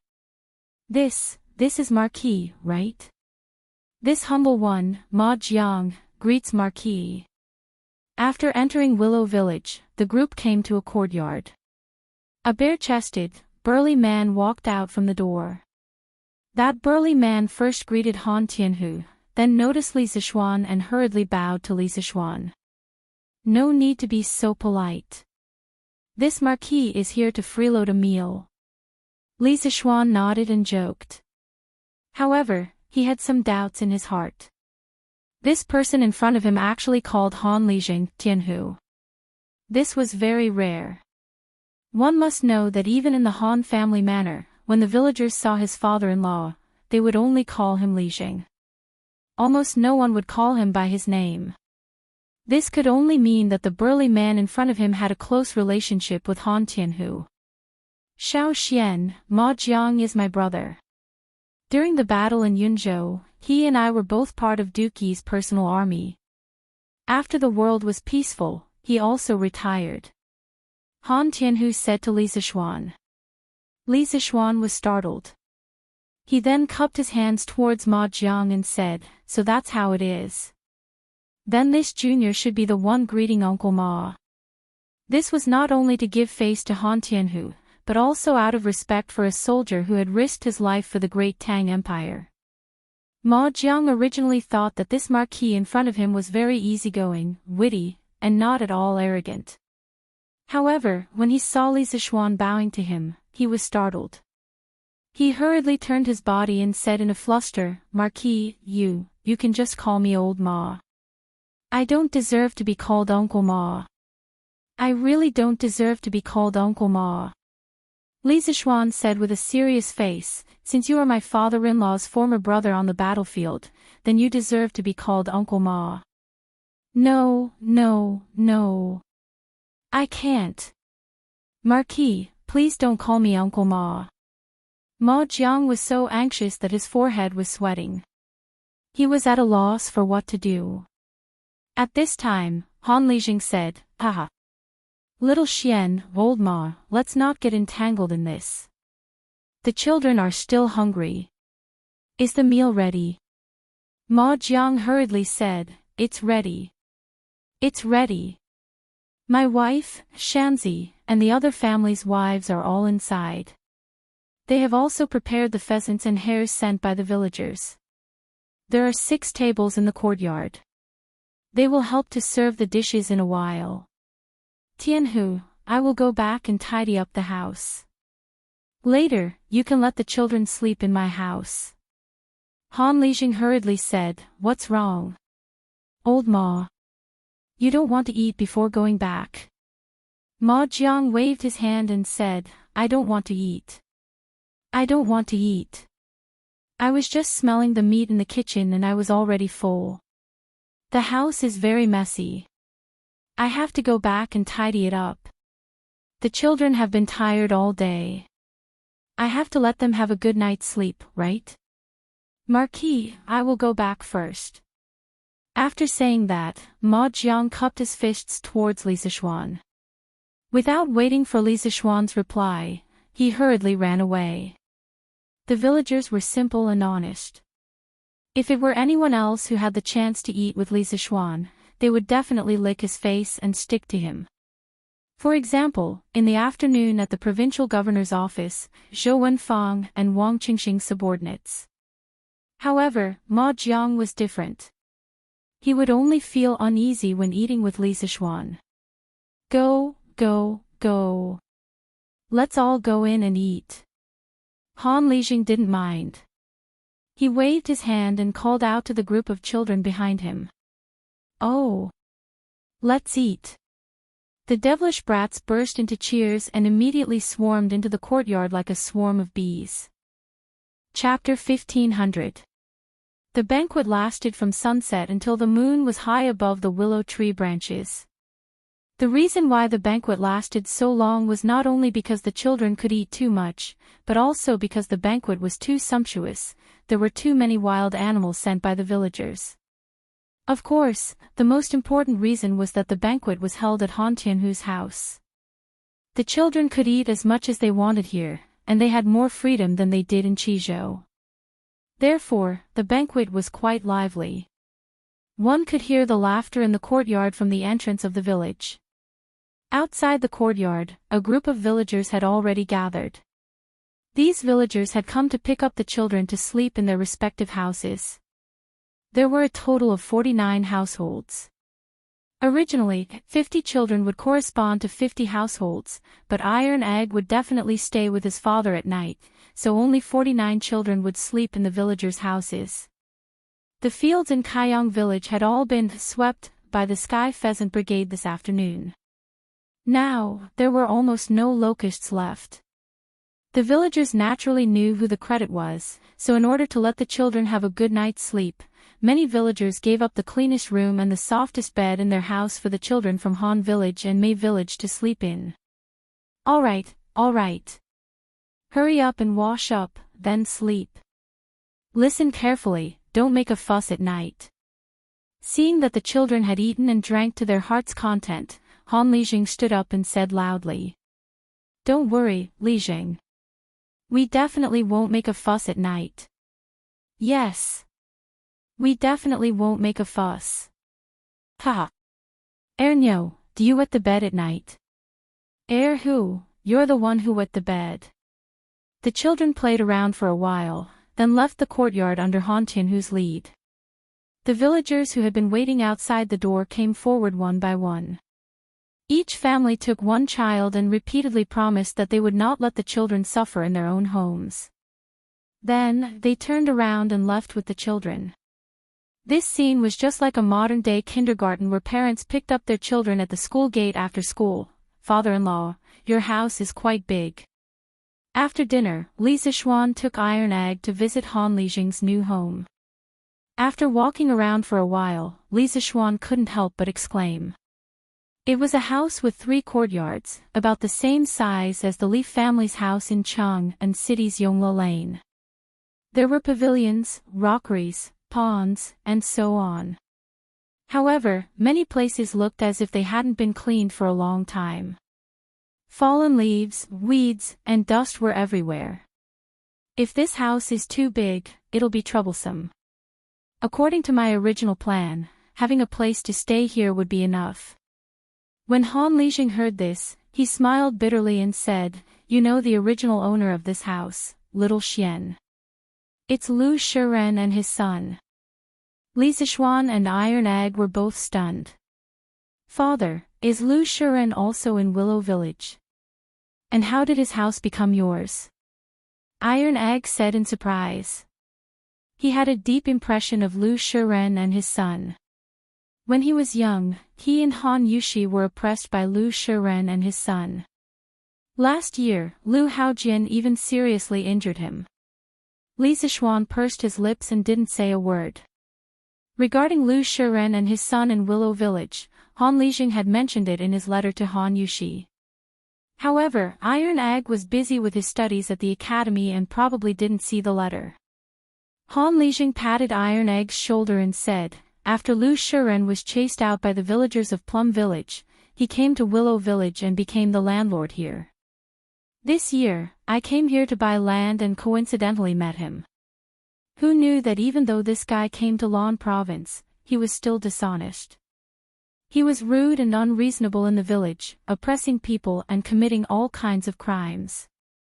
Then, he was arrested by County Magistrate Wang's men. His house in Willow Village became ownerless.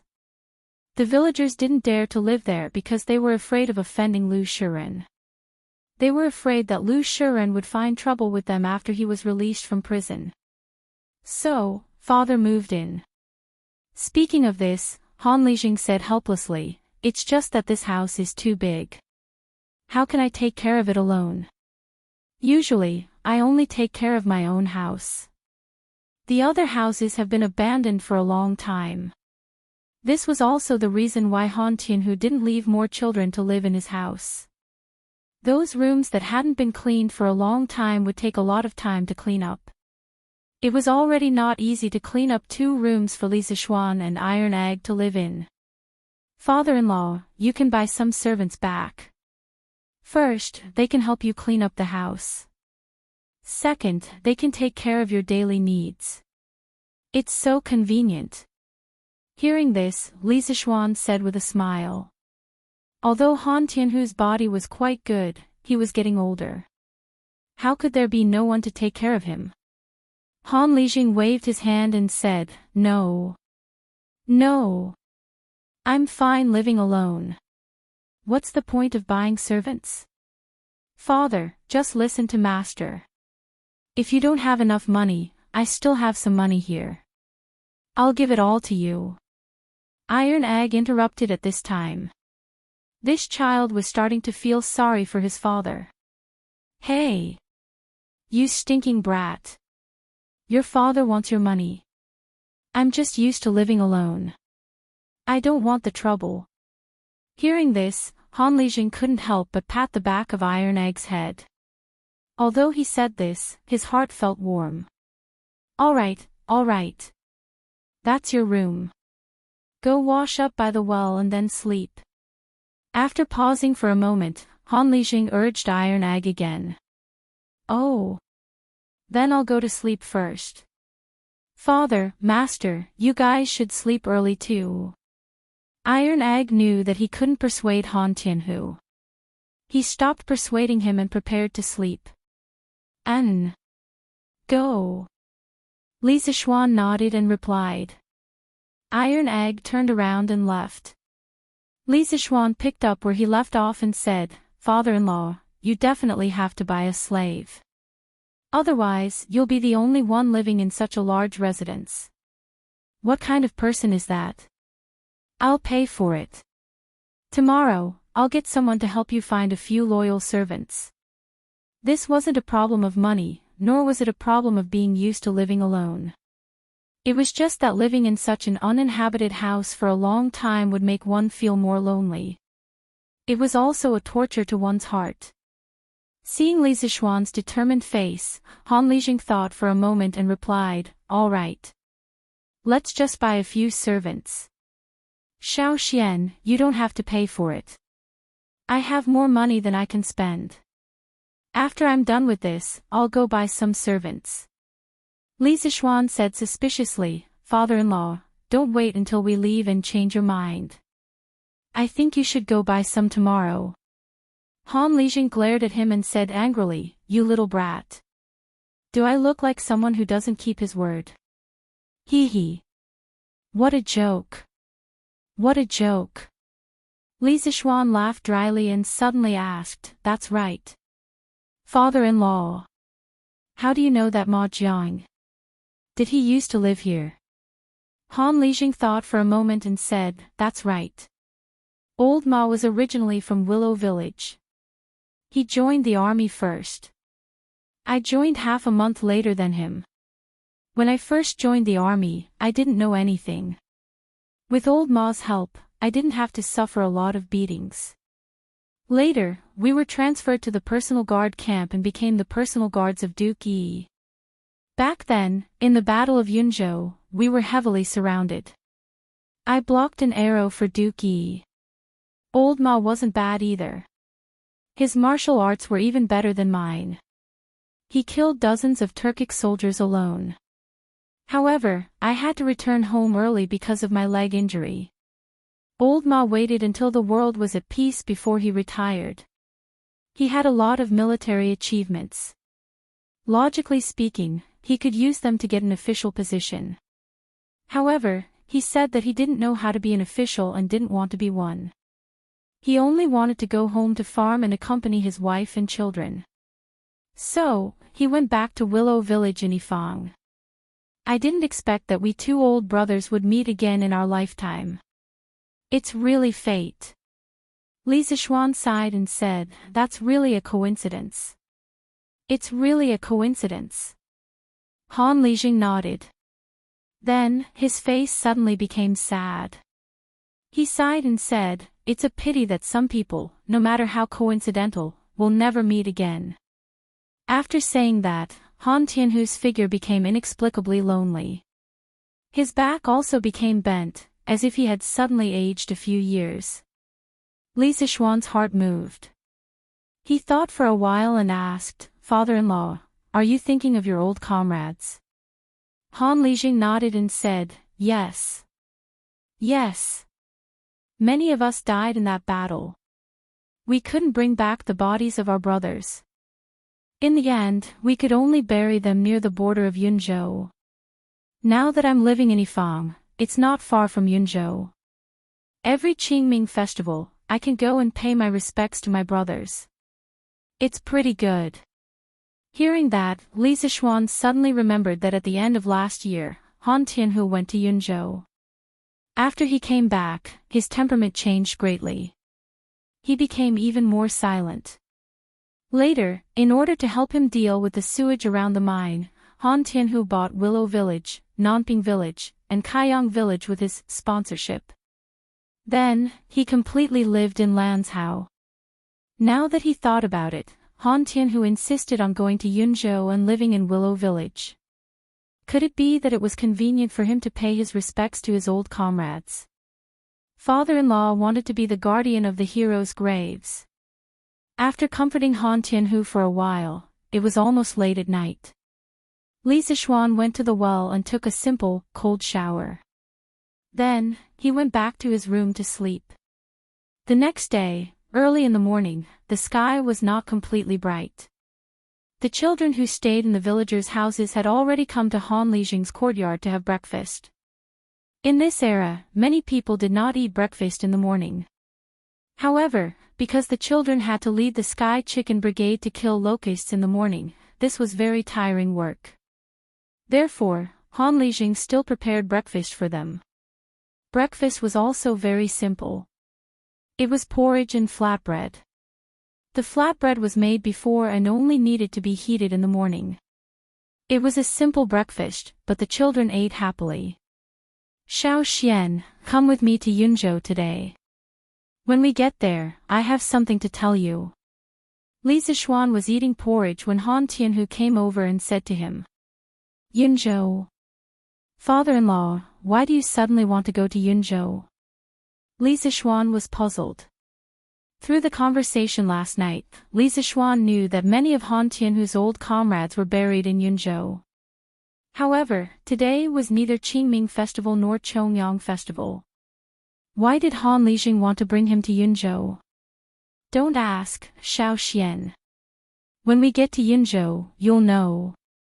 We'll go to Yunzhou in the morning and come back in the afternoon. It won't delay your work. Han Lijing shook his head and did not explain the reason. Instead, he insisted. Li Zixuan thought for a moment and then nodded. All right then. We'll ride to Yunzhou later. After breakfast quickly, Li Zixuan led the Bai out while Han Lijing led a strong black horse. They were ready to set off for Yunzhou. As for the Sky Chicken Brigade, they had already instructed Iron Egg to make arrangements. Yesterday, Iron Egg was in charge of commanding the Sky Chicken Brigade, so there was nothing to worry about. After packing up, the two of them immediately set off. Father-in-law. Your black horse is not bad. On the road, a black horse and a white horse galloped to their heart's content. Li Zixuan saw that the black horse could actually keep up with Dabai's speed and couldn't help but exclaim in surprise. Hee hee. I picked up this black horse. It's fate. Han Lijing said with a chuckle. Due to the fast speed of the horse, his hair and the corners of his clothes were blown back by the wind. He looked a little like an old man chatting with a young man. You picked it up. Where did you pick it up? Hearing this, Li Zixuan was stunned for a moment. This horse that he picked up could run so fast. How could he be so lucky? Hearing Li Zixuan's question, Han Lijing's expression was faintly smug. It's a coincidence. This year, I went to Yunzhou to pay respects to my brothers. On the grassland not far away, I saw a black horse being chased by 5 grassland wolves. It was already bleeding from several bites. I've been to Yunzhou before and knew that wolves would occasionally appear here. When I came, I brought a bow and arrows. I saw that the black horse was quite pitiful, so I drew my bow and shot 2 of the wolves. When the other 3 wolves saw that their companions were dead, they didn't dare to continue chasing. This black horse actually had some intelligence. It knew that I saved it, so it ran to my side and didn't leave. When I saw the wounds on its body, its hind legs and buttocks were bleeding, I hurriedly led it to a nearby county and found a doctor who could treat livestock to treat it. After a few days, its wounds were healed, but it didn't leave. It was as if it wanted to rely on me, so I took it as a mount. When Li Sichuan heard this, he couldn't help but click his tongue in wonder. This horse knows how to be grateful. It's really intelligent. And looking at the speed of this horse, it's not inferior to some of the grassland's precious horses. Father-in-law, you've picked up a treasure. Han Lijing smiled indifferently. I'm not going to the battlefield now. I only go out to ride occasionally. What's the use of a good horse? It's fine as long as it can run.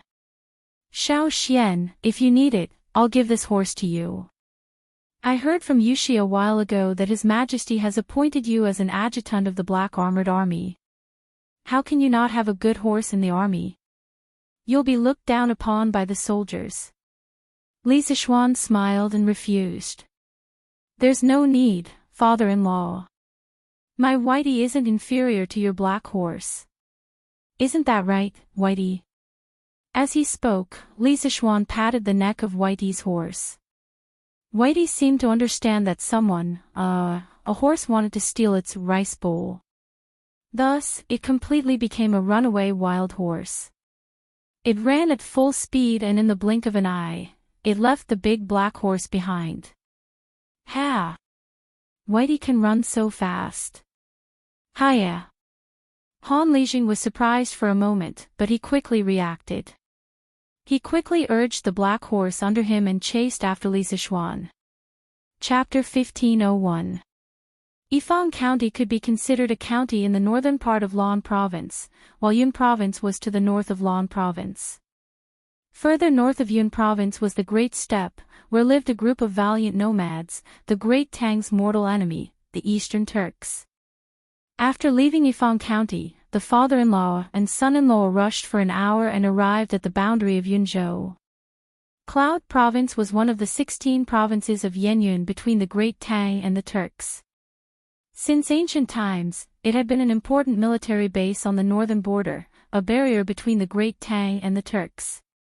There were not many people here, but many soldiers were garrisoned here.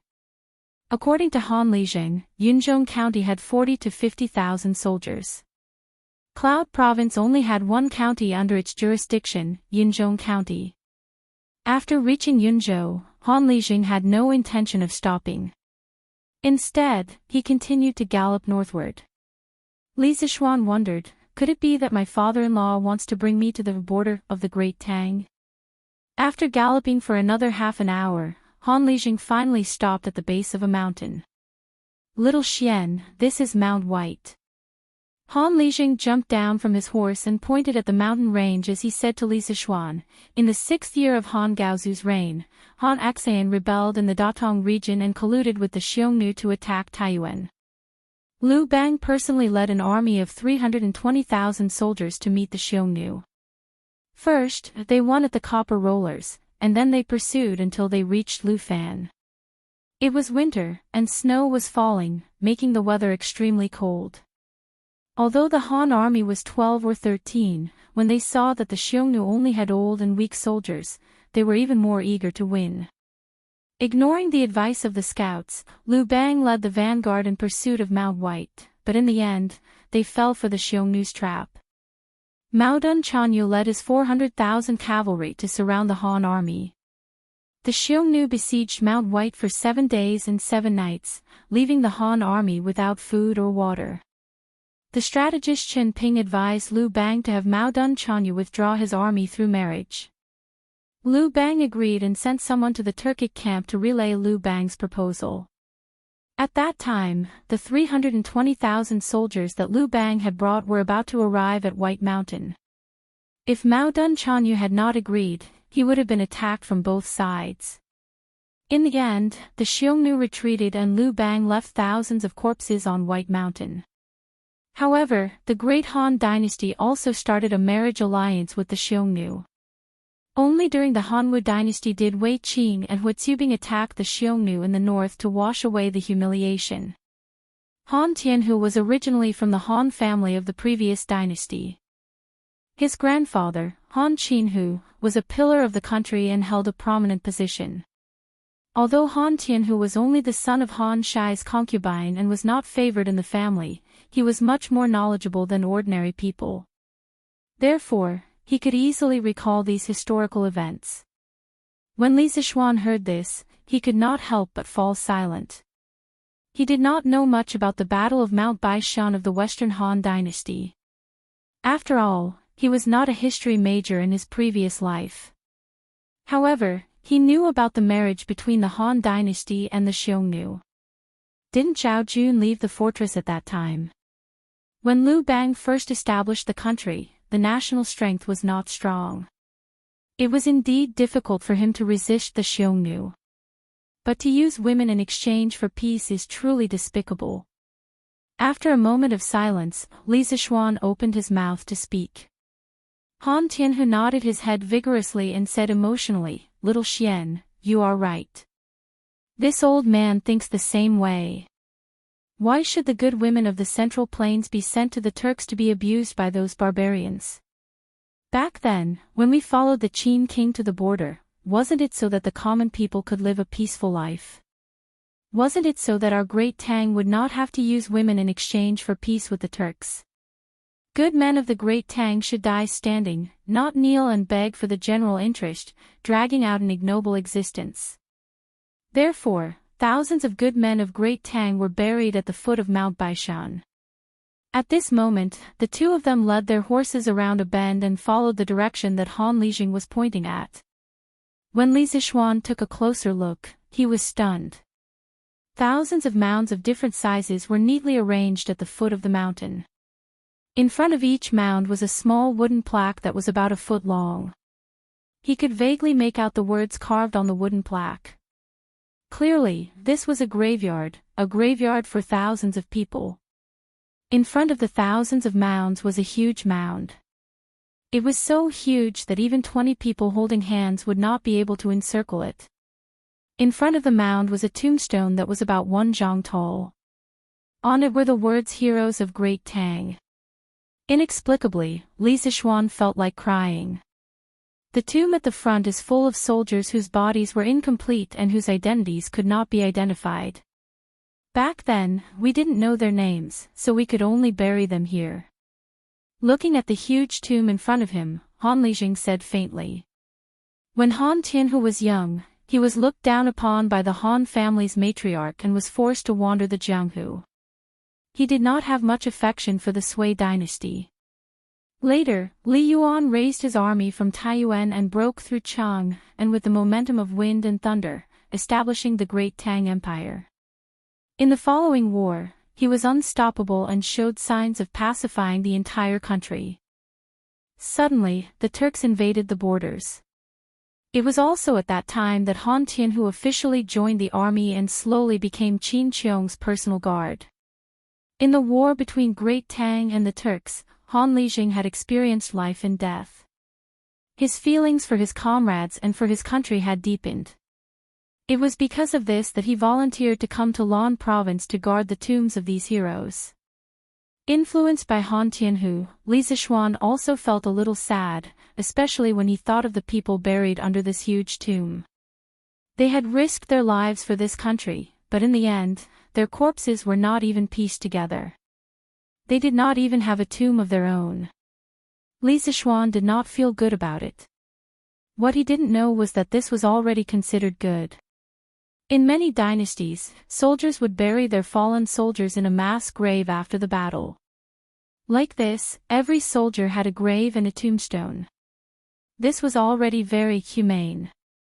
As for those incomplete corpses being buried in a mass grave, there was nothing that could be done about it. Li Zixuan walked up to the massive tomb and took a deep breath. Then, he respectfully bowed to the tombstone. "You can go in peace. I will protect this great Tang for you. Little Xian, come with me." At this moment, Han Lijing sighed and walked up the mountain. He said to Li Zixuan, Li Sichuan did not know what was going on, but he could only follow. Mount White was a mountain range that included many peaks. The peaks here were not steep, and the two could easily reach the top with their horses. Little Xian, look over there. When they reached the top of the mountain, Han Lijing pointed to the north and said to Li Sichuan. Li Sichuan looked in the direction of Han Lijing's finger and saw flocks of sheep on the grassland to the north of the mountain range. Near each flock of sheep, there were 2 people following them. They must be the shepherds who looked after the flock. The Turks are actually herding sheep here. Aren't they afraid that the imperial court soldiers will rob their sheep? Li Sichuan frowned. These flocks of sheep were not far from the border between Great Tang and the Turks. In Li Sichuan's view, these people dared to herding sheep here. Han Lijing shook his head and said, "No. They are not Turks, they are Han." Han. Li Sichuan could not help but ask in surprise, since they are Han, why would they be herding sheep on the grassland? Aren't they afraid of being robbed by the Turks? Han Lijing closed his eyes in pain and sighed. He replied, to be precise, they are Han who were enslaved by the Turks. They are all shackled on their feet and tied with ropes around their necks. The Turks raised them like livestock and forced them to work for them. After so many years, they can't escape, nor do they want to escape. If we send soldiers to rescue them, the Turks behind them will immediately shoot them down and then escape. Li Sichuan widened his eyes in shock. Hearing Han Lijing's words, he could not help but grit his teeth and clench his fists. He could not help but emit a thick killing intent. Li Sichuan took a deep breath and suppressed the anger in his heart. He then asked, "Father-in-law, why would the Han work for the Turks on the grassland? Were they captured by the Turks?" Han Lijing shook his head and said, "Some of them were captured by the Turks from the border counties. Most of them were captured by the Turks during the end of the Sui dynasty when the people of the Central Plains escaped from the chaos of war. These people, no one knows how many there are in total. It could be hundreds of thousands, or it could be 1 million.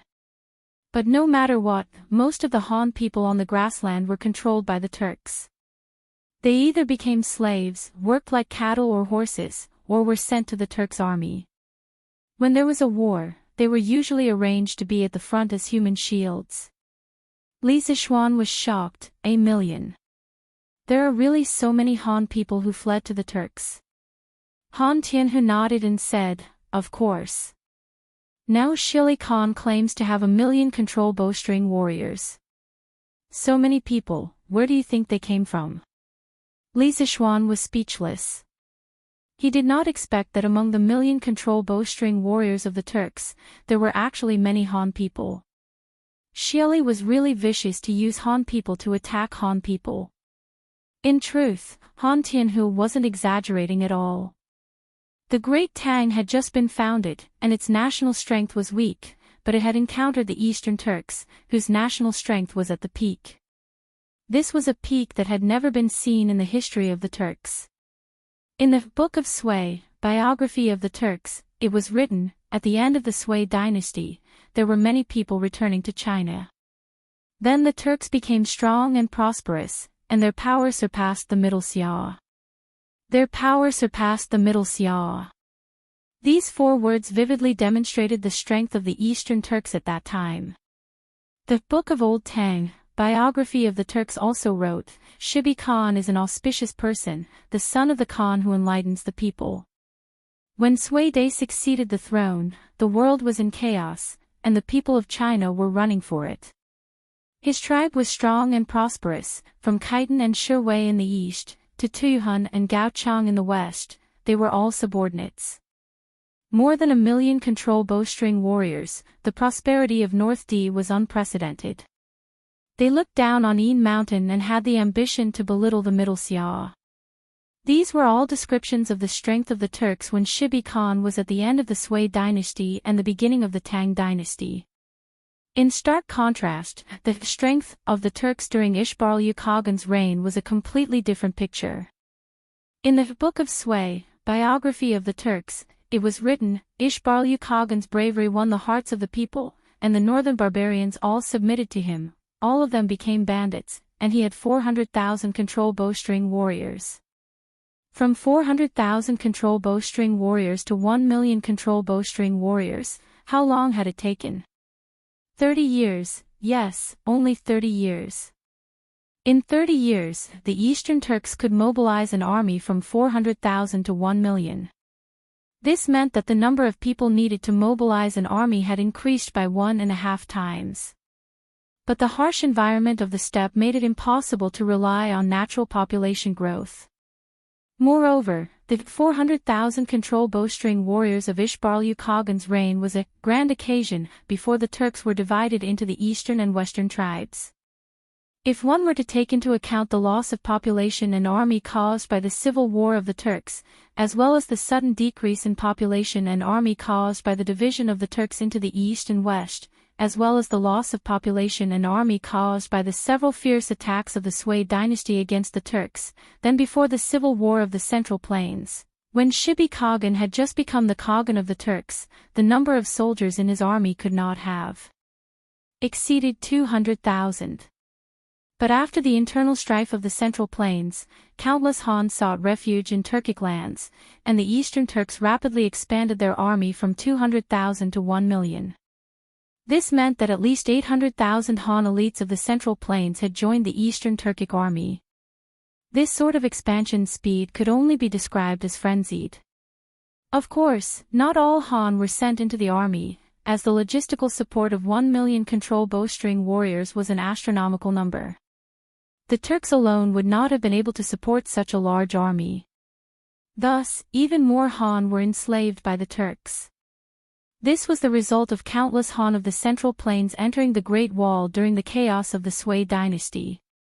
As a result, the national strength of the Eastern Turks became unprecedentedly strong. Father-in-law, since there are so many Han in the Turks' territory, can you think of a way to have them work together to resist Shili? When the time comes, the Great Tang can take advantage of the situation to send out troops, coordinating from the inside and outside. Even if the Turks have 1 million control bowstring warriors, what can they do? After a long silence, Li Zishuan suddenly asked. Little Xian, the human heart is a complicated thing. It's definitely not as simple as you think. Han Lijing shook his head and earnestly said, those Great Tang civilians who were captured by the Turks, perhaps many of them still want to return to the Great Tang, but those Han who took the initiative to join the steppe might not necessarily have their hearts on the Great Tang's side. In the million-strong army of the Turks, there are at most 200,000 to 300,000 Turks, but how can 200,000 to 300,000 Turks control 700,000 to 800,000 Han? Have you ever thought about this question? Li Zishuan frowned, his face turning unsightly. Without waiting for his reply, Han Lijing expressionlessly said, although the Turks' control over the Han is very strict, if they want to rely on this to control 700,000 to 800,000 Han, it's no different from wishful thinking. For so many years, the reason why the Han of the steppe did not cause any trouble is because some of them do not want to return to the Great Tang. They are willing to serve the Turks, and in their bones, they have already forgotten that they are Han. Chapter 1502. Some of them did not want to return to the Great Tang and were willing to serve the Turks. They had already forgotten that they were Han Chinese. Hearing those words, Li Zishuan felt his hands and feet turn cold. No, to be more precise, his heart turned cold. This was an expression of extreme heartache. At first, when he heard Han Lijing say that the Turks were using the Han people as the vanguard, he was angry. But when he heard that the Han people were willing to be the dogs of the Turks, his heart was immediately filled with anger. Extreme anger. Why? He really wanted to ask those who betrayed their ancestors why. Did they really forget that they were descendants of the Yellow Emperor? Don't you feel that it's a little inconceivable? But this is the human heart. Seeing Li Zishuan's face turn green and white, Han Lijing sighed softly and said, especially in troubled times, the human heart is even harsher and more realistic. Why did those people choose to serve the Turks during the war at the end of the Sui dynasty? Wasn't it to obtain the protection of the strong? That's right, at that time, the Turks were fully deserving of the title of the strong in the eyes of the people. Even now, many people still think so. During the chaos of the Sui dynasty, the heroes of the Central Plains rose together. 18 rebellious kings fought for supremacy, but which of the rebellious kings did not curry favor with the Turks? There were even Turk soldiers who joined the armies of some kings to fight. So, who dared to say that the Turks were not strong? For the sake of this expert's protection, some of the Han people were willing to become the dogs of the Turks, even selling their lives for them. Little Xian, this is human nature. Those Han Chinese who were kidnapped by the Turks to the Central Plains as slaves are lamentable, but those who were willing to become the lackeys of the Turks and betray their ancestors are even more hateful. Because in order to obtain the favor of their masters, they would also brandish their butcher's knife when necessary and viciously cut down their former compatriots. If you meet such people in the future, you must not show mercy. At this point, Han Lijing patted Li Zixuan's shoulder with a complicated expression and sighed deeply. Li Zixuan pursed his lips and didn't say anything. At this time, he had already calmed down. As someone who had transmigrated from the modern world, he knew the complexity of the human heart. Throughout history, similar situations could be said to be common. For example, the most typical example was the million-strong Ming army that surrendered to the Manchus at the end of the Ming dynasty. After Li Zicheng conquered Beijing, the Ming army, which was originally serving the Ming dynasty, saw that Li Zicheng was strong, so they flocked to him. However, Li Zicheng was overconfident. Unexpectedly he used 60,000 troops to deal with Wu Sangui. Wu Sangui's 60,000 men were not dealt with. On the contrary, they were besieged and defeated by more than 100,000 Qing troops and Wu Sangui's combined forces. Furthermore, because Li Zicheng's torture in various regions was an enormous threat to the corrupt officials, landlords and tyrants, it triggered their fierce counterattack. In order to suppress these rebellions and prevent new rebellions, he had no choice but to station a large number of troops in various regions. It was to the extent that after the defeat of the First Rock, he was unable to quickly mobilize a large number of troops to counterattack. In the end, he was forced to retreat step by step. At this time, the surrendered Ming army thought that the 8 banners of Manchuria were the strongest of the strong, so they all submitted to the 8 banners of Manchuria and fiercely chopped at Li Zicheng several times. In order to obtain the protection of the 8 banners of Manchuria, their counterattack against Li Zicheng's rebel army was extremely cruel, but also extremely tenacious. That brave and fierce fighting spirit was who knows how many times stronger than the 8 banners of Manchuria. Even Yongjing later said, when Taizu Gao Emperor first established the Ming dynasty, there were only 13 soldiers. Later, the 9 surnames master defeated the Ming dynasty's 4 roads. When Taizu Zhang Huangdi entered the capital, there were only 100,000 soldiers. With 100,000 soldiers, he subdued 15 provinces. How could a single person be strong enough? At that time, the one who led the soldiers was the Ming dynasty's general, and the one who wore the armor was the Ming dynasty's soldier. What he meant was that when the Manchurian Qing invaded the Ming dynasty, the 8 banners of Manchuria played a negligible role. Furthermore, because the Manchurian descendants from White Mountain and Blackwater had almost zero resistance to the smallpox virus wreaking havoc in the Central Plains in Jiangnan, in the war south of the Huai River and Qinling Mountains, there were no real Manchurian soldiers at all. Whether it was the 10 days in Yangzhou or the 3 massacres in Jiading, whether it was sweeping through the remnants of the peasant army or attacking the remnants of the former Ming dynasty, the ones who swung the butcher's knife were all the former Ming dynasty soldiers who had shaved their heads and changed their clothes. There was no sign of the 8 banners of Manchuria soldiers at all. Speaking of which, what was the difference between the Han of the Central Plains who entered the Turkic lands to seek protection and the surrendered soldiers of the late Ming dynasty? Perhaps they were originally wolves, but now they had been tamed into dogs. They were exceptionally friendly to their new masters, but exceptionally cruel to their former brethren. Father-in-law didn't bring this son-in-law here today just to show me these things, right? After seeing through the nature of those people, Lisa Schwan felt a little tired. However, thinking that Han Liqing had specially brought him here, it probably wasn't just for this matter. Thus, he turned around and asked Han Tianhu. Han Tianhu pondered for a moment before saying, at the end of the 4th month, the Great Tang destroyed Liang Shidu and pacified the Shuo side in one fell swoop. During this time, the Turks failed to rescue Liang Shidu and were defeated by the Great Tang army. From then on, the Great Tang and the Turks were already in a state of full preparation for war. As for when the war would begin, it would depend on His Majesty and Shili's intentions. Little Xian, you're now an officer in the Black Armored Army. In the future war between the Great Tang and the Turks, you might even participate in it. The reason this old man brought you here today is to let you have a clear understanding of the current Turks. In the future, when you meet those people who have forgotten their ancestors on the battlefield, don't be merciful. In addition, this old man has a vague feeling that the war between the Great Tang and the Turks is coming soon. Because 5 days ago, in the afternoon, I saw a few Turks on White Mountain. They went straight south from the Nyopi Pass, and I don't know where they went. Turks.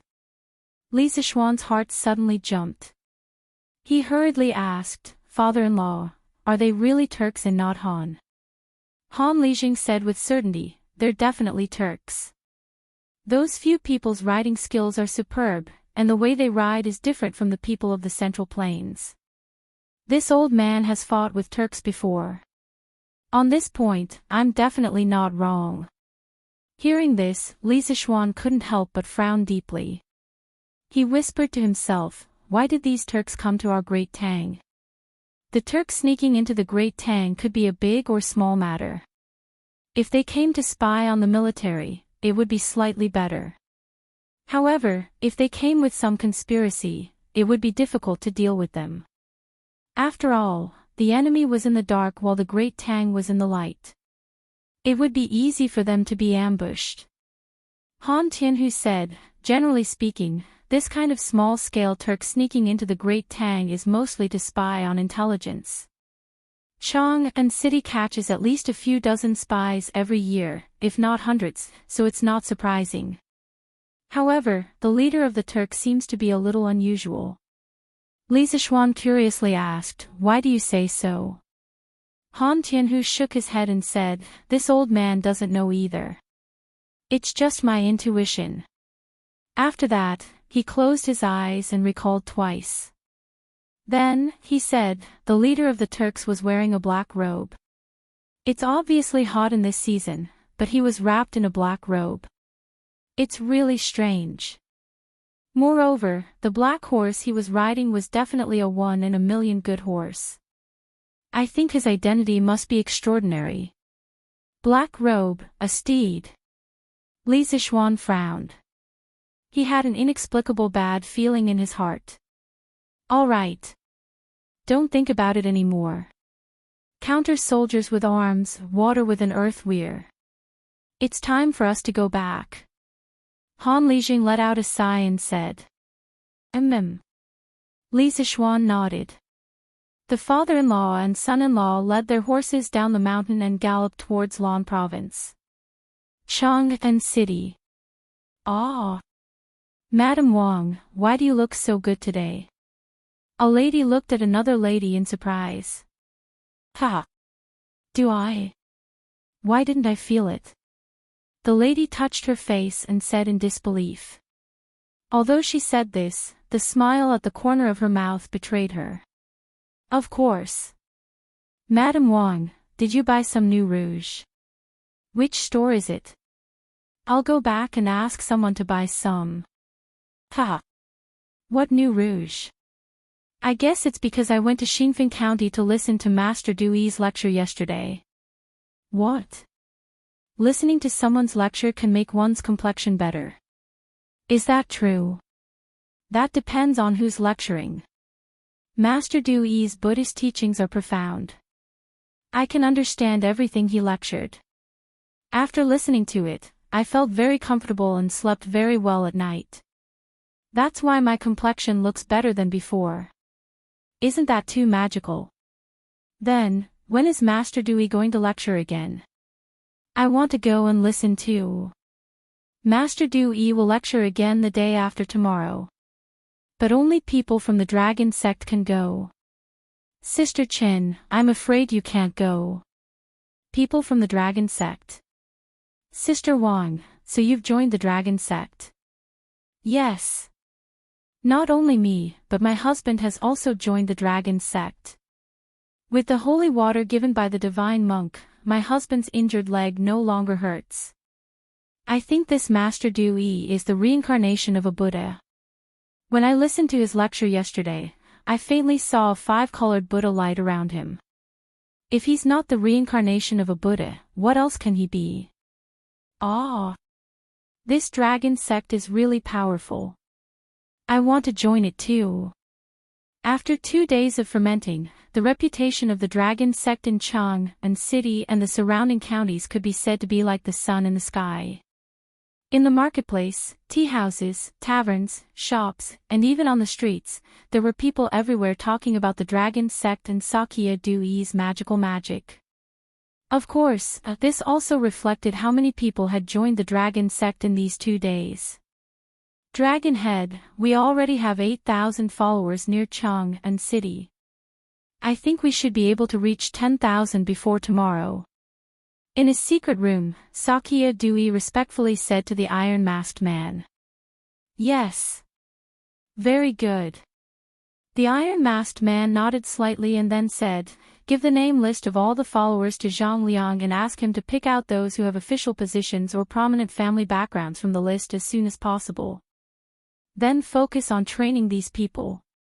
Your next task is to make these people completely convinced by you and obey your orders. Yes. Dragon Head, don't worry. I have ways to make those people obedient and obedient. Dewey cupped his hands and said proudly. Yes. The iron-masked man nodded with satisfaction. Sakya Dewey suddenly thought of something and said, oh right. Dragon Head. I've already found out the information you asked me to find out. Jin Wanfu is imprisoned in Cell B8 of the Supreme Court. Did he confess anything? The iron-masked man said in a deep voice. Sakya Dewey bowed and said, not at the moment, but it's hard to say in the future. In addition, the few disciples that we sent to spread the rumors never came back after they were captured. I've investigated and found that they are not in the capital office, the Supreme Court, or the Ministry of Justice. It's really strange. The iron-masked man was silent for a moment and muttered to himself, it seems that Li Shimin is beginning to be vigilant. I think our people are either captured by the Imperial Army or the 100 Cavalry. There is no one in the Supreme Court, Ministry of Justice, or the capital office. Sakya Dewey said in surprise, Dragon Head, what should we do? Will those followers betray us? The iron-masked man let out a hoarse laugh. Hee, do you think they will dare to? I don't think so. Sakya Dewey was stunned for a moment. Then he said, Dragon Head, Jin Wanfu's family is not in our hands. If he betrays us, won't Dragon Sect be in danger? The iron-masked man was silent for a moment and then said coldly, then let him never open his mouth. I'll leave this matter to you. Do it cleanly and don't give yourself away. Sakya Dewey bowed and said, yes. Dragon Head. Also, stop spreading rumors. Now that Li Shimin is vigilant, we should be more careful. The iron-masked man said after thinking for a moment. Yes. Dragon Head. Your Majesty, the 5 suspects have all committed suicide by biting their tongues. This subordinate has failed in his duty. Please punish me. In the afternoon, Li Junxian came to the Suite du Hall and bowed to Li Er. What? The 5 of them committed suicide by biting their tongues. How preposterous. Li Er slammed the table and said in shock and anger, "Investigate. Continue investigating. These people would rather die than confess. There must be a conspiracy behind this. Capture a few more suspicious people for interrogation. If you let them commit suicide by biting their tongues again, I'll settle all my debts with you." At this point, Li Er was more and more convinced that those who spread the rumors must have a powerful force behind them. Otherwise, they wouldn't have chosen to die rather than confess. Li Juanxian's heart trembled and he quickly clasped his fist and said, "This general obeys." After hesitating for a moment, Li Junxian said, "Your Majesty, more and more people have joined the dragon sect in the past 2 days. Even some officials have secretly joined." Li Er's face turned ugly. After pondering for a long time, Li Er said, "Li Chunfeng said that Dui is good at using illusions, but it won't be easy to make the people believe that it's an illusion. I heard that Dui has a kind of holy water that can cure all kinds of diseases in the world. Find a way to get some and send it to the Great Tang Alliance Medical Center to Divine Dr. Sun." Chapter 1503. In the Sweet Dew Hall. After hearing Li Er's wonderful idea, Li Junxian felt troubled. It wasn't that he hadn't heard of the Jade Lake holy water of the Heavenly Dragon sect, but only the members of the Heavenly Dragon sect could obtain it. But why would the members of the Heavenly Dragon sect give him the Jade Lake holy water? After all, this was something that could cure all kinds of illnesses. Speaking of which, was he supposed to join the Heavenly Dragon sect as its spy? The prerequisite was that he knew what being a spy meant. Why? Is there any problem? Seeing Li Junxian standing there with his brows furrowed, Li Er couldn't help but ask. There's no problem. This general obeys the decree." Li Junxian came back to his senses and replied subconsciously. "If there's a problem, then I'll overcome it," Li Junxian thought to himself. Li Er nodded in satisfaction. Seeing that old Li had no further instructions, Li Junxian bid farewell and left. The hall was silent for a while. Suddenly, Li Er asked, "Where is Li Zixuan now?" At present, although Chang and city seemed calm, it was actually full of treacherous waves and layers of fog, making it difficult for people to grasp. At this time, Li Er suddenly missed Li Zixuan. He thought that with that kid's intelligence and wisdom, he should be able to solve all the mysteries of the dragon sect, right? Zhao Song stepped forward and bowed. "Your Majesty, 4 days ago, His Highness King of Wei received a telegram from the Marquis of Yong'an. The contents of the telegram were for Datong Daily to publish a notice for the Sky Rooster Brigade to stop collecting chickens." At that time, the Marquis of Yong'an had already reached Qizhou. According to the plan, the Sky Rooster Brigade would split into 2 groups in Xianyang. The other group would be led by His Highness King of Shu. After the Marquis of Yong'an exterminated all the locusts in the western provinces, he would head east to meet up with His Highness King of Shu. Qizhou. Li Er nodded. After a moment of silence, he said, "If I remember correctly, the governor of Qizhou should be Wang Rinbiao, right?" Zhao Song smiled. "Your Majesty is wise." The Qizhou provincial governor was Wang Rinbiao. The reason why Marquis Yong'an ordered Datong Daily to publish the announcement that the Sky Pheasant Brigade has stopped collecting chickens is because Marquis Yong'an received 100,000 chickens from Provincial Governor Wang as reinforcements. The Sky Pheasant Brigade has now exceeded 600,000. 600,000. It was twice as much as when they left Chang'an. Great. Good. I finally heard some good news. Li Er sighed. Night, in the Supreme Court's prison. You too, go take a look at Cell A. There are a few dishonest prisoners over there. Give them a good beating. Inside the cell, a slightly plump middle-aged man with a mole on the bridge of his nose and wearing a jailer's uniform walked to the vicinity of Cell B and ordered the jailers guarding there. Obviously, this guy was the head of the prison. Yes. Boss. The prison guards didn't suspect anything. They cupped their fists and headed towards the cell area. Venerable one, quick. Go in quickly. There's only half an incense's time. Please hurry. After the jailers left, the head of the prison turned around and said respectfully to the man who was also wearing a jailer's uniform behind him. Half an incense's time is enough. Don't worry. The man patted the jailer's shoulder, took the key, and walked towards cell B8. Ding-ling ding-ling. With the sound of iron chains, the iron door of cell B8 was opened. I've told you everything I wanted to tell you. What else do you want to ask? In the cell, a slightly plump man with disheveled hair and a dirty face was sitting on the ground. When he heard the cell door open and someone walk in, he said impatiently. Oh. You've told me everything. Then what did you tell me? The jailer said faintly. The man who was sitting on the ground suddenly quivered when he heard the voice. He raised his head and pushed the hair in front of his face to the side. When he saw the jailer's face clearly, he quickly crawled over excitedly and said, Venerable. Venerable one, you've come to save me.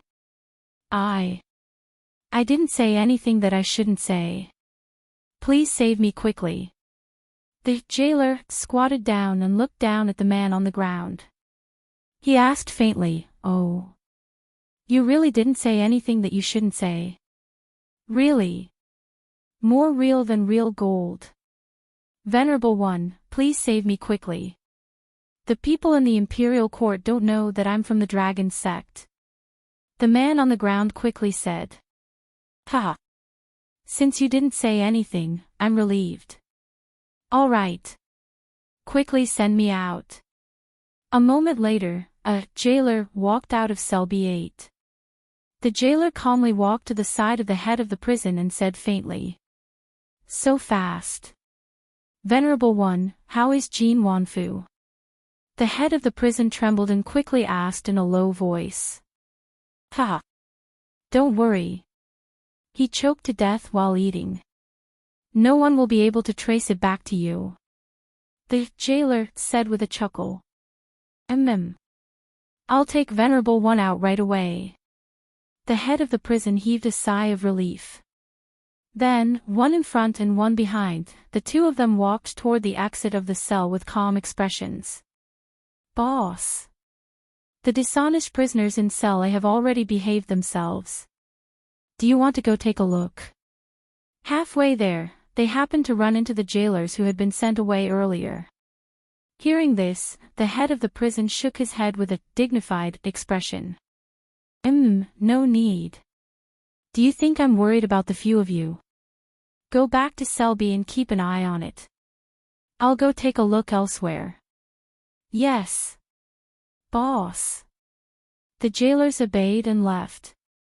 The head of the prison exchanged glances with the Venerable one, then hurriedly continued walking toward the exit. Who's that brother following behind boss? Why does he look so unfamiliar? In cell B, when the jailers saw that their head of the prison wasn't nearby, they began to whisper among themselves. Isn't that Wang Ming? Isn't he always by boss's side? Bah! What's with that look? How can that be Wang Ming? He's much taller than Wang Ming. Oh. Then I don't know. Maybe he's a newcomer. A newcomer? Why haven't I heard of any newcomers here recently? Hey! Who cares? Sleep, sleep. Before boss comes back, we can still sleep for a while. Jean Wanfu. Jean Wanfu. I'm calling you. Get up and eat. What did I say about you being an old bastard? Do you still want to eat? The next day, at the door of cell B8, a jailer carrying a rice bucket walked over and shouted at Jean Wanfu, who was opposite him. He shouted once, but no one responded. He shouted twice, but still, no one responded. Gradually, the jailer realized that something wasn't right. He hurriedly put down the rice bucket, opened the cell door, and walked in quickly.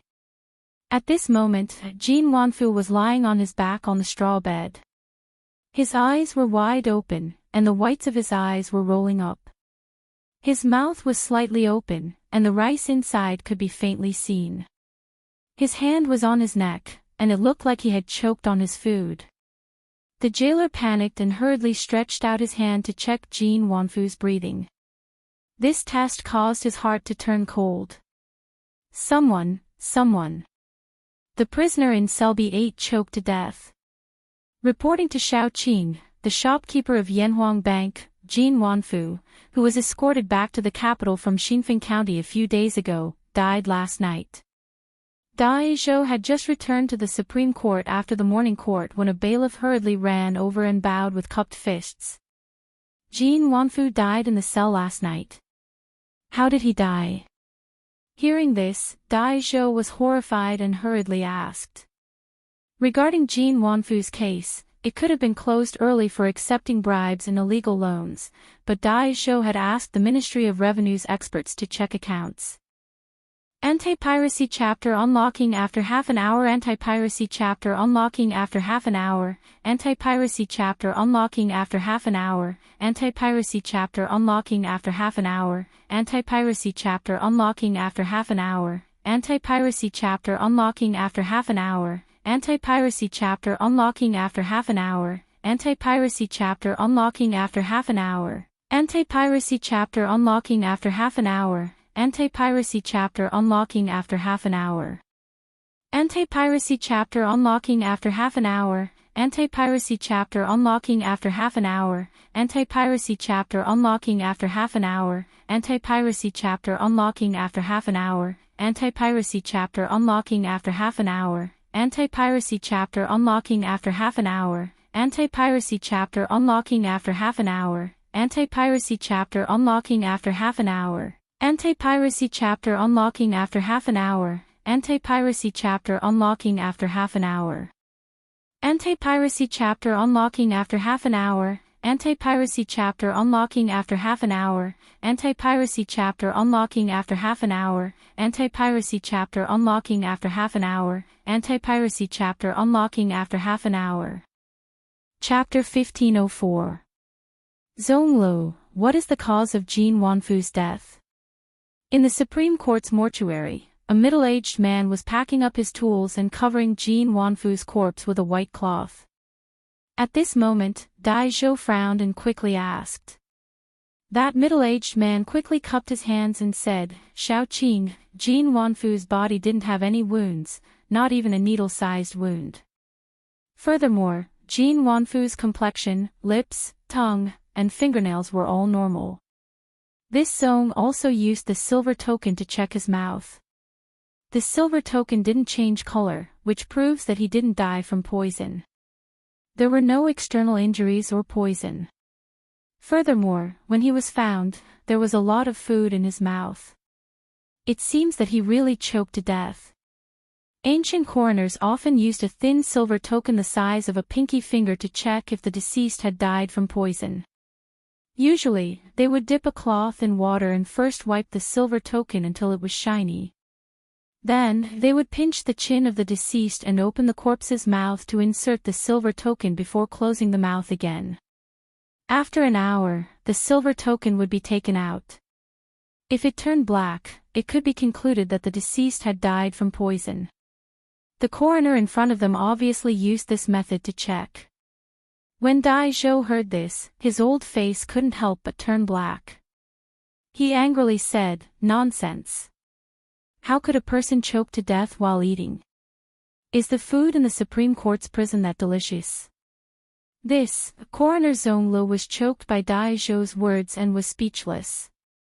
If possible, he didn't want to say that Jin Wanfu choked to death. However, all the signs and expressions showed that Jin Wanfu choked to death and wasn't killed. All right. Zhonglu is just stating facts. Xian Yin, don't vent your anger on him. Dai Zhou, courtesy named Xian Yin. At this moment, Lu Dui spoke up. He had also rushed over after hearing that Jin Wanfu had died in prison. After stabilizing Dai Zhou, Lu Dui looked at Zhong Lu and said, "Zhong Lu, Jin Wanfu was the shopkeeper of Yan Huang Bank in Xinfeng County when he was alive. It could be said that he lived a luxurious life. What kind of delicacies had he not eaten? How could he possibly choke himself to death just because of a prison meal? Therefore, before you come to a conclusion, you must be extremely careful, unless you are absolutely certain that he choked to death." After hearing Lu Dui's words, Zhong Lu couldn't help but hesitate. After hesitating for a moment, he cupped his hands and said, "Minister Lu, people who choke to death are usually choked to death by lumps of food in the upper part of the esophagus. They would open up the esophagus and compress the airway, or even completely compress the airway, resulting in death by suffocation. It's simple to determine if Jin Wanfu was choked to death. We just need to cut open his throat and take a look. But if we do that, we will have to destroy the body of the deceased." Speaking to the end, Zhonglu started to feel awkward again. After all, the dead were more important than the dead, especially in this era where most people believed in ghosts and gods. Unless it was someone who had committed a heinous crime, under normal circumstances, when a person died, all debts would be erased. Very few people would deliberately destroy the corpse of the dead. Lu Di frowned and raised his head to look at Dai Zhou. Seeing Dai Zhou secretly nodding at him, he muttered to himself for a moment and waved his hand. "This case is of great importance. Immediately perform an autopsy. There are too many mysteries surrounding Jin Wanfu. Now that he died without knowing the cause of his death, we must find out the cause of his death. You don't need to have too many misgivings." Zhong Li's expression turned solemn as he cupped his hands and said, "Yes, my lord." After saying that, he hurriedly picked up the toolbox on the table and prepared to perform an autopsy. Time slowly passed and Zhong Lu was sweating profusely. Fortunately, Jin Wanfu had died not long ago. Otherwise, the stench of the corpse in the room would be unbearable.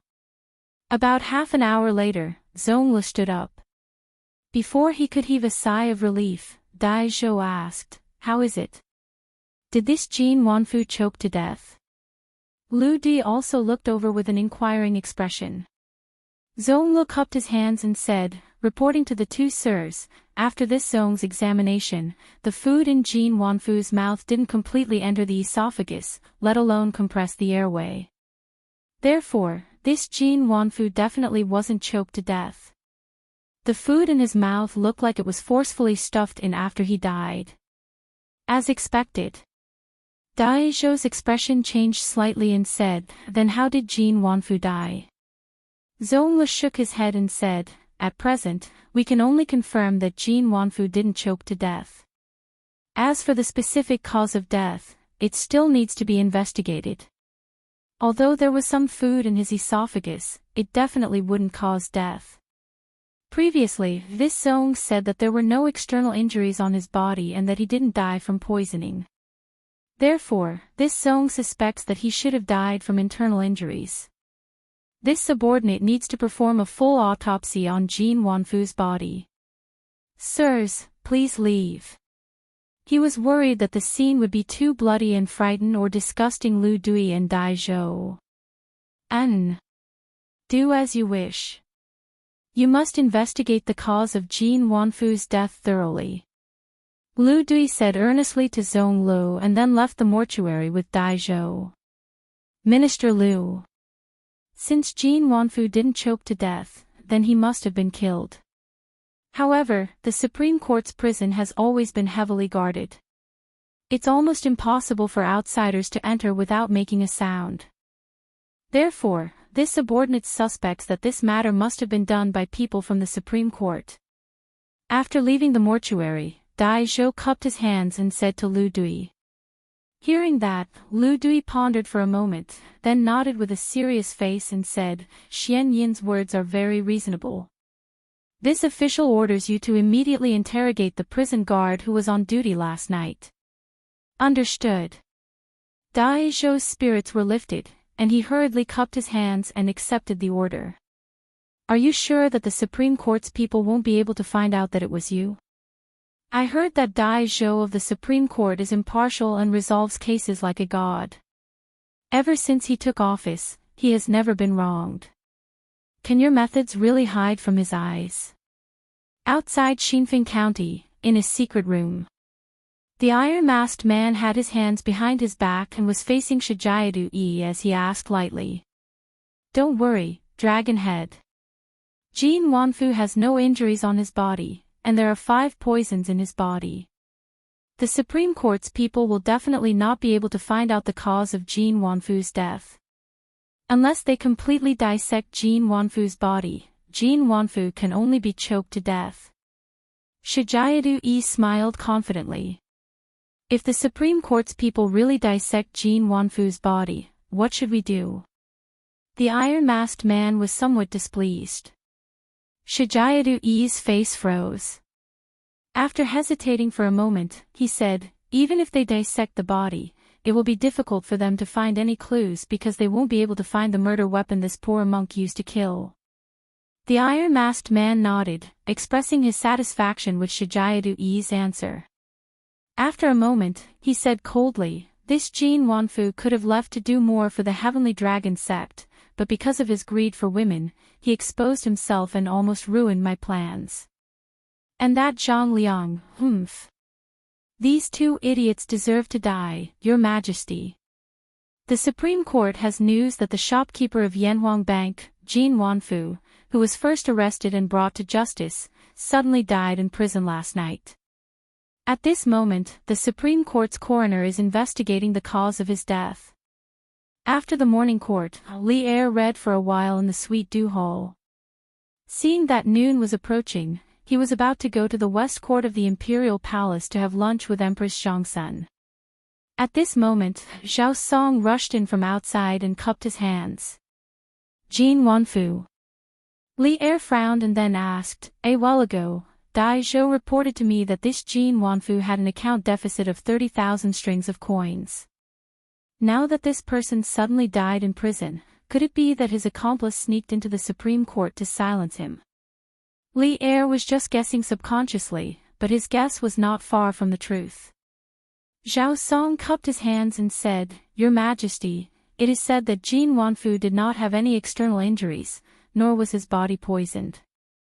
At first, the Supreme Court's people thought that he choked to death, but after the coroner dissected the body, they found that the food in his mouth was forced in after he died, and he did not choke to death. At this moment, the Supreme Court's coroner is fully dissecting the body to determine the real cause of Jin Wanfu's death. Hearing this, Li Er could not help but rub his eyebrows. Recently, too many things had happened in Chang'an City, which gave him a headache. After a moment of silence, Li Er said solemnly, let the Supreme Court investigate thoroughly. They must find the cause of Jin Wanfu's death and the mastermind behind it. Yes. Xian Yin, how's the interrogation? In the afternoon, Lu Dui came to the prison cell and saw Dai Zhou sitting in front of a few tables with a tired face. Hearing this, Dai Zhou quickly stood up and cupped his hands at Lu Dui. I have interrogated the prison head, Yi Hong, and all the prison guards on duty last night. They said that no one entered cell B8 last night, and no outsider broke into the Supreme Court's prison last night. Lu Dui frowned. Then who killed Jin Wanfu? How did they kill him? Dai Zhou shook his head. No matter how smart he was and how good he was at solving cases, he had no idea where to start when faced with such an unsolved case. Seeing Dai Zhou frowning and thinking hard, Lu Dui knew that he did not know the answer either. He could not help but sigh. His Majesty already knows about Jin Wanfu's death, and he ordered us to find the cause of Jin Wanfu's death as soon as possible and find the murderer. We have to hurry. Dai Zhou cupped his hands and said, I will do my best. I am not worried about your ability. Lu Dui nodded and cheered Dai Zhou on. Officer Lu, Officer Dai, Coroner Zhong Lu has found the cause of Jin Wanfu's death. At this moment, a Yamen runner rushed in and cupped his hands at Lu Dui and Dai Zhou. The two of them looked at each other and were pleasantly surprised. Lu Dui quickly said, "Let's go. Let's go to the mortuary immediately." A moment later, the two of them arrived at the mortuary. Before they even entered the room, a very strong smell of blood rushed to their faces. Dai Zhou and Lu Dui were eager to find the answer and did not care about this at all. The two of them directly pushed the door open and entered. "Yes, no need to be so polite. Quickly tell us the real cause of Jin Wanfu's death." Zhonglo was about to salute but was interrupted by Lu Dui. "Yes, sir." Lu Dui nodded and said, "I found 2 deep holes in Jin Wanfu's throat that went straight to the back of his head. This is the fatal wound. Jin Wanfu should have died suddenly because of this reason. 2 deep holes that went straight to the back of his head." Dai Zhou's face was full of shock. He then said in a low voice, "Could it be that someone used a sharp object like a needle to enter Jin Wanfu's mouth in the form of a hidden weapon, causing his death?" Zhongli shook his head and said, "No. I did not find any murder weapon in Jin Wanfu's body. The thin needle that Officer Dai mentioned was also not there." Lu Dui could not help but ask, since there was no murder weapon, then how did the deep holes in Jin Wanfu's throat form? Zhongli said, "I don't know. In addition, these 2 deep holes did not go through the back of his head. The murderer's control of strength is very good. If I'm not wrong, the murderer should be someone who practices martial arts, and his martial arts are not low." Dai Zhou seemed to have thought of something and his face turned ugly. He cupped his hands at Lu Dui and said, "Officer Lu, those jailers are definitely not telling the truth. I will go to the prison and interrogate them again." Lu Dui nodded and said, Go. If necessary, you can use torture." In order to solve the case as soon as possible, old Lu could be considered to be going all out. Dai Zhou cupped his hands and left. Chapter 1505. "Father. You don't have to worry about my homework. Why don't you tell me what case you're investigating first? Who knows, maybe I can even help." In the main hall of the Sun residence, Sun Zifan couldn't help but say when he heard Sun Fujia's reprimanding words. Sun Fujia swallowed the food in his mouth and glanced at his son indifferently. Then, he said angrily, "You're always ignorant and incompetent. It's fine as long as you don't help. Who dares to expect you to help?" Pa. Without waiting for Sun Zifan to refute, Mrs. Sun was unhappy. She knocked on the bowl with her chopsticks and said unhappily, "What are you talking about? Our family Zifan is also a student of Yanhuang College. His grades aren't among the best, but he's still above average. He's not bad compared to the other officials' children. How can he be ignorant and incompetent in your eyes?" Sun Fujia was stunned by the question. In order to eat as soon as possible, he quickly begged for mercy. Okay. Madam, you're right. My family Zifan isn't ignorant and incompetent. He's a pillar of the country.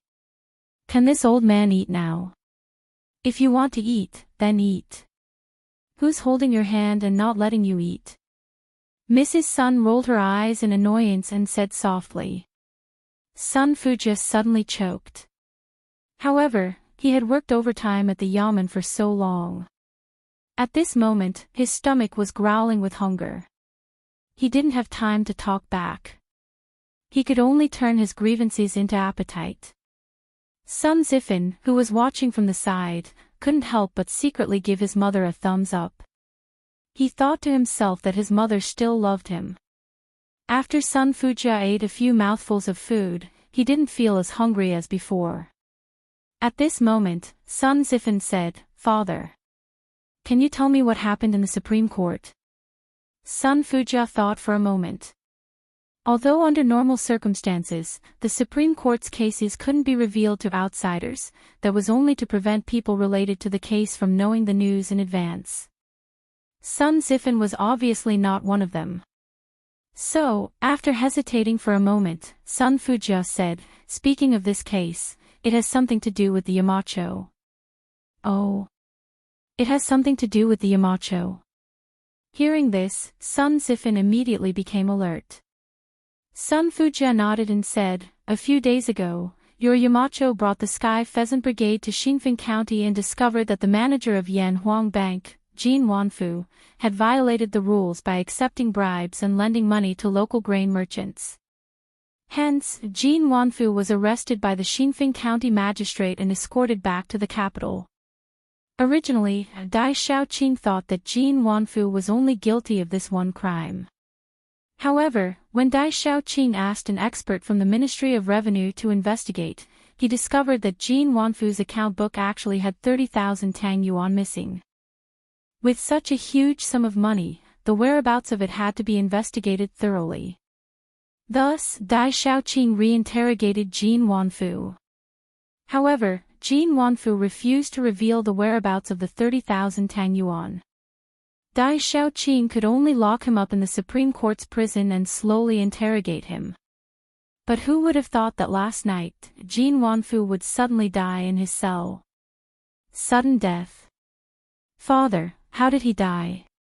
Could it be that his accomplice went to the Supreme Court's prison last night to silence him? Sun Zifan hurriedly asked. Sun Fujia ate another mouthful of food and continued, "At first, we all thought that Jin Wanfu had choked to death, but then, Xinfeng County, Tianlong Temple." Speaking of which, this temple was originally not called Tianlong Temple.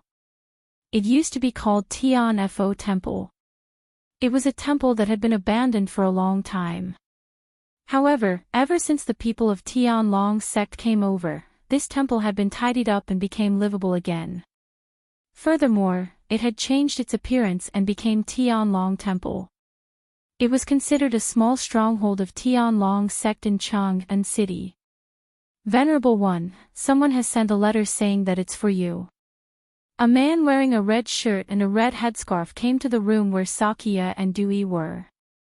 He took out a letter from his bosom and bowed. Dewey, who was meditating, opened his eyes and said lightly, "Put it on the table." "Yes. Venerable One." The disciple respectfully placed the letter on the table next to him and then retreated quietly. Dewey returned to his meditative state. After reciting a round of Buddhist scriptures, he finally opened his eyes. At this time, he got up and walked to the table. He picked up the letter and opened the envelope. Sakya held the letter in his hand with a calm face and began to read it carefully. However, the calmness on his face instantly disappeared without a trace and was replaced by surprise and panic. The Supreme Court's people found out the cause of Jin Wanfu's death. How is this possible? Sakya's face was filled with disbelief. Humph. This Venerable One had already told you to be careful and not leave any evidence. Now, it was really found out by the Supreme Court's people. You caused this disaster yourself, so clean it up yourself. At this moment, a man wearing an iron mask walked in from outside the house and said coldly without mercy. Who else could this man be other than the dragon head of the dragon sect? Sakya's expression froze, and his face no longer had the confidence and indifference from before. He bowed slightly and said, "Dragon head, this poor monk really didn't expect the Supreme Court's coroner to be so meticulous in his autopsy. He could even find 2 needle-sized wounds in Jin Wanfu's body. Dragon head, please calm down. Calm down." Humph. How do you want this Venerable One to calm down? The Iron Mask man snorted angrily and said, "You are the Venerable One of my dragon sect, and you represent the dragon sect.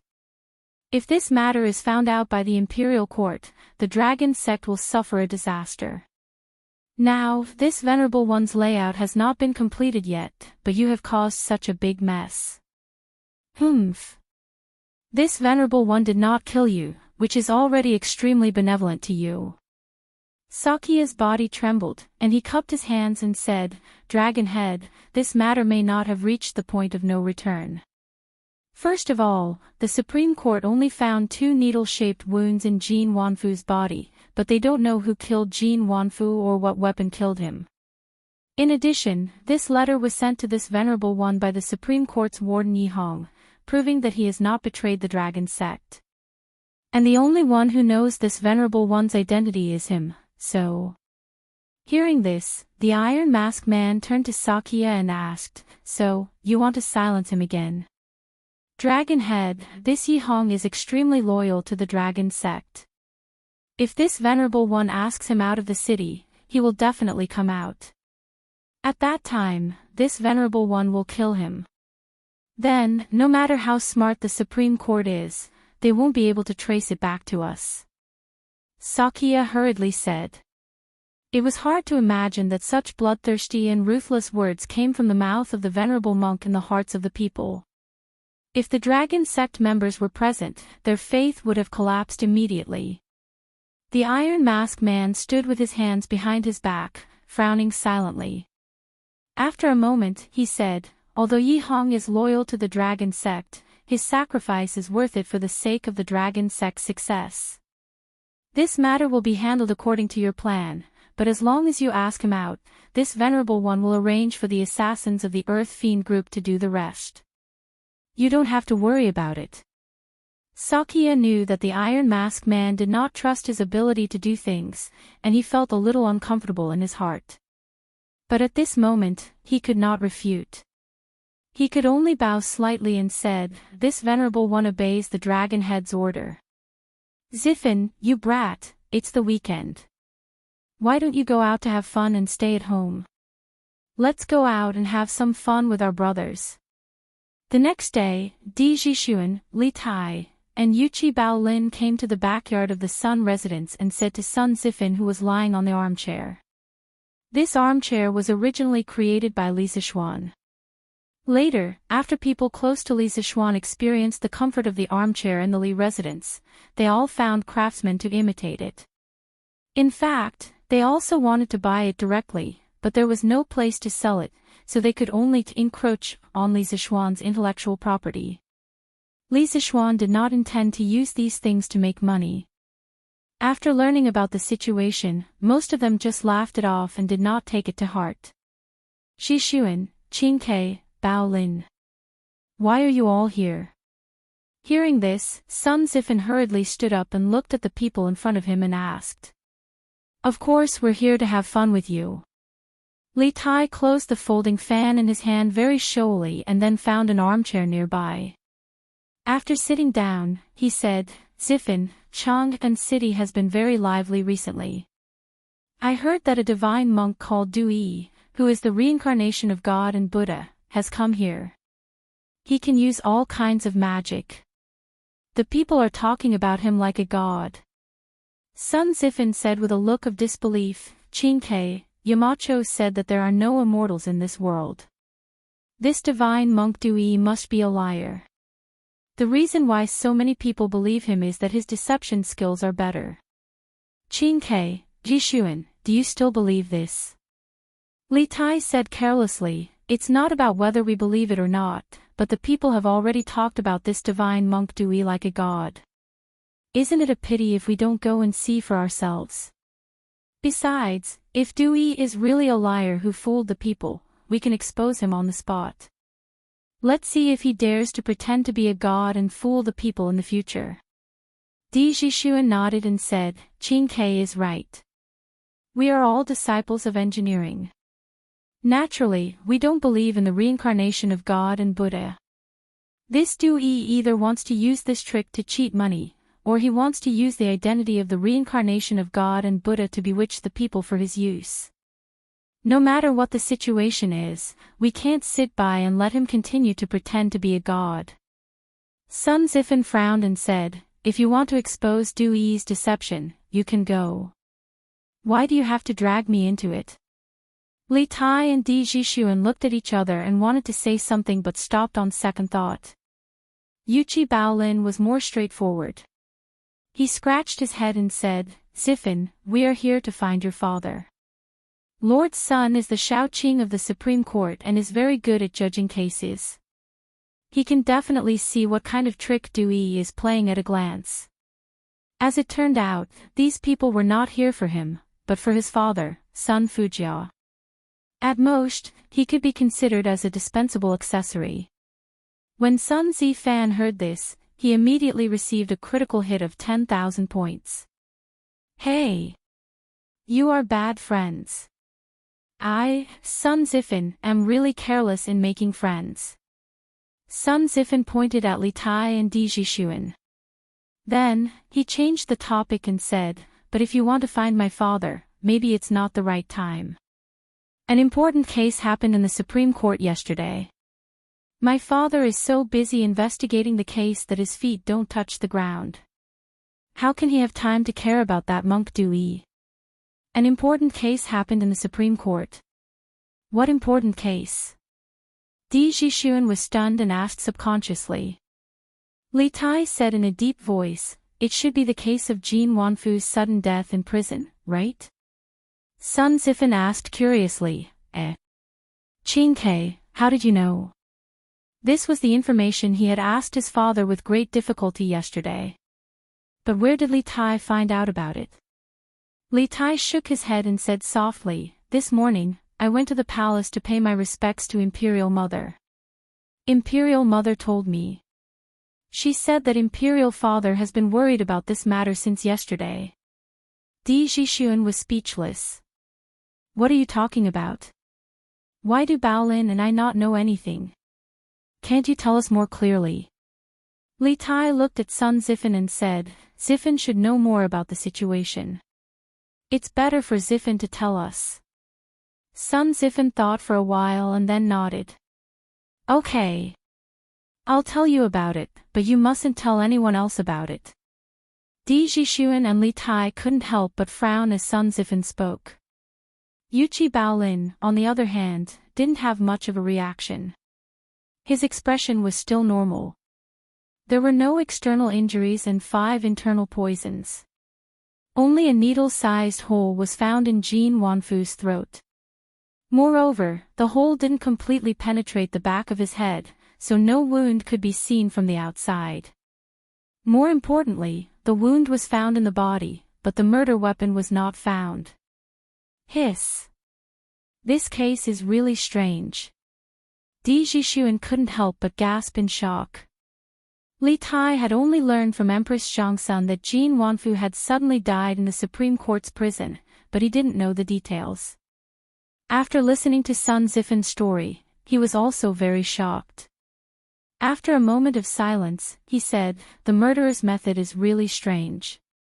If it weren't for Dai Xiaoqing's keen observation and the Supreme Court's coroner's autopsy, I'm afraid Jin Wanfu would have really choked to death.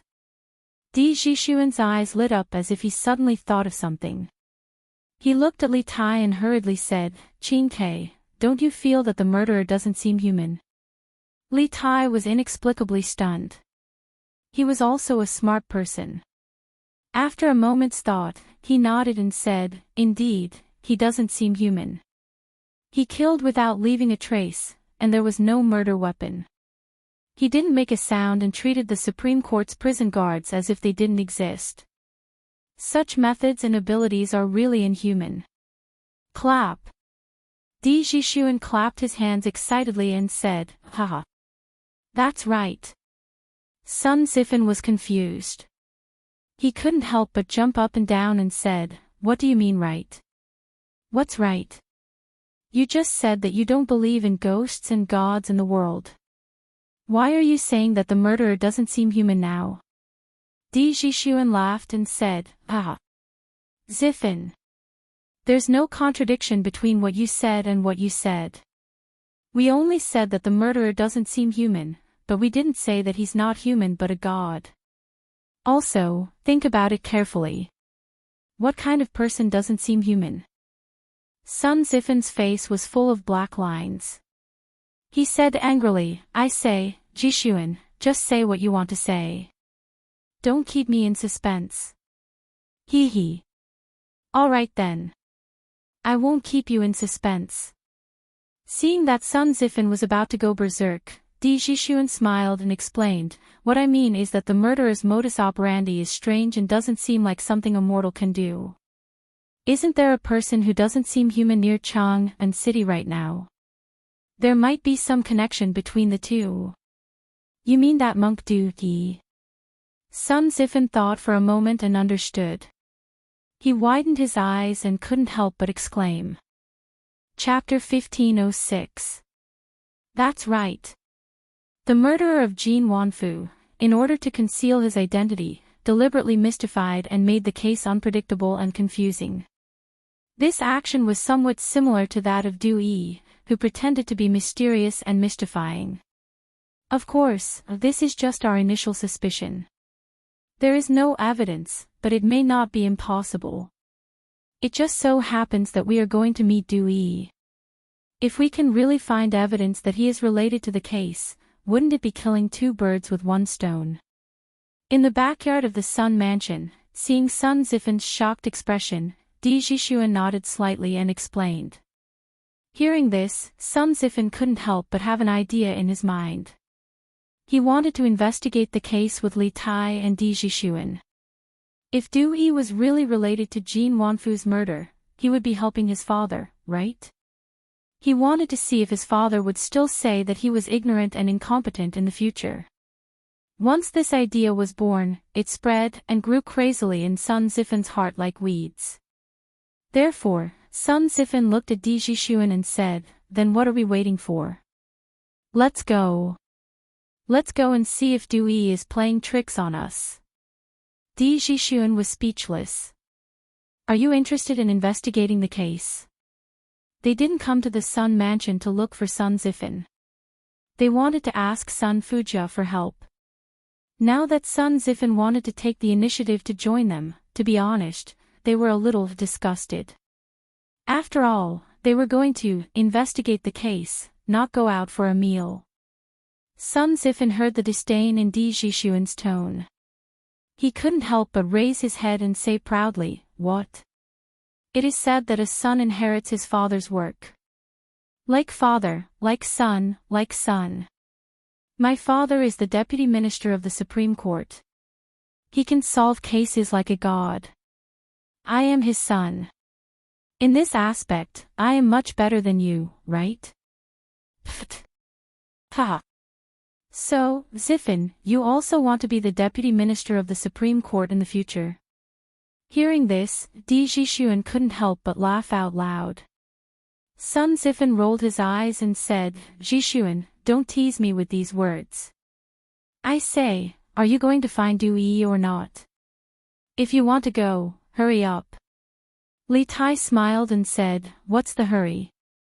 We've received news that Du Yi will hold a lecture in front of the Daxing Shan Temple at 9 in the morning today. At that time, he will perform the immortal technique on the spot. It's still early now. We can make it in time." Sun Zifan nodded and said, "All right then. I'll get someone to prepare the horses. Let's go to Daxing Shan Temple together later." Di Jixuan laughed and said, "What horse? Just ride a bike there. The three of us came here by bike." Bicycles, second-generation bicycles. Ji-sun, you also got a second-generation bicycle? Sun Zifan was stunned and a little surprised. Yuqi Baolin had a second-generation bicycle because Li Zixuan gave one to Yuqi Jingde. As for Li Tai, Li Zixuan didn't let Li Tai go out to help with the disaster this time. Instead, he stayed behind to send and receive telegrams. In addition, Li Tai was the absolute main force of the two killer projects launched by the Academy. Therefore, Li Zixuan also gave Li Tai a variable speed bicycle before leaving. But where did Di Jixuan get it? Sun Zifan couldn't help but feel puzzled. Di Jixuan said proudly, "Hey! 2 days ago, the Flaming Yellow Chamber of Commerce launched another batch of second-generation bicycles. I asked all the servants to line up in the shops of the Flaming Yellow Chamber of Commerce and finally got one. But it's not as good as Qingchua's variable speed bicycle." Sun Zifan was speechless and said, "You should be grateful. I still don't have one." Di Jixuan laughed and said, There will definitely be one after a while. According to the situation of the first-generation bicycles, the production of the Strange Taste Pavilion workshop will definitely increase soon. Then, Ziffin, you should be able to get one easily. When the first generation of bicycles was first introduced, the demand could not meet the demand. However, as the factory bicycle production line opened up, the production capacity quickly increased. Families who could afford bicycles could basically buy them later on. Now, with the second generation of bicycles, the production capacity would definitely increase greatly in the future. Li Tai waved his hand and said, Let's not talk about this first. Ziffin, quickly pack up. We should go. Sun Ziffin was speechless and said, Pack my ass.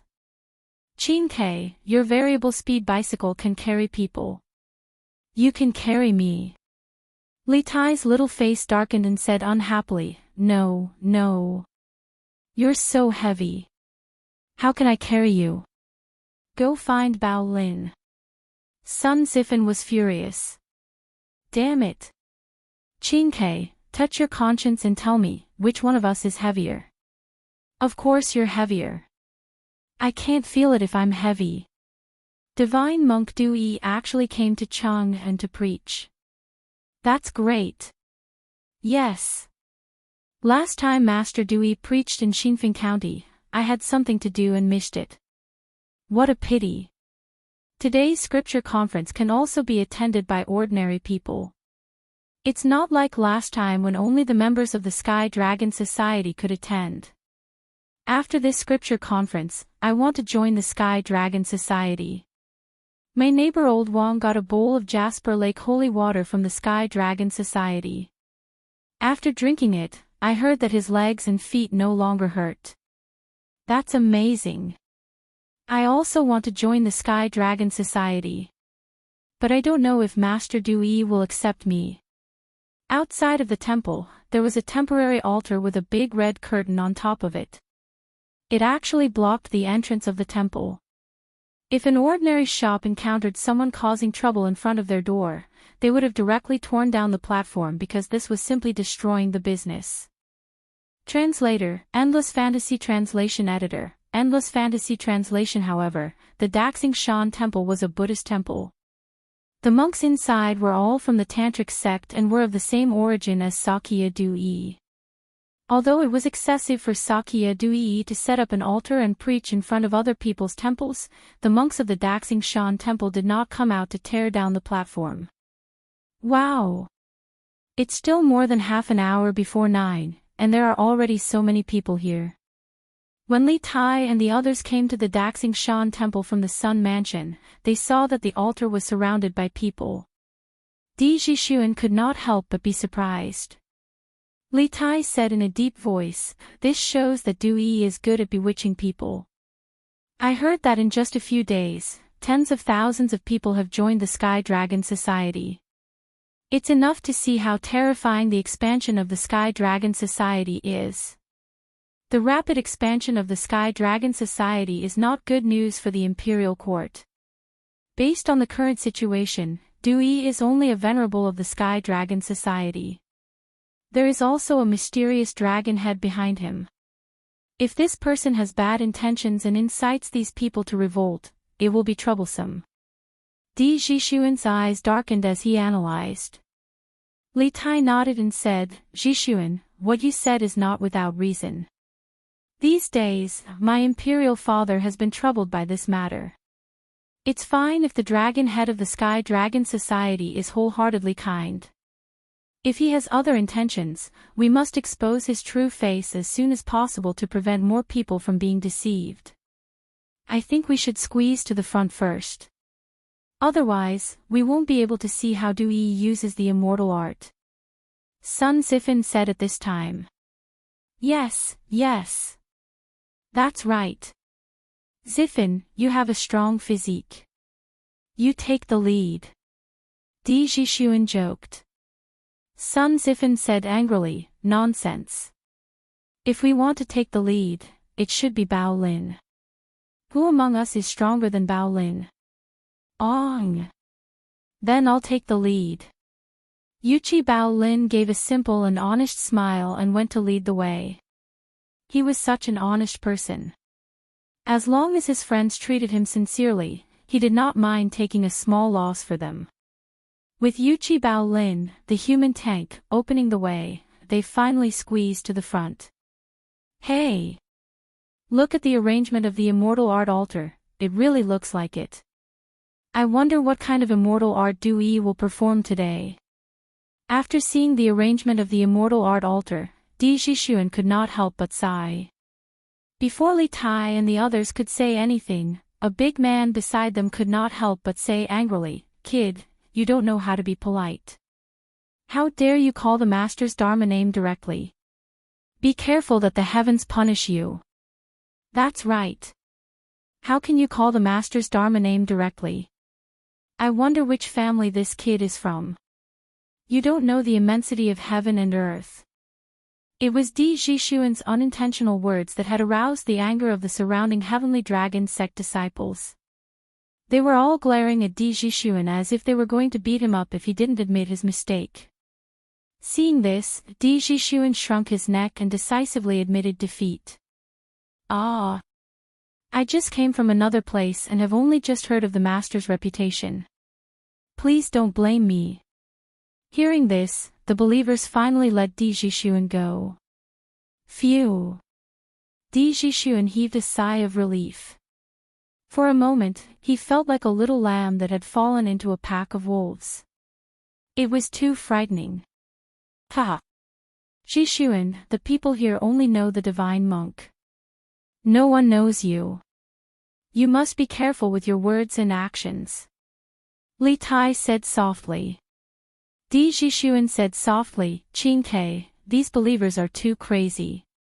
Once the dragon head of the Sky Dragon Society has evil intentions, with these crazy believers, the destructive power they bring to the Tang Empire is too great." Li Tai said worriedly, "Indeed. I guess my father is also worried about this. Let's keep our eyes open and see if we can find any flaws in Du Yi's plan." Di Zhixuan, Sun Zifan, and Yuchi Bao Lin all nodded seriously. Dong! Creak! After waiting for more than 15 minutes, a dull sound suddenly came from the altar, followed by the creaking sound of a door opening. Yes, it was the sound of a door opening, but it wasn't an ordinary door. The wooden planks in the middle of the altar suddenly opened to both sides, and a monk in a red and golden cassock rose from the ground to the surface. Moreover, he was still rising slowly. The monk held a staff in his left hand, and his legs remained in a cross-legged position. Just like that, he rose from the ground and rose higher and higher. Finally, the wooden planks in the center of the altar closed again, and the monk sat cross-legged in midair, holding a Buddhist staff in his left hand and a Buddhist salute in his right hand.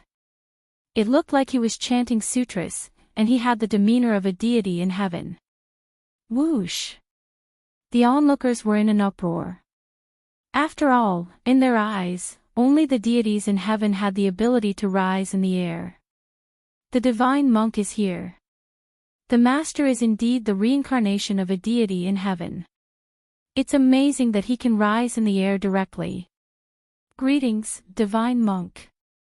Without anyone leading them, the onlookers almost spontaneously knelt and saluted Du Yi, who was sitting cross-legged in the air. Qingke, this Du Yi is really a deity. He can actually float in the air. This. Sun Zifan widened his eyes and couldn't help but exclaim in surprise. Don't talk nonsense. Li Tai frowned and said, Du Yi's move looks amazing, but I don't believe that this is his true ability. He might have done something behind the scenes. Qingke, are we kneeling or not? Yuchi Baolin, who was standing beside Li Tai, asked a more realistic question. Everyone looked at each other, but after feeling the angry gazes of many believers around them, Li Tai gritted his teeth and said fiercely, "Kneel. The big picture is more important." After saying that, the little fatty actually took the lead and knelt down. In his life, He had only knelt to Li Air and had never knelt to an outsider.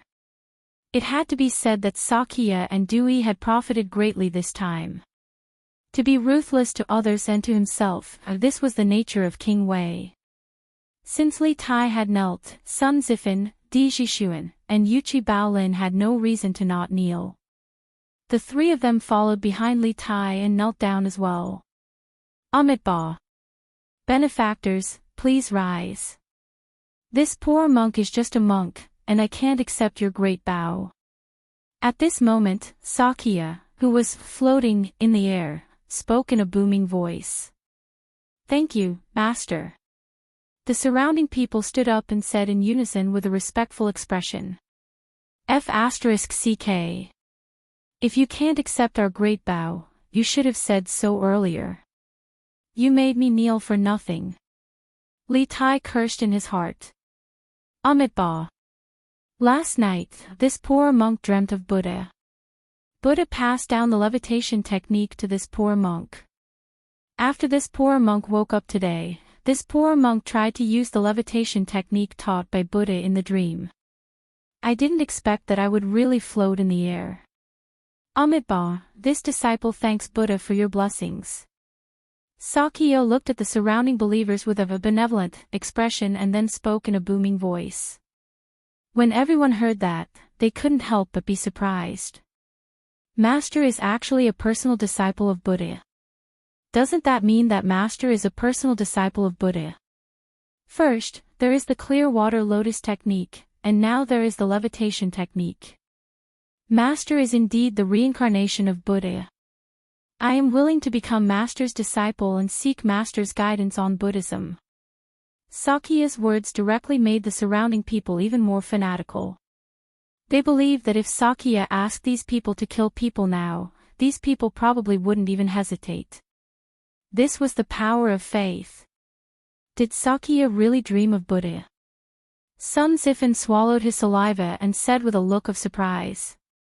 Li Tai and Di Jixuan were silent. Obviously, they were also shocked by Sakya's move. Although they didn't believe that there were gods and Buddhas in this world, they really couldn't explain why Sakya could sit cross-legged in the air when there was nothing below him. If it wasn't an immortal spell, there was really no other explanation. Humph. I can even play this levitation trick. This monk is really boasting shamelessly. Unexpectedly, just when they were shocked and speechless, a little girl next to them whispered at this time. Chapter 1507. Little girl, you said you know how to levitate. Is that true? In Chang'an City, at the altar in front of the Daxing Shan Temple, Di Jixuan's eyes lit up. He quickly found the little girl who had spoken arrogantly, squatted down, and asked in a low voice. Of course it's true. I knew how to levitate when I was 7 years old. The little girl was wearing patched clothes made of coarse cloth. She was not shy, but she still looked at Di Jixuan warily. After a moment of hesitation, she said in a clear voice. Ha! That's great. Hearing this, Di Jixuan could no longer hide the excitement on his face. Li Tai, Sun Zifan, and Yuchi Baolin also hurriedly squeezed over. Di Jixuan then asked, Little girl, can you tell me how to levitate? This guy was like a strange uncle. If it were modern times, he would probably be arrested by the people and sent to the police station. I won't. Why should I tell you? The little girl rolled her eyes, then pouted, and said arrogantly. Di Jixuan was instantly choked. He thought to himself, why are children nowadays so difficult to talk to? Little girl, if you tell us the secret of levitate, I will buy you a lot of delicious food. Li Tai also bent down and whispered at this time. The little girl's height was less than Li Tai's armpit. In order to ensure that his voice could be heard by the little girl and not by the people around him, he could only bend down. Are you rich? The little girl looked at Li Tai with her big watery eyes and then asked weakly. Li Tai's face froze when he heard this. After a moment, he laughed dryly and said, You can say that. The little girl supported her chin with her hand and thought seriously. Then she raised her head and said, "Then I don't want delicious food. I want money. How much can you give me?" This was a difficult question for Li Tai.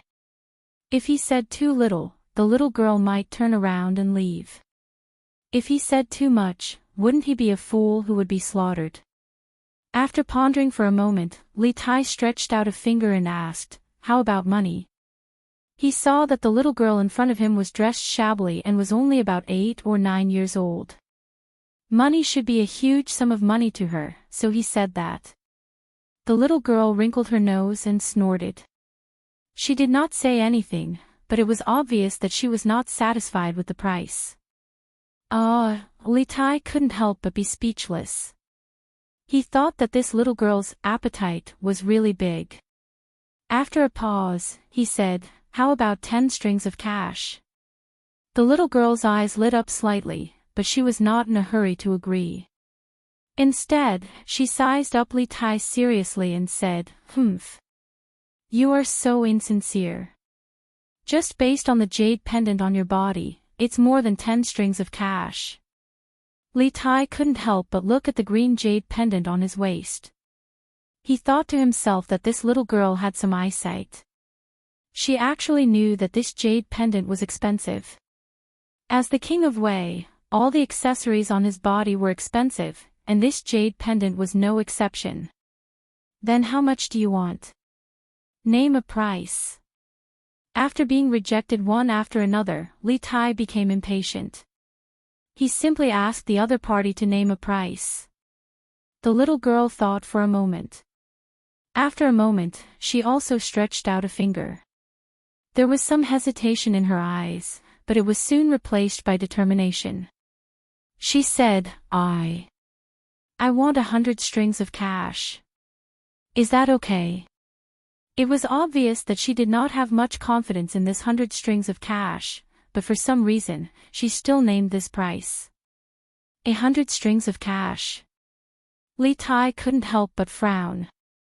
With his status and wealth, he naturally wouldn't take a mere 100 strings of cash to heart. However, this little girl in front of him wanted 100 strings of cash just for a piece of information. Wasn't she asking for too much? Furthermore, it gave people the feeling that she was insatiable. Li Tai couldn't help but have a bad impression of the little girl. Yes. Yes. 100 strings of cash. Can you give it to me? As long as you give me 100 strings of cash, I'll tell you everything. The little girl hurriedly said. Her eyes were filled with emotions. There was nervousness, uneasiness, excitement, and agitation. There was so much more. Even if I give you 100 strings of cash, aren't you afraid of encountering bad people with so much money? Li Tai frowned. A trace of fear flashed in the little girl's eyes, but she immediately insisted, "You don't have to worry about that. You just have to give me the money." Li Tai was helpless. He could only take out 100 Tang Yuan from his sleeve and hand it over. This is 100 Tang Yuan. It can be exchanged for copper coins in the Yanhuang Bank of the Tang Dynasty. If you want to get this 100 strings of cash, you have to first tell me the secret of the levitation technique. Previously, he had planned to ask the little girl's name, but after this conversation, he couldn't even be bothered to ask her name.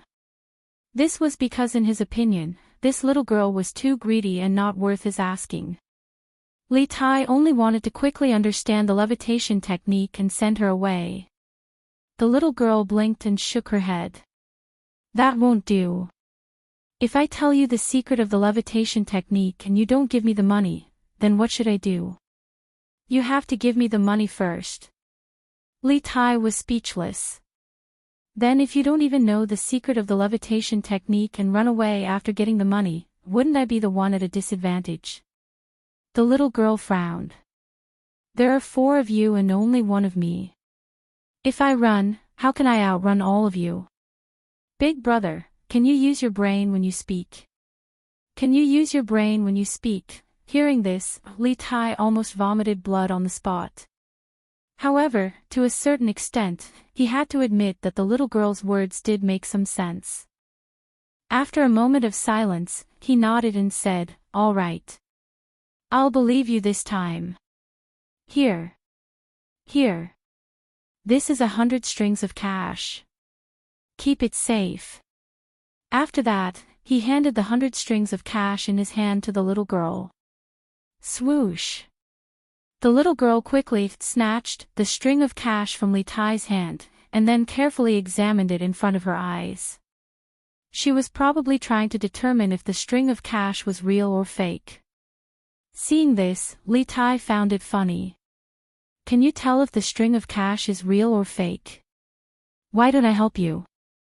The little girl ignored Li Tai and looked at the string of cash for a while. Then, she carefully put the 100 string of cash into her pocket. Seeing Li Tai looking at her with a burning gaze, she put her guard up and said softly, "Since you're so straightforward, I'll teach you the secret of the levitation technique. All of you come closer. I'll only say it once. If anyone doesn't hear it clearly, then I won't care." Hearing this, Li Tai, Sun Zifan, Di Jixuan and Yuchi Baolin quickly bent down and moved their heads closer. The little girl said softly, "Actually, that monk Du Yi isn't floating. He's sitting on a piece of metal. Do you see the monk's staff in his hand? The bottom of the monk's staff is fixed to the platform of the altar. The top of the monk's staff is also connected to the chair. However, the iron rods that are connected to the chair are hidden in his sleeves and clothes. The piece of metal that he's sitting on is connected to the monk's staff through these hidden iron rods.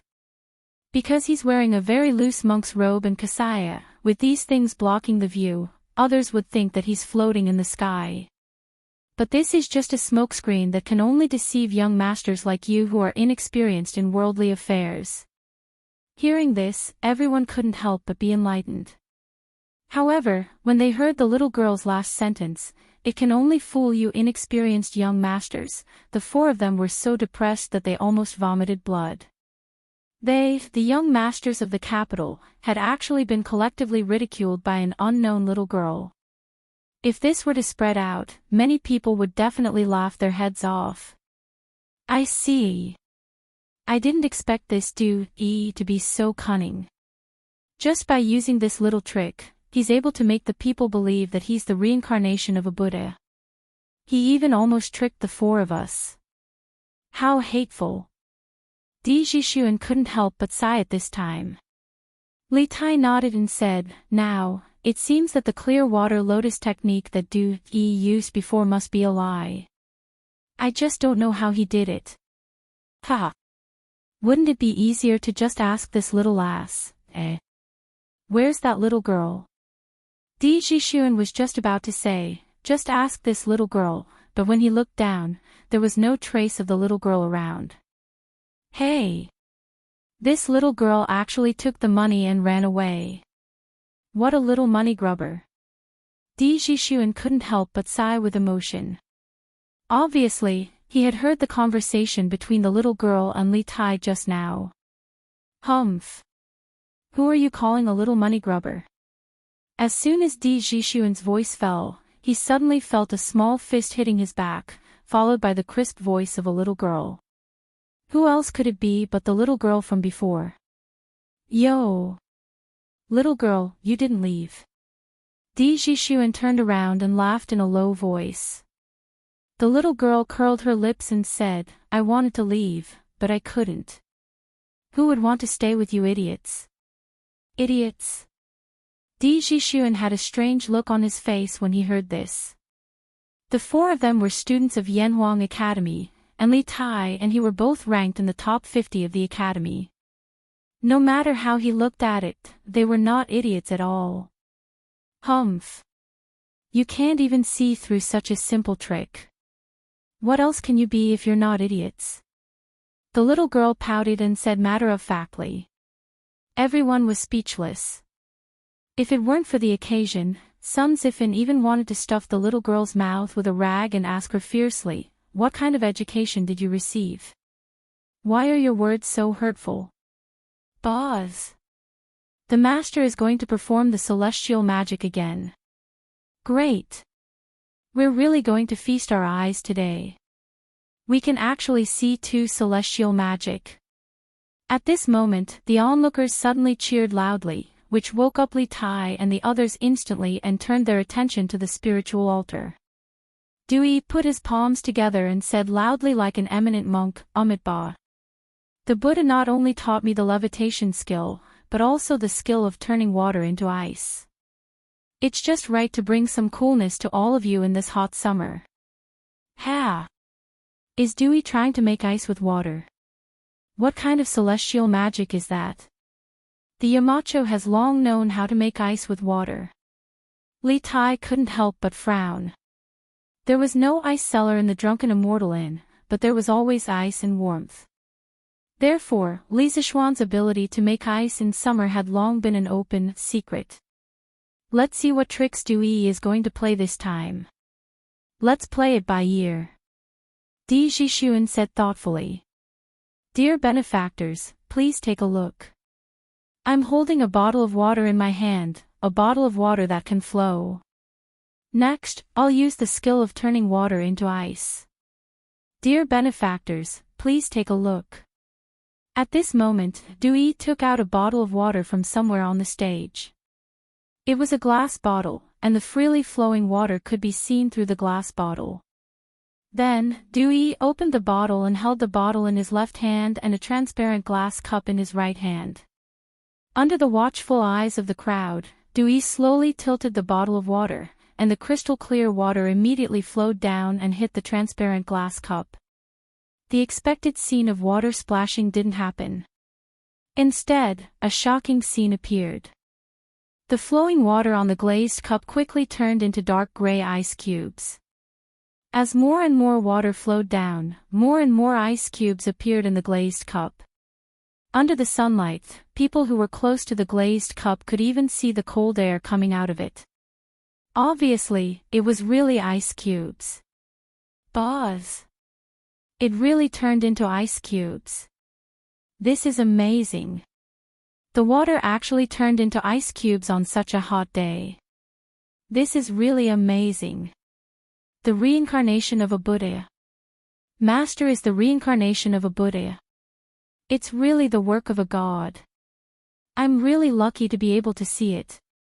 Shakyamuni grinned when he heard the compliments that came from all directions, and then he passed the plate of ice fragments to a young monk and asked him to distribute it to his followers. In an instant, the plate of ice fragments was fought over by the crowd. Chin-Kei, this time, Dewey shouldn't be lying, right? He turned water into ice in front of everyone's eyes. Sun Zifan's eyes almost fell out of their sockets. In the end, he couldn't help but say, "It's not a lie, but it's definitely not a god's skill. I'm guessing that Yamacho must know the principle behind it." Li Tai said faintly. Sun Zifan frowned and said, "Although Yamacho knows how to turn water into ice, it's impossible for them to turn flowing water into ice in an instant like Dewey, right?" Li Tai said with a serious face, "I believe that Yamacho must know. When we go back later, I'll send a telegram to ask him." Sun Zifan nodded and said, "Well, that's for the best. Chin-Kei, I have an idea." All of a sudden, Di Zhishuan said this without any reason, which gave them a great shock. Then, he realized that his words could easily cause misunderstandings, so he hurriedly added, "As for the murderer, I have an answer in my heart." Chapter 1508. What? Zhishuan, do you know who the murderer is? Hearing Di Zhishuan say, "I'm pregnant," Sun Zifan was both surprised and excited. He had always wanted to help his father solve the case.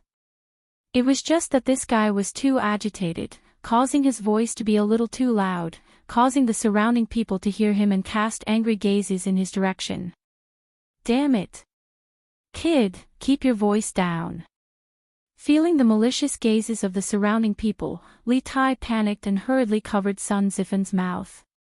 Suddenly, Li Tai caught a glimpse of Dewey, who was sitting high up on the spell altar. At this moment, he suddenly turned his gaze towards them. Li Tai was instantly alarmed. He hurriedly lowered his head and whispered to the few people around him, "Let's go quickly. That monk Dewey seems to have noticed us." "No way. He's so far away from us. How could he have heard us?" Di Jixuan's heart tightened. He subconsciously wanted to look up at the altar, but Li Tai stopped him. "Don't look up. Let's get out of the crowd." Seeing Li Tai's solemn expression, they all nodded. Then, with Yuchi Bao Lin taking the lead, the four of them finally squeezed out of the crowd after much effort. Phew. Fortunately, that Dewey didn't force us to stay. When they arrived at a herbal tea stall on the east side of the Daxing Shan temple, Li Tai panted and rejoiced. "Qingke, you're the king of Wei.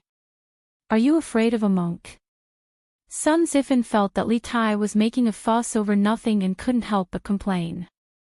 Li Tai said faintly, "Kid, don't you see how fanatical those people are looking at Dewey?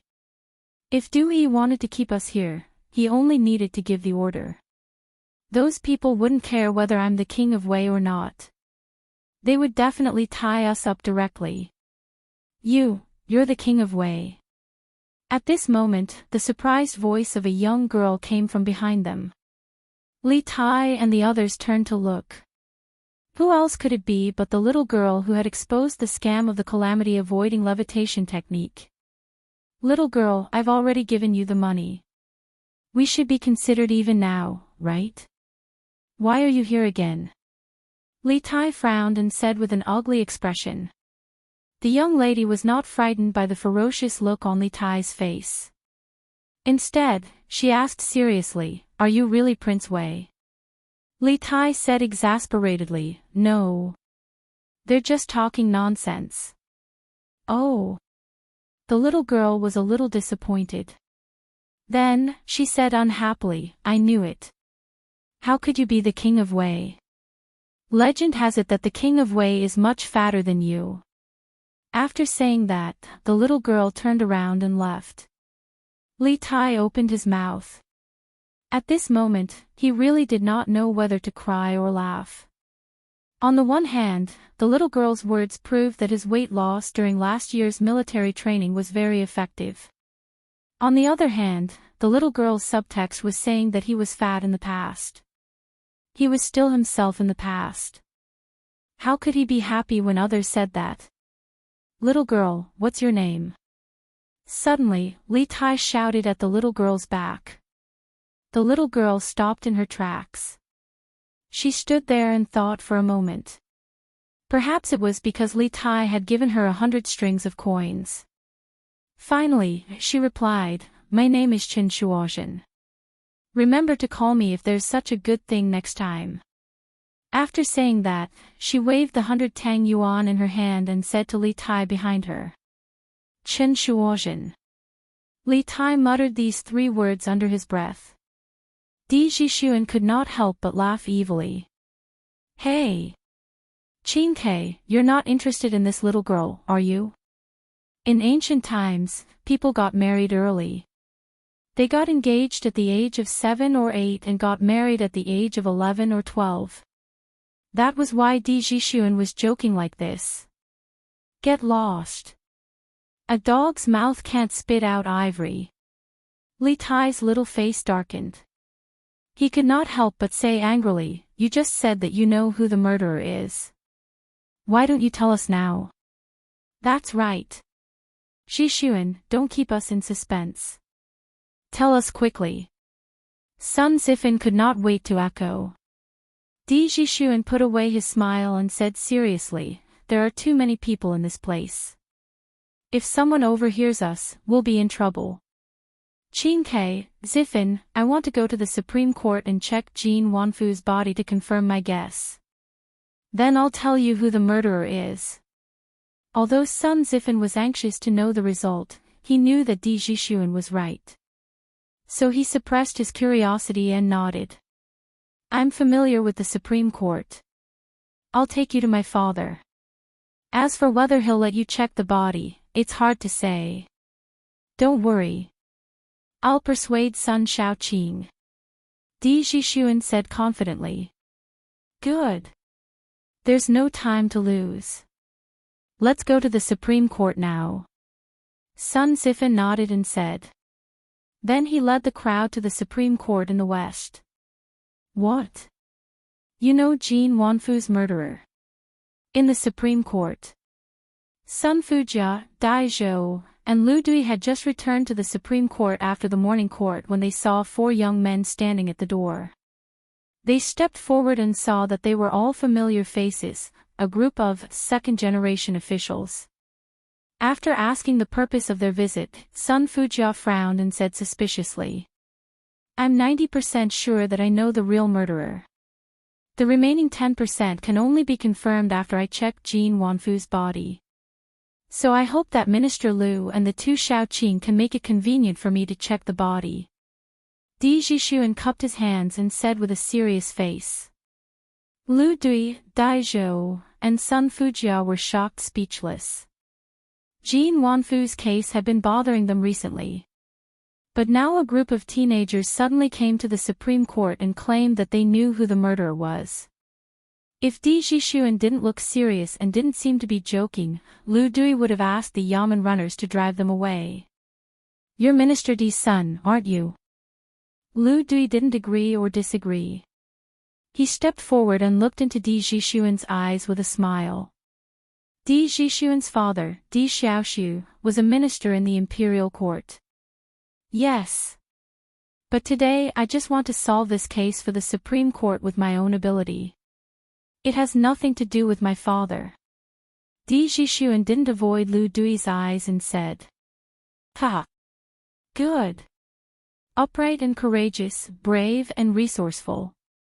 Like father, like son. Minister Di gave birth to a good son. After a moment of silence, Lu Dui suddenly laughed. Then he looked at Di Jixuan with appreciation and said, Guards. Take Prince Wei, young Master Di, and the others to examine Jin Wanfu's body. Yes. The 2 Yamen runners at the door immediately bowed and received the order. Thank you, Minister Liu. Di Jixuan cupped his hands and then followed the Yamen runners with Li Tai and the others. Minister Liu, Dai Zhou couldn't help but want to dissuade them. He was proud and arrogant, so he naturally didn't think that the unresolved case that had troubled the Supreme Court for so many days could be solved by a few kids. But before he could voice his doubts, Lu Dui reached out and interrupted, there's no need to say more. Sometimes, us old fellows should give these young people some chances. Dai Zhou frowned and didn't say anything. After a while, he was still worried and said to Lu Dui, I'll go and take a look. I'll also go and take a look. Sun Fujia also cupped her hands and said. Oh. What's that smell? It's so smelly. When they arrived at the mortuary, the stench hit them in the face. Everyone couldn't help but cover their noses and step back. Jin Wanfu has been dead for 2 days, and the weather is hot now. It's normal to smell like a corpse. If you can't stand the smell, you can wait for me outside. Di Jixuan took out a handkerchief from his bosom and covered his nose. Then, he calmly said to Li Tai and the other 2. Li Tai thought about it and felt that it would be disloyal to him if he left like this. So he insisted, no. We're here to investigate this case together. What's this little stench to us? That's right. You're right. Yes, yes, yes. Jixuan, stop talking nonsense. Let's go in together. Sun Sifan pinched his nose and shouted. After that, the 3 of them followed Di Jixuan into the mortuary without hesitation. However, when they saw Jin Wanfu's fragmented corpse on the corpse bed, they couldn't help but vomit. Ugh! I can't take it anymore. Jixuan, I'm going out to get some fresh air. Li Tai covered his mouth and ran out of the door in a sorry state. He was the Prince of Wei. He had lived a life of luxury since he was young. When had he ever seen such a horrible and disgusting scene? It was already a miracle that he didn't wet himself on the spot. Sun Zifan ran even faster than Li Tai. When he reached the mortuary, he couldn't help but vomit. Yuchi Bao Lin was the last of the three to come out. He didn't look any different. Qingke, Zifan, are you okay? The honest Bao Lin came forward and asked with concern. Ugh. How can I be okay? Ugh. It's too disgusting in there. I can't take it anymore. Let me vomit for a while more. Li Tai rolled his eyes and started vomiting again. Prince of Wei, how can you come to a place like the mortuary? You'd better rest in the side hall. At that moment, Dai Zhou walked over and looked at Li Tai with concern. Although he said that he was concerned, he was actually looking down on them. In his opinion, how could these four brats who had never investigated a case solve this case? Li Tai was someone like him. How could he not hear the slight contempt in Dai Zhou's voice? He resisted the urge to vomit and stood up straight. He looked at Dai Zhou and said, "Thank you for your kind intentions, Mr. Dai, but my friends are still inside. I'm not going anywhere. We will definitely solve this unsolved case of the Supreme Court." Dai Zhou's expression changed slightly. Then, he smiled and cupped his hands. Prince of Wei, you are so bold. Let's see if young Master D can find the real murderer today. Let's wait and see. Li Tai raised his chin and said without backing down. Sun Fujia secretly shook his head. Although he didn't believe that Li Tai, Di Jixuan, and the others could solve this case, he didn't agree with Dai Zhou's personality from the bottom of his heart. Dai Zhou was too competitive. Sun Fujia believed that Dai Zhou would suffer a great loss sooner or later. They stood outside the mortuary and waited for Di Jixuan to come out. After about 15 minutes, Di Jixuan finally came out of the mortuary. Sun Zifan hurried over and asked, Jixuan, how is it? Did you find anything? Both Li Tai and Dai Zhou shifted their gazes to Di Jixuan at this moment. Di Jixuan nodded and said, now I can basically confirm how Jin Wanfu died and who killed him. Hearing this, Dai Zhou and Sun Fujia's expressions changed slightly. Lu Dui walked over and asked, oh. Young Master Di, can you tell us how Jin Wanfu died? Di Jixuan cupped his hands towards Lu Dui and then said, Jin Wanfu's fatal injuries are the 2 needle-sized wounds on his throat. I'm sure the coroner of the Supreme Court has already informed the 3 of you. However, the Supreme Court hasn't found the murder weapon, so we haven't come to a conclusion about the way the murderer killed Jin Wanfu. Actually, what I want to say is that the murderer's way of killing Jin Wanfu was very simple. He just used 2 thin needles and injected them with powerful genuine qi. He pierced them through Jin Wanfu's mouth and pierced the back of Jin Wanfu's head, killing him instantly. Dai Zhou couldn't help but refute, since the murderer used thin needles, why didn't we see any needles in the body or at the scene of the crime? Could it be that the murderer took the needles out of the body after killing Jin Wanfu? Lu Dui nodded, obviously agreeing with Dai Zhou's point of view. Di Jixuan smiled and said, of course not. I just checked the 2 wounds on Jin Wanfu's throat. The flesh on the inner walls of the wounds were all facing inwards, which proves that the murderer didn't take the murder weapon out of the wounds. Therefore, Minister Dai's hypothesis is not valid. Dai Zhou was speechless and said, then why did the murder weapon in the body disappear? Di Jixuan said in a low voice, because the murderer didn't use thin needles made of ordinary materials, but ice needles. Ice needles hurt people, and after the victim died, the ice turned into water. Naturally, you can't find the murder weapon. Ice needles. Where did the murderer get ice on such a hot day? Besides, even if the murderer had an ice cellar in his house, the ice needles would have turned into water by the time he brought them to the Supreme Court. How did he kill Jin Wanfu? Dai Zhou couldn't help but sneer when he heard this. A hint of hesitation flashed across Lu Dui's face, but he didn't say anything to refute. Li Tai couldn't help but interrupt at noon, Minister Dai, you're wrong. Who said that the ice in summer can only be obtained from an ice cellar? Even if some people don't have an ice cellar, they can still make ice cubes and ice needles at any time and place.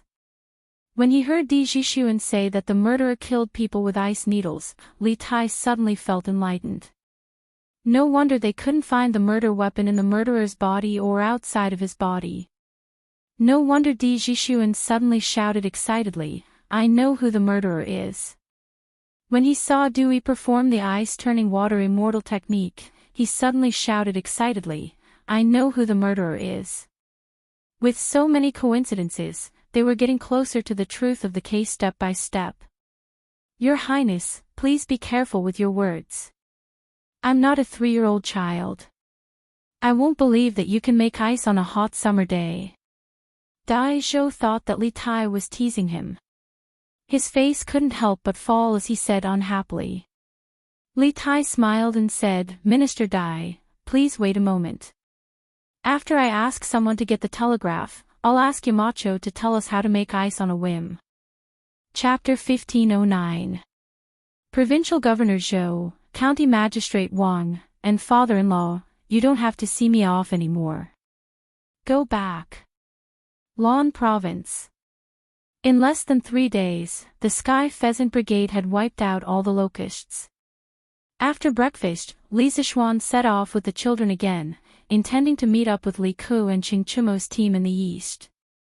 Zhou Wenfang, Wang Qingxing, and the other officials who had rushed over after hearing the news personally saw them off.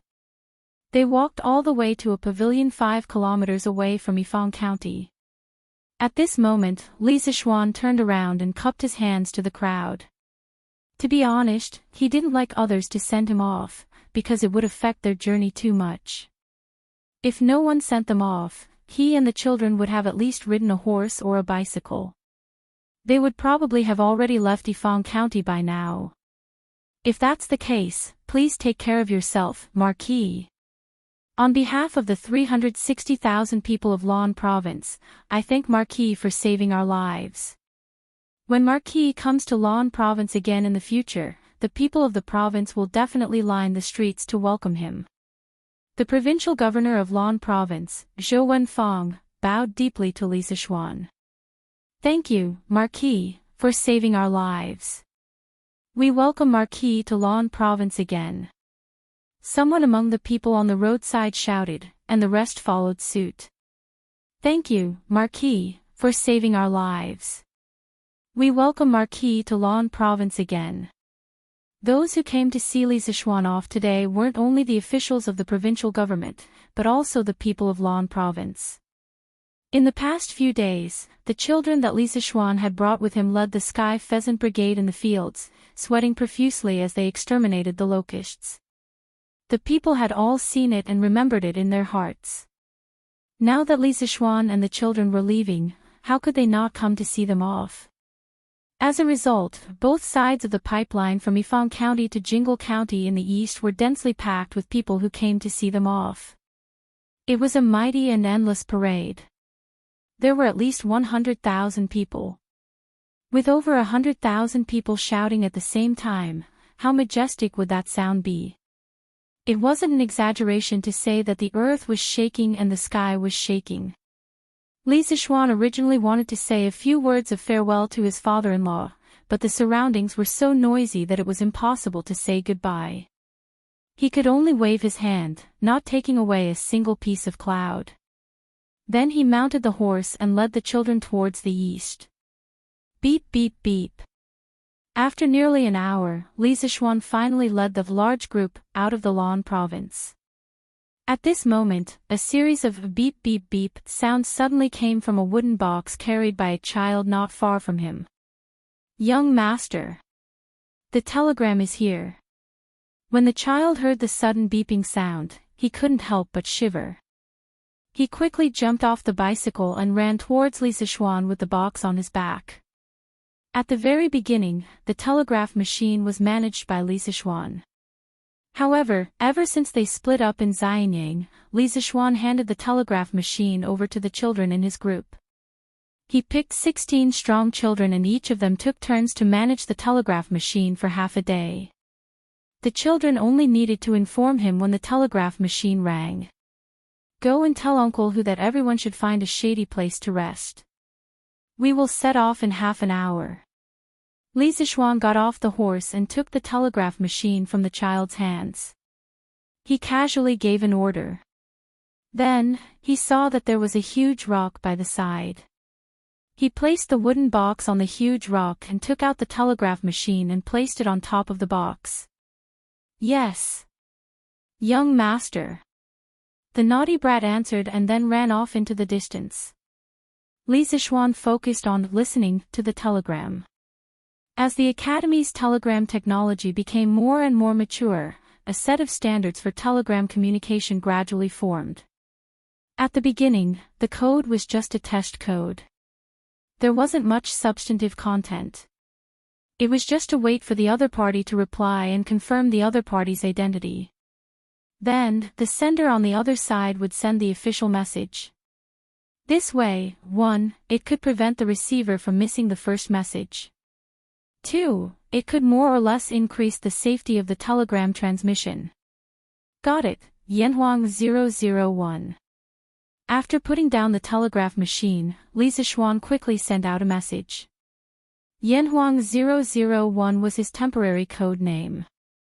Also, he didn't need to refer to the code book when sending telegrams. This was because he had already memorized the code. After about half a cup of tea's time, the telegraph finally beeped again. Li Zixuan closed his eyes. Those messages of different lengths were quickly converted into Chinese characters after passing through his ears. Yamacho, Jin Wanfu falsified the accounts, causing 30,000 strings of cash to go missing from Xinfeng County's Yanhuang Bank. During the Supreme Court's interrogation, Jin Wanfu suddenly died in prison 2 nights ago. His body was unharmed, and there was no poison in his body. His death was bizarre. Now, Tai has some clues. He suspects that Jin Wanfu was stabbed in the back of his head with an ice needle. However, he doesn't know where the culprit got the ice needle from, so he can't conclude the case. Tai knows that Yamacho definitely knows the art of making ice in the summer. I hope that Yamacho can teach me. It's urgent. In the message, Li Tai explained Jin Wanfu's case to Li Zixuan in a few words. After summarizing the information in his mind, Li Zixuan was shocked speechless. He never thought that behind Jin Wanfu's case, there was actually a transfer of 30,000 Tang Yuan's assets. He also didn't expect Jin Wanfu to suddenly die in prison. From Li Tai's explanation, it was obvious that Jin Wanfu was killed to silence him. Who was the culprit? Why would they take such a huge risk to kill a Yanhuang Bank shopkeeper? What kind of interests and schemes were behind this? In this short moment, Li Zixuan's mind was filled with many questions and a strong sense of vigilance. His intuition told him that this matter was unusual. However, he had too little information and couldn't verify it further. However, when he saw the word urgent at the end of the message, Li Zixuan almost laughed out loud. This was because he couldn't help but think of some of the urgent, waiting online memes on the internet in his previous life. After recovering from his thoughts, Li Zixuan began to send a telegram. Saltpeter soaked in water absorbs heat and lowers temperature. Water can be turned into ice. After that, Li Zixuan added, have you found the real culprit who killed Jin Wanfu?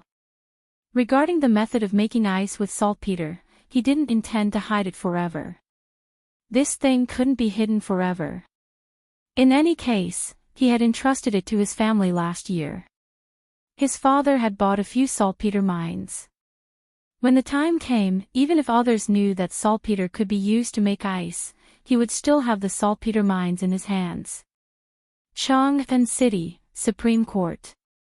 After translating the message sent by Li Zixuan into words, Li Tai was wild with joy. Guards, quickly go to the nearest medicine shop and help this prince buy some saltpeter. Yes, Your Highness. A yeoman runner looked at Lu Dui and saw him nod slightly. He quickly cupped his fist and accepted the order. What does Wei Wang want to do with saltpeter? Dai Zhou frowned and couldn't help but ask. Xiaoqing Dai, please wait a moment. Li Tai didn't have time to answer Dai Zhou's question at this moment because he had to reply to Li Zixuan's telegram. As for the identity of the murderer, Jixuan and I have already obtained some evidence. This person's identity is special. It's a long story. After the Supreme Court of the Tai Gang has solved the case, I will tell the Yamacho in detail. At that time, I will also have to consult the Yamacho on some matters. Beep beep beep beep beep. Seeing that Li Tai was skillfully operating the telegram machine but didn't answer his question, Dai Zhou didn't get angry. Instead, he became interested in the telegram machine in front of Li Tai. Li Zixuan was currently in the northwest of the empire doing disaster relief. This matter was known to everyone, but it was amazing that he could transmit information, in real time, across such a long distance. Dai Zhou had heard of telegrams before, but as the saying goes, seeing is better than hearing. Only when he saw it with his own eyes could he feel the shock. Di Jixuan. Is Di Jixuan helping Li Tai solve the case? On the other end of the telegram, Li Zixuan couldn't help but mutter to himself after receiving the news. Everyone knew about Di Renjie. In his previous life, Li Zixuan had watched countless movies and TV shows called Detective Di Renjie. He never expected that Di Renjie's father, Di Jixuan, also had a talent for investigating cases. Old Di's family had maxed out the talent for investigating cases. Supreme Court. After sending the telegram, Li Tai was finally free. He stood up and looked at Dai Zhou, saying, Xiaoqing Dai, please don't be impatient. When the Yamen runners return, this prince will show everyone how to make ice in summer. This humble official will wait and see. Dai Zhou retracted his gaze from the telegram machine and cupped his hands. Time slowly passed. After a while, the Yamen runners returned with a small bag of saltpeter and handed it to Li Tai, saying, Your Highness, the saltpeter you wanted. Yes. All of you are dismissed. Without this prince's orders, no one is allowed to enter this courtyard. Li Tai took the saltpeter and said to the Yamen runners in a deep voice. Lu Dui was old and shrewd. He knew that Li Tai didn't want the method of making ice to be leaked. Therefore, he waved his hand and said, Listen to His Highness. All of you are dismissed. Yes, sir. The dozen or so Yamen runners in the courtyard hurriedly retreated out of the courtyard. Dai Zhou, Lu Dui, Sun Fujia, Sun Zifan, Di Jixuan, and Yuchi Baolin all looked at Li Tai. They wanted to see how he would make ice in summer. They saw Li Tai get a basin of water and a wooden bowl. The wooden bowl was half filled with water. When the wooden bowl was placed in the basin of water, it floated on the surface of the water. At this time, Li Tai took out the saltpeter and gently threw it into the basin of water. The saltpeter quickly released bubbles. Gradually, a shocking scene appeared. The water in the basin began to condense into ice. As time passed, the layer of ice became thicker and thicker. In the end, the water in the wooden bowl also condensed into ice.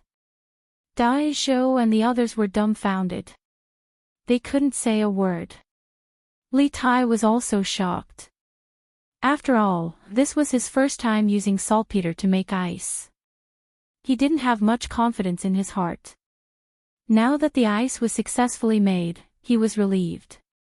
At the same time, his admiration for Li Zixuan increased by several points. Hee. Dai Xiaoqing, how is it? Is this prince making ice in summer? Li Tai took out the water from the wooden bowl and handed it to Dai Zhou with a smile. Gulp. Feeling the cold air above the wooden bowl, Dai Zhou couldn't help but swallow his saliva. He then cupped his hands and said, Yes. Of course. Your Highness is a genius and can do what others can't. This official admires you. Li Tai smiled with satisfaction and said, This method of making ice wasn't thought of by me. It was taught to me by Yamacho. To be honest, this method is Yamacho's unique secret. Now that the Yamacho has offered it to us because of the murder case, Minister Liu and the two ministers are all virtuous people. I don't think you will spread the secret method, right? This was a reminder and a warning. Li Tai was not only a student of Yanhuang College, but also the king of Wei. Lu Dui cupped his hands and said solemnly, Your Highness, don't worry. The three of us will not mention today's matter to anyone. Yes. Sun Fujia and Dai Zhou nodded. Li Tai smiled and continued, Hee. Since you all believe that ice can be made in summer, then this case can be closed. Dai Zhou hurriedly said, Your Highness, you're wrong. Even if the murderer can make ice with saltpeter and kill Jin Wanfu with ice needles, we still don't know who the murderer is. How can this case be closed? Di Jixuan took over and said, This junior might know who the murderer is. You know. Dai Zhou frowned and didn't believe it. Di Jixuan said in a deep voice, The murderer is the venerable of Dragon Sect, Divine Monk Du Yi. Once these words were spoken, everyone was shocked. Lu Dui, Sun Fujia, and Dai Zhou were all shocked.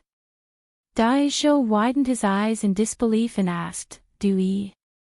Young Master Di, we need evidence to solve the case. The Dragon Sect has been making waves in Chang and recently and has attracted a lot of people. If Du Yi is really the murderer, the government will have to spend a lot of trouble to catch him. Of course I have evidence. Di Jixuan said seriously, just recently, Monk Dui preached Buddhism in front of Chang An's Daxing Shan temple and used his magic. He turned a bottle of flowing water into ice in an instant in front of all the people. This shows that Du Yi is proficient in making ice, and Jin Wanfu was killed by ice needles. Isn't this coincidence enough to prove that Du Yi is the murderer? Turning a bottle of flowing water into ice in an instant? How did he do it? Sun Fujia was puzzled. Li Tai replied, We don't know yet. But anyway, the facts prove that it is possible to make ice in summer. Jin Wanfu was killed by ice needles, and Du Yi happened to be very good at making ice. The Supreme Court can use this evidence to arrest Du Yi directly. Lu Dui, Sun Fujia, and Dai Zhou all looked solemn and fell into deep thought. After a while, Lu Dui raised his head and said, After what you said, this Du Yi is indeed very suspicious. But this alone can't prove that Jin Wanfu was killed by him. If we want to arrest him, we need more evidence. Di Jixuan smiled and said, It's easy to get more direct and more sufficient evidence. The Supreme Court's prison was heavily guarded. If the murderer wanted to sneak in alone, it was no different from wishful thinking. Someone must be covering for him. As long as we find out the traitor, we can have enough evidence to arrest Du Yi. Chapter 1510. Xian Yin, did the jailers on duty interrogate Jin Wanfu on the night of his sudden death? After listening to Di Jixuan's analysis, Lu Dui looked at Dai Zhou and asked in a low voice. Dai Zhou's face turned solemn. He cupped his hands and replied, I have interrogated all the jailers on duty for the past 2 days. They all said that no outsider entered the prison that night. Lu Dui frowned and couldn't help but say, That's strange. If no outsider entered, how could Jin Wanfu be killed by the ice needle? If I remember correctly, there should be someone with profound internal strength among the jailers of the Supreme Court. Dai Zhou shook his head and said, No jailers have such a profound kung fu. Moreover, there are only a few people in the world who know the method of making ice in summer. How could a jailer know? Di Jixuan stepped forward and said, I would like to ask Minister Dai if there is a possibility that the murderer put on the uniform of a jailer of the Supreme Court that night and entered the prison to assassinate Jin Wanfu under the guidance of a real jailer. The light in the prison is dim at night. If one doesn't look carefully, it shouldn't be easy to detect that the murderer disguised himself as a jailer and sneaked into the prison. Hearing this, Dai Zhou couldn't help but fall into deep thought. After a while, he nodded and said, "What you said makes sense. There is indeed such a possibility." However, although there were less than 100 jailers on duty that night, there were still 60 to 70 of them.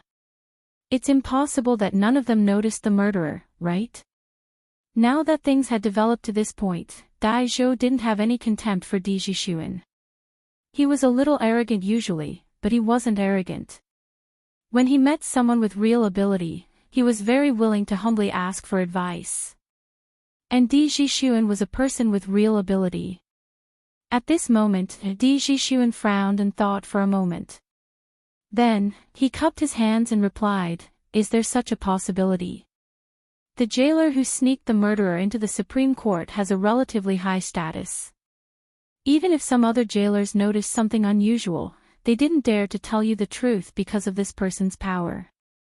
So, the traitor hasn't been exposed until now." Dai Zhou's face suddenly became serious.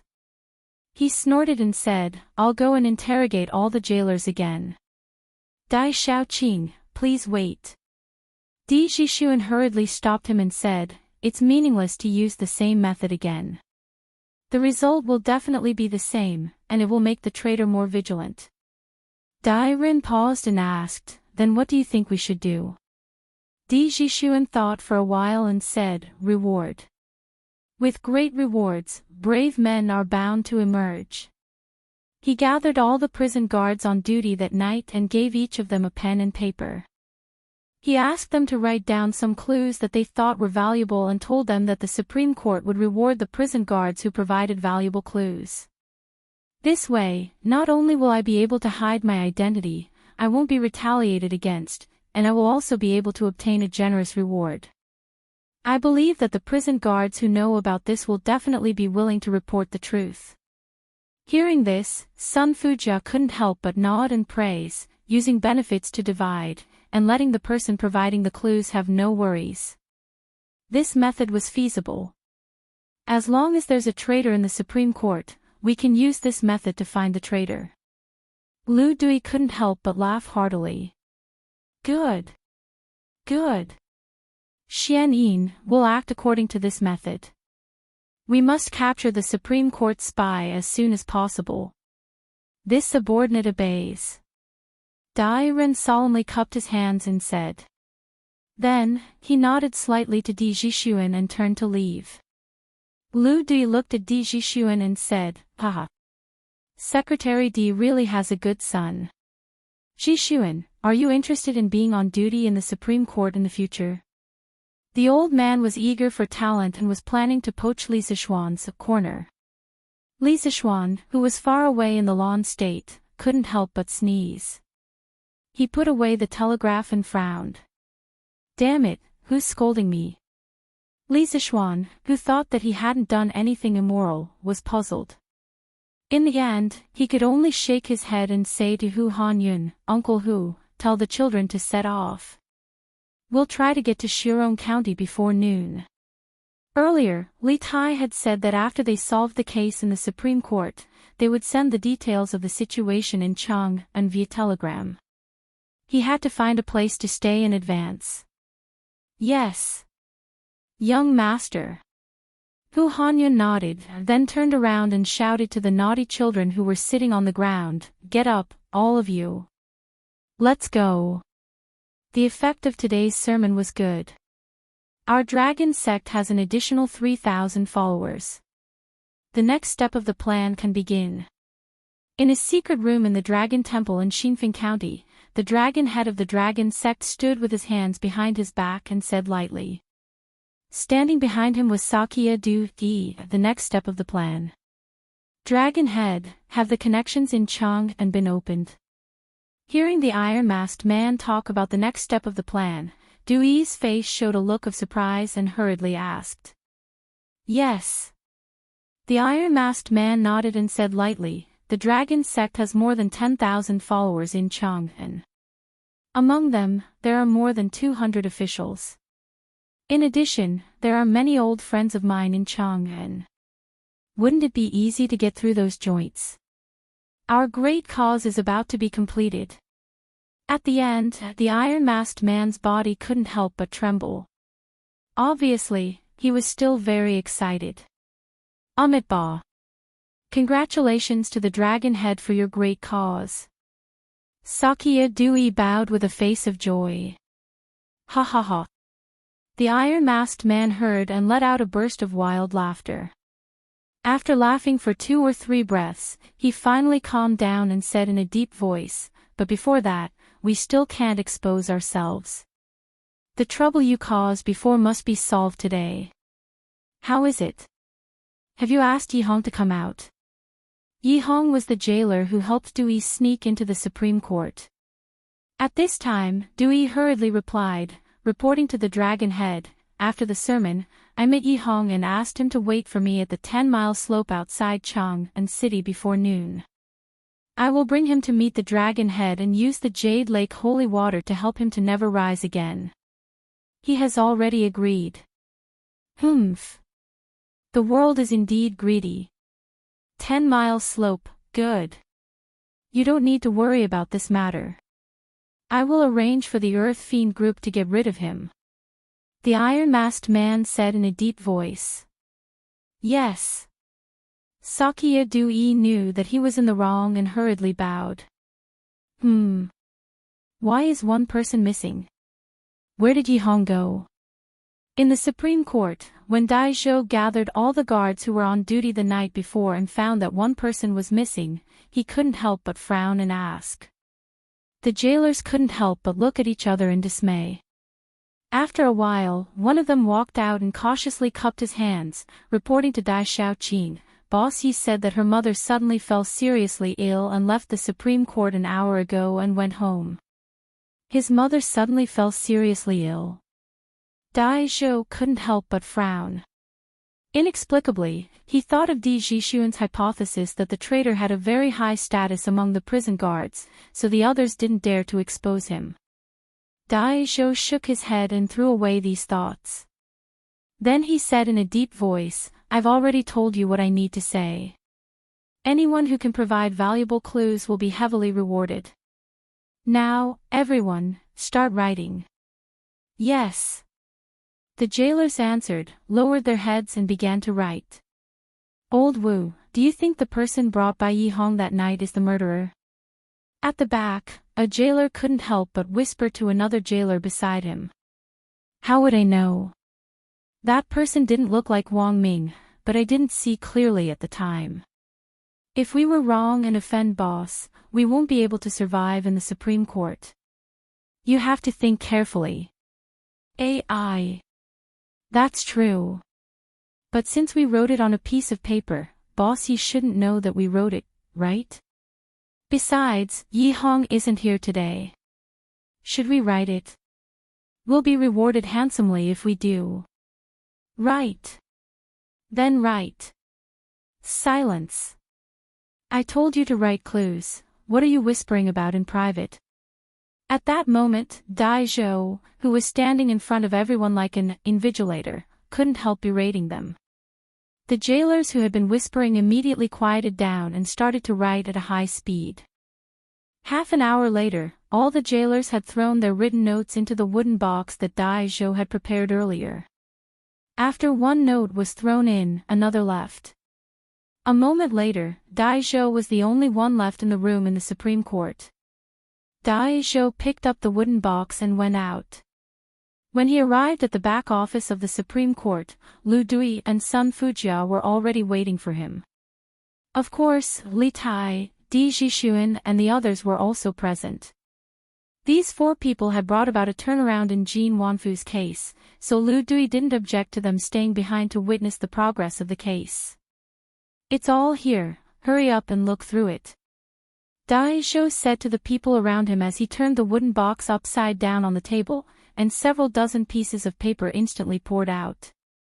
Thus, the group of people gathered around the table and started to look for valuable clues in the vast pile of paper. I don't see anything unusual. As far as they could see, the paper was filled with similar words. However, they were not discouraged and continued to search through the paper one by one.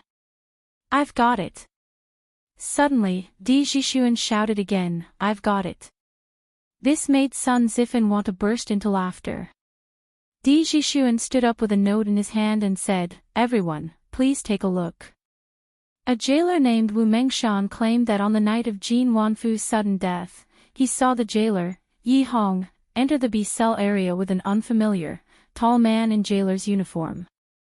He even deliberately sent them away for a period of time. After reading the contents of the note, Lu Dui's expression turned ugly as he said, "Yi Hong. I was the one who promoted this person back then. How could he be an accomplice to the murder?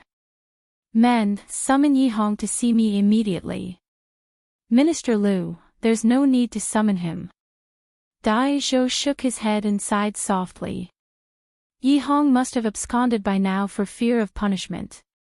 Earlier, when I summoned all the jailers on duty that night, he was the only one who wasn't present. It said that his mother suddenly fell seriously ill. From the looks of it now, he must have sensed that something was wrong in advance and fled immediately. Bam! Lu Dui slammed the table angrily and stood up. "Outrageous! Xian Yin. Send out all 3 teams of Yamen runners from the Supreme Court. They must capture Yi Hong and bring him back to me." "Yes, sir." Knowing the urgency of the situation, Dai Zhou cupped his hands and left immediately to carry out the order. "Son. Where are you taking your mother to?" On the official road outside Chang'an City, a carriage was speeding south. In the carriage, an elderly woman shouted to a middle-aged man who was driving a horse outside the carriage. "Mother. Didn't I say earlier? I'm taking you to a new place. There's Jade Lake holy water to drink every day. Your body will get better and better, and your son will also live to a ripe old age and never die." The middle-aged man turned his head and smiled at the old woman in the carriage as he steered the carriage. "Son. Then what about your job in Chang'an City? Mother remembers that Minister Lu treated you well. How can you face Minister Lu if you go?" the old woman in the carriage said again. Hearing this, the middle-aged man fell silent. After a moment, the hesitation in his eyes turned into determination. He said in a deep voice, "Mother, after we drink enough Jade Lake holy water, it won't be too late for me to repay Minister Lu." Hiya!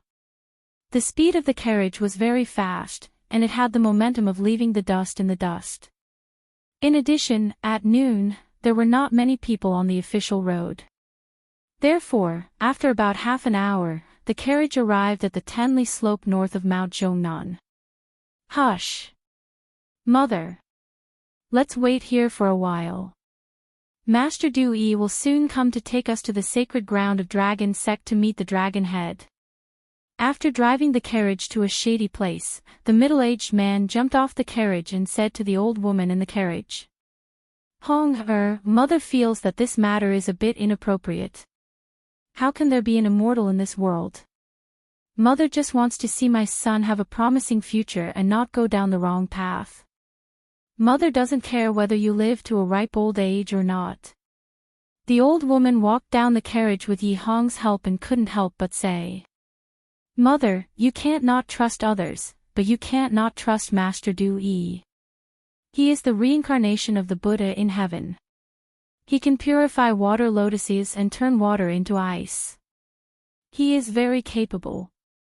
If we follow him, we are following the Buddha. We will definitely live to a ripe old age." Yi Hong frowned and said impatiently, "Whoosh whoosh whoosh." At this moment, 6 black-clothed masked men wielding blades suddenly came down from the side of the hill.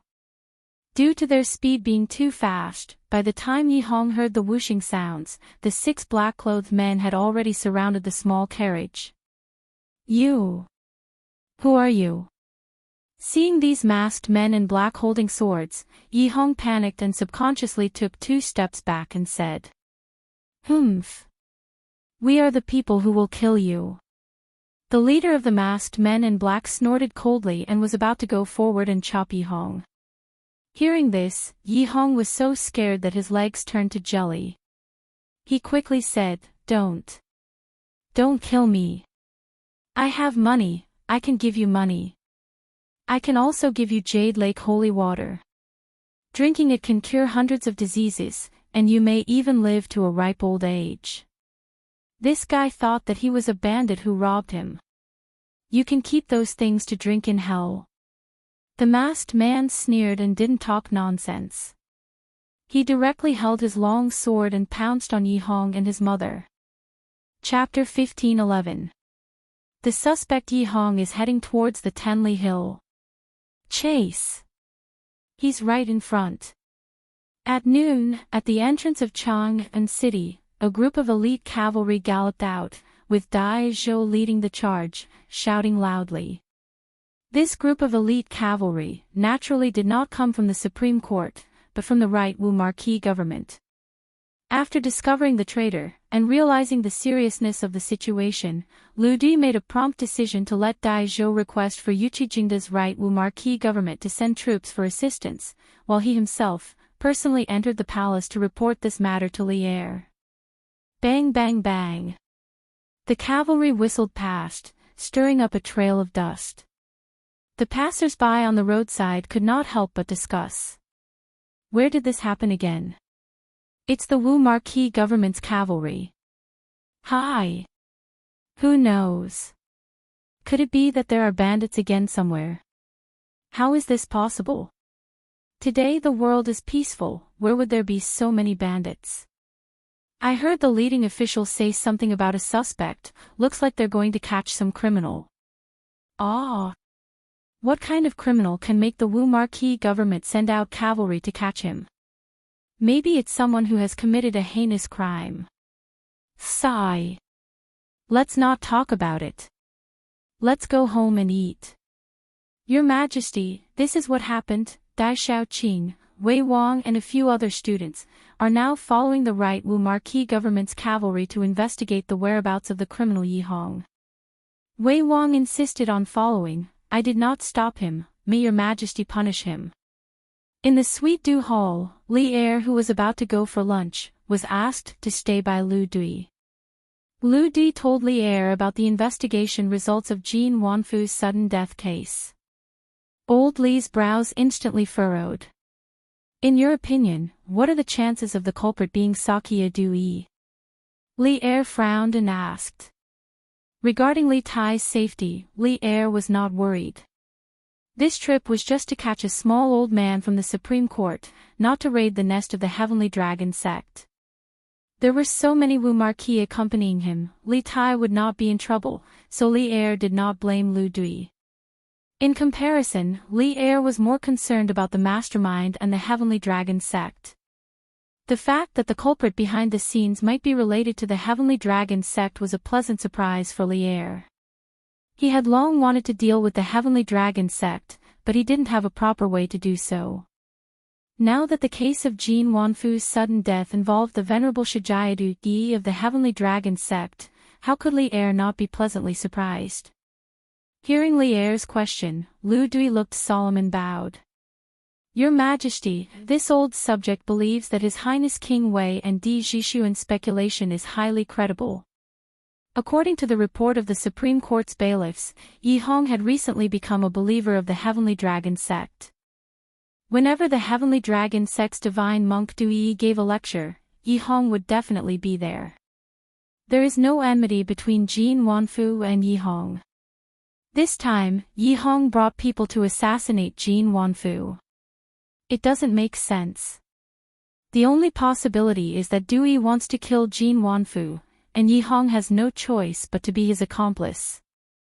Li Er pondered for a moment, before he nodded and said, why would Dui take such a huge risk to kill Jin Wanfu? Is it because of his personal grudge, or for the benefit of the entire Heavenly Dragon sect? And if I remember correctly, Jin Wanfu is also involved in a 30,000 tang private bank case. Is there a connection between these two cases? Lu Dui's brows instantly furrowed.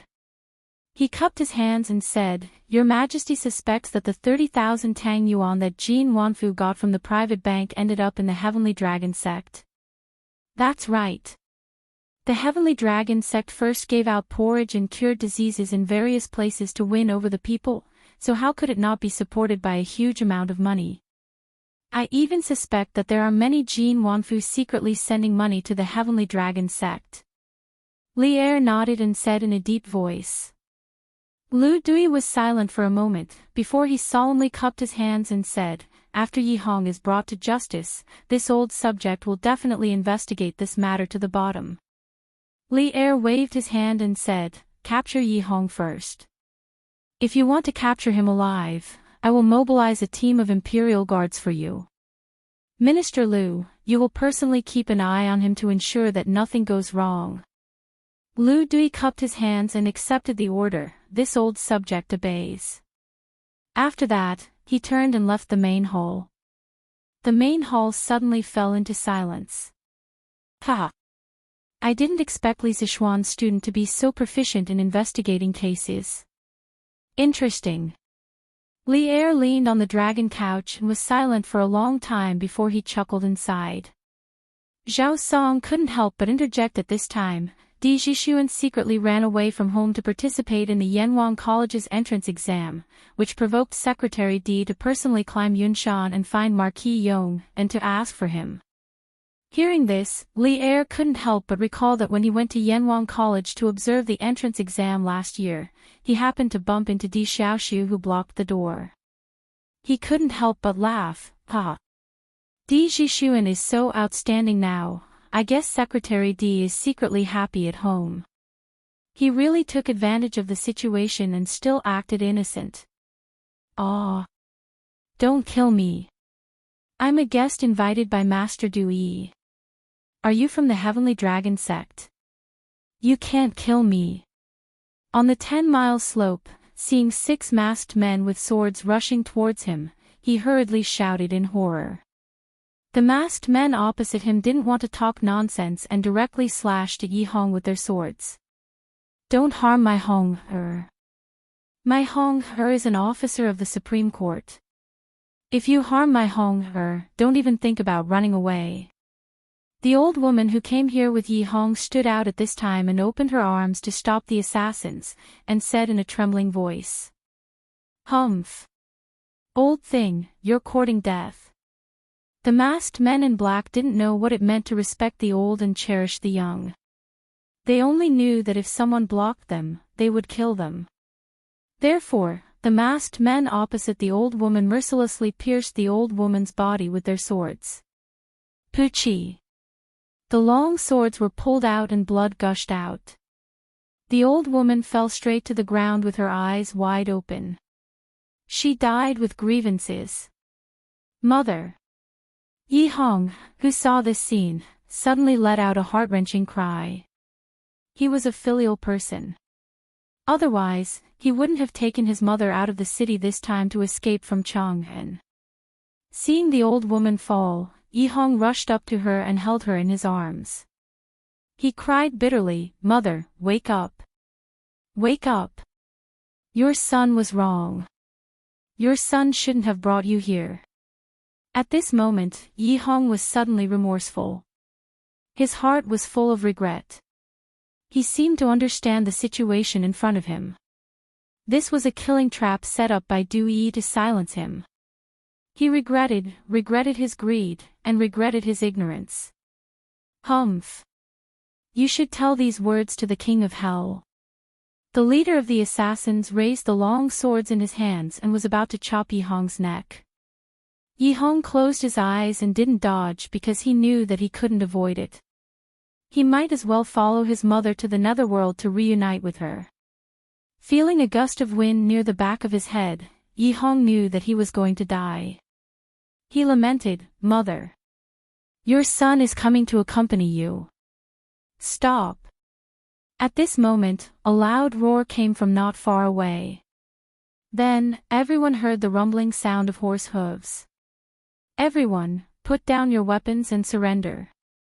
When Dai Zhou saw Yi Hong kneeling on the ground, as well as the masked man in black holding a sword behind him, he was instantly enraged and roared loudly.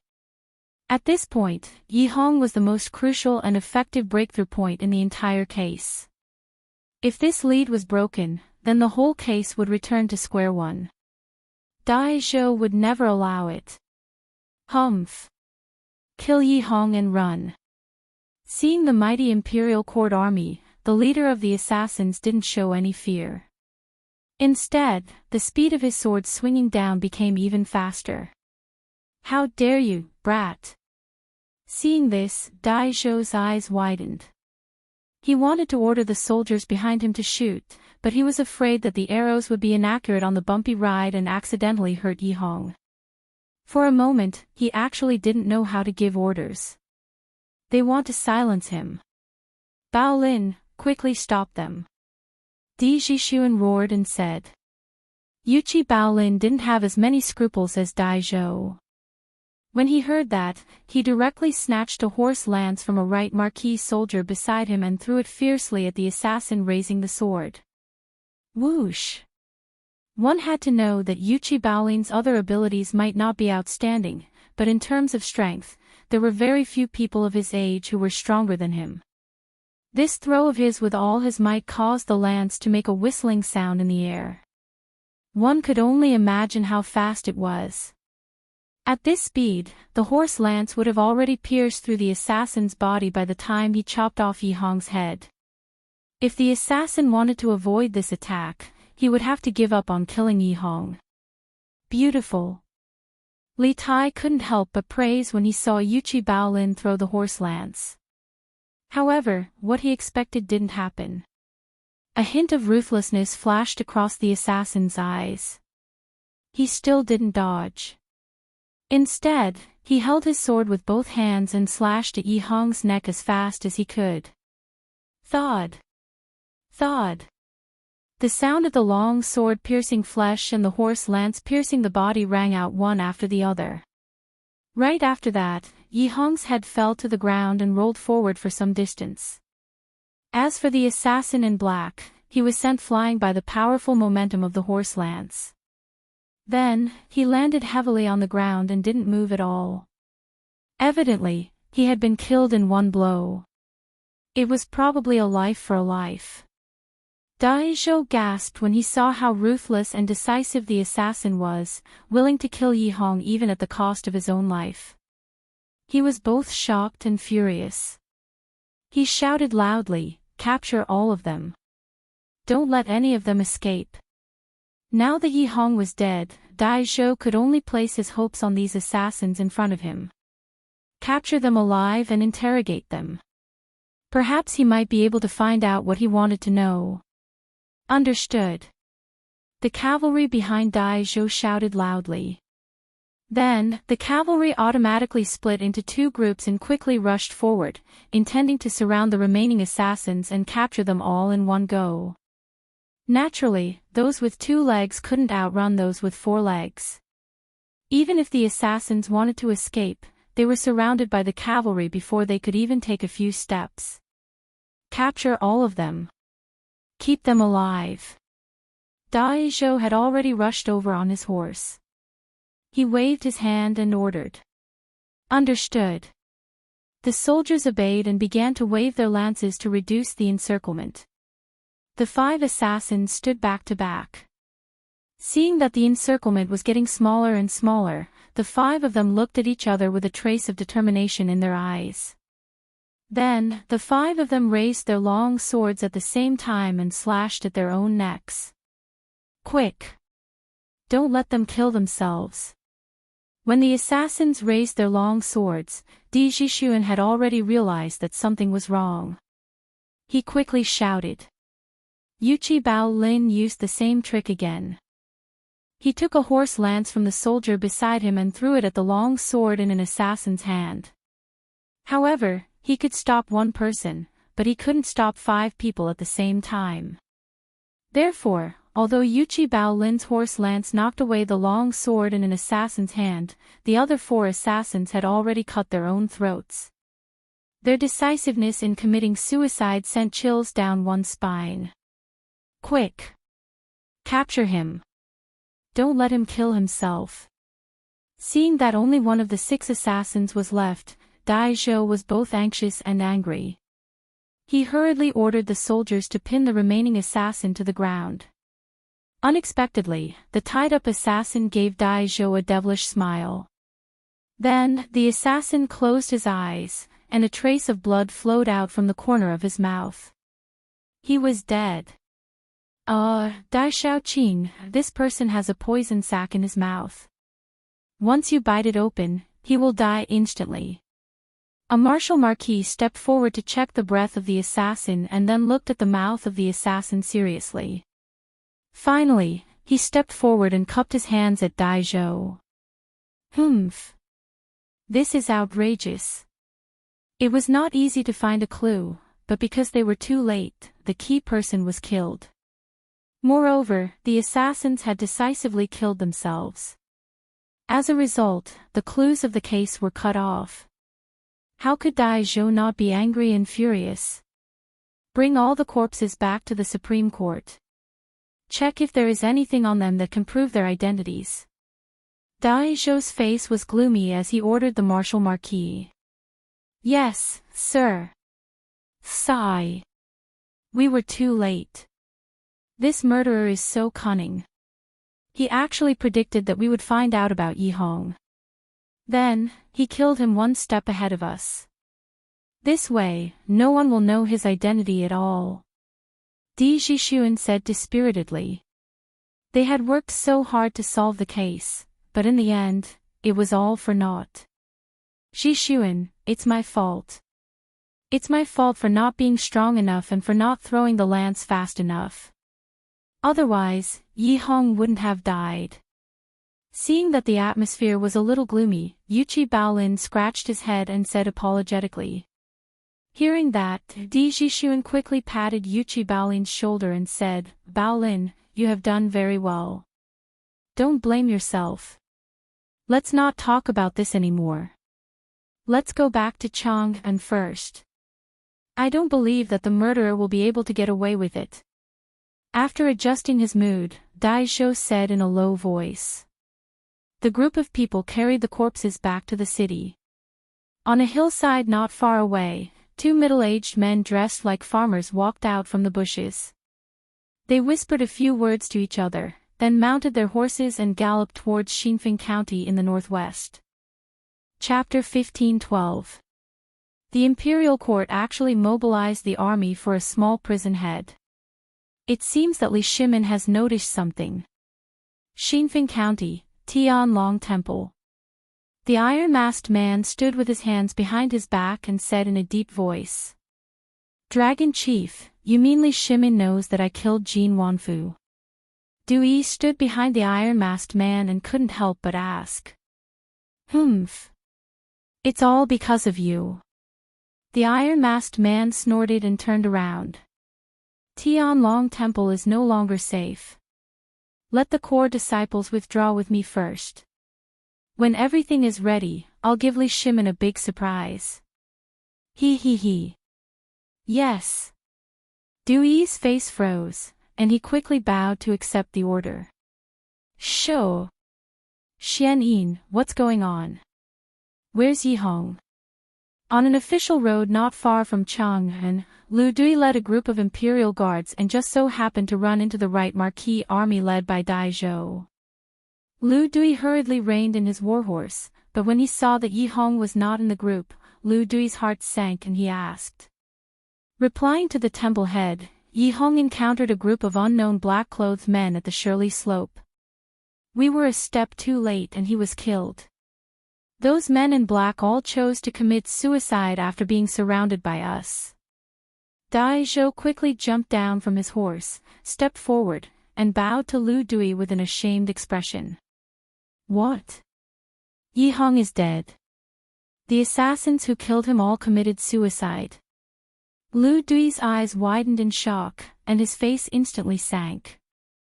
Previously, when he was in the Sweet Dew Hall, Li Er had told him that Yi Hong was a key figure in whether or not they could get rid of the Heavenly Dragon sect, but in less than half an hour, this key figure was actually killed. The case that was supposed to be solved suddenly became confusing again. How could he explain this to Li Er? I'm willing to be punished for my carelessness in the pursuit. Dai Zhou bowed and cupped his fists. Now is not the time to discuss who's right and who's wrong. Lu Dui waved his hand and said, are the bodies of those assassins still here? Dai Zhou replied, Sir, the bodies of Yi Hong, his mother, and the 6 assassins have all been brought back. Lu Di waved his hand and made a prompt decision. Return to the Supreme Court immediately and examine the corpses to find out the identities of these assassins. Here. Dai Zhou cupped his hands and accepted the order. Then, he led the group toward Chang'an City. Lu Dui then looked at Li Tai, Di Jixuan, and the others, and said, Jin Wanfu's case, it is all thanks to your highness and these young friends. As for whether the real culprit behind this case is Du Yi or not, this official will definitely investigate it clearly. Now that the Supreme Court has something important to do, this old man will hold a banquet to thank your highness and these young friends another day. If it weren't for Di Jixuan's quick-wittedness in solving the case, the spy would still be lurking in the Supreme Court. In the future, there might be an even bigger case. If that really happened, Lu Dui would have no choice but to resign. He was almost 50 years old this year, and was about to retire and return to his hometown. If he were to resign, then his reputation would be ruined. Therefore, old Lu was truly grateful to Di Jixuan, Li Tai, and the others. Li Tai smiled and said, Official Lu, you are too polite. Every one of us is responsible for getting rid of the traitors for the country. Di Jixuan also smiled and said, Qin Ke is right. Lord Lu, you are too polite. Your official business is more important. You don't have to worry about us. That's good. This old man will take his leave. Lu Dui took a deep look at Di Jixuan. Then, he cupped his hands and turned to leave. Alas! I didn't expect that after we finally found the accomplice, we couldn't find the real culprit. Now that Yi Hong is dead, even if we suspect Du Yi, we can't find any evidence. After saying goodbye to Lu Dui, Di Jixuan and the others returned to Chang'an City unhappily. Walking on the main street, Di Jixuan sighed with regret. Thinking back to his journey this morning, he had painstakingly unraveled the cocoon layer by layer, and finally found the real culprit. How wonderful was his reasoning! In the end, he fell at the last step. How could he not feel that it was a pity? Li Tai frowned and said, Jixuan, don't you think that those assassins are very strange?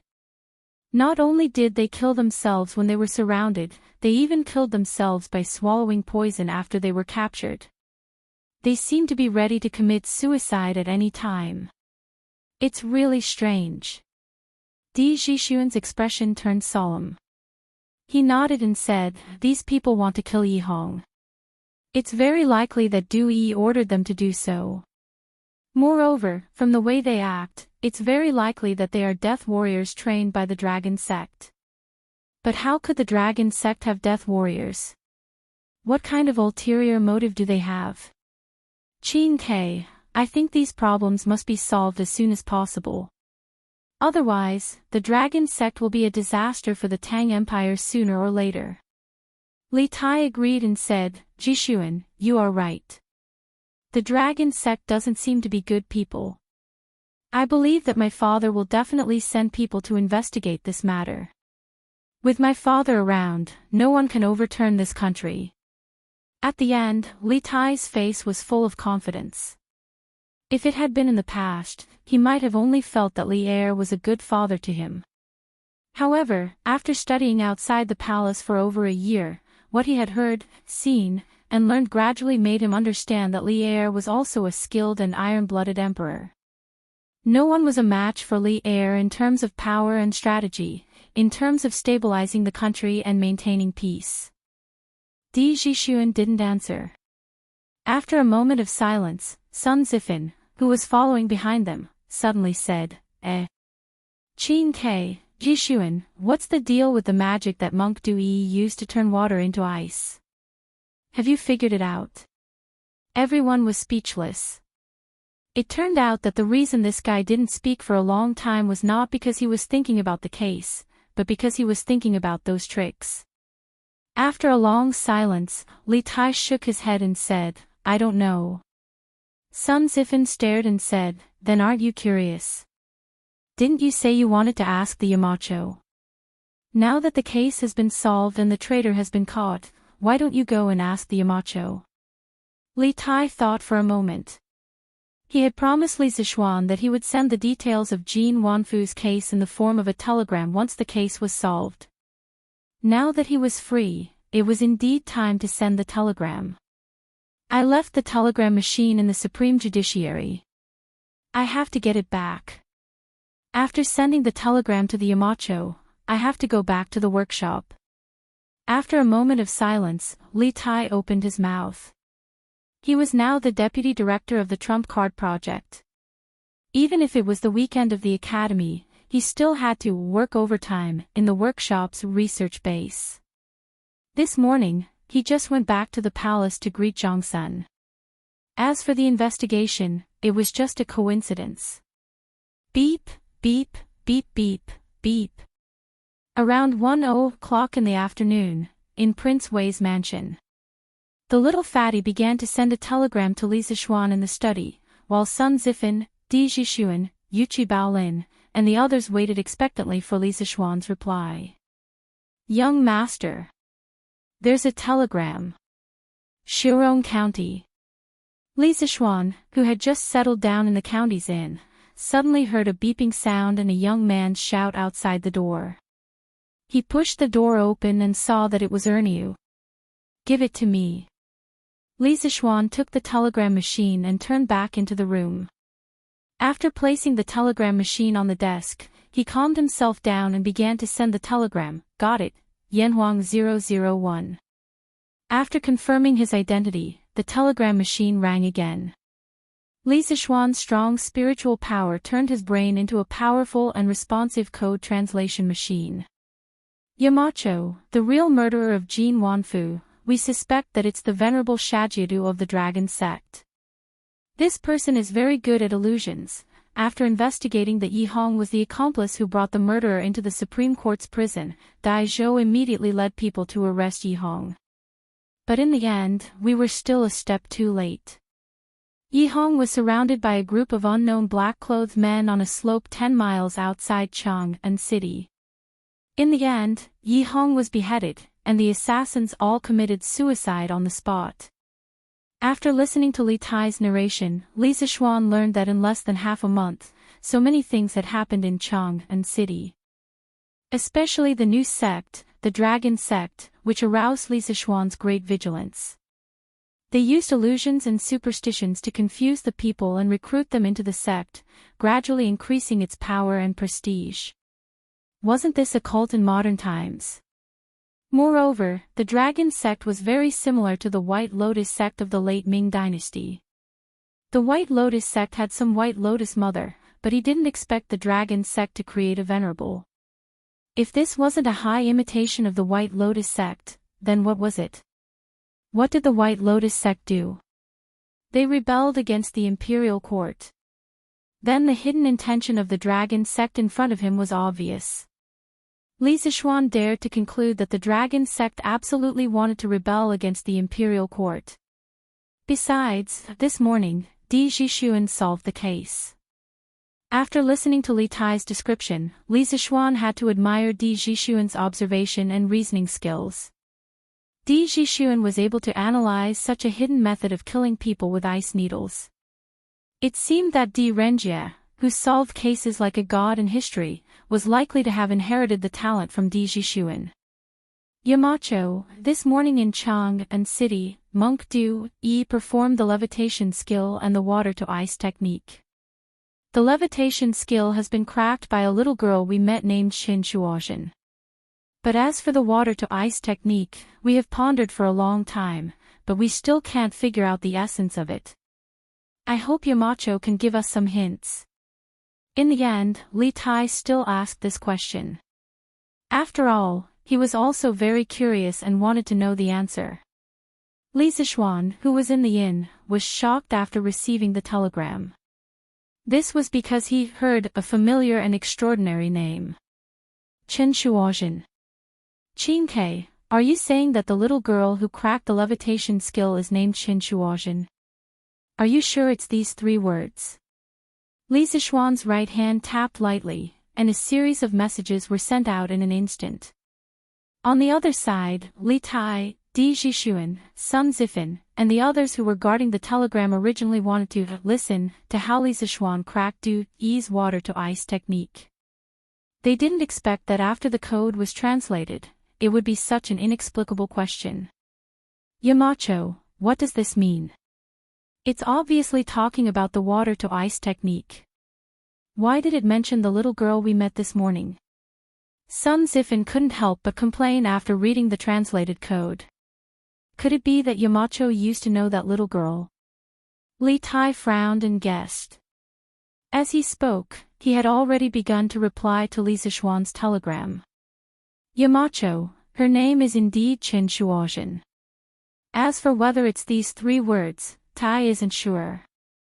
The girl just said her name, but didn't say which 3 words it was. Li Zishuan, who was at the other end of the telegram, was silent. After a while, he frowned and muttered to himself, it can't be so coincidental, right? The first female emperor in Chinese history has entered Chang'an city just like that. Shouldn't she be from Jiangsu and Zhejiang?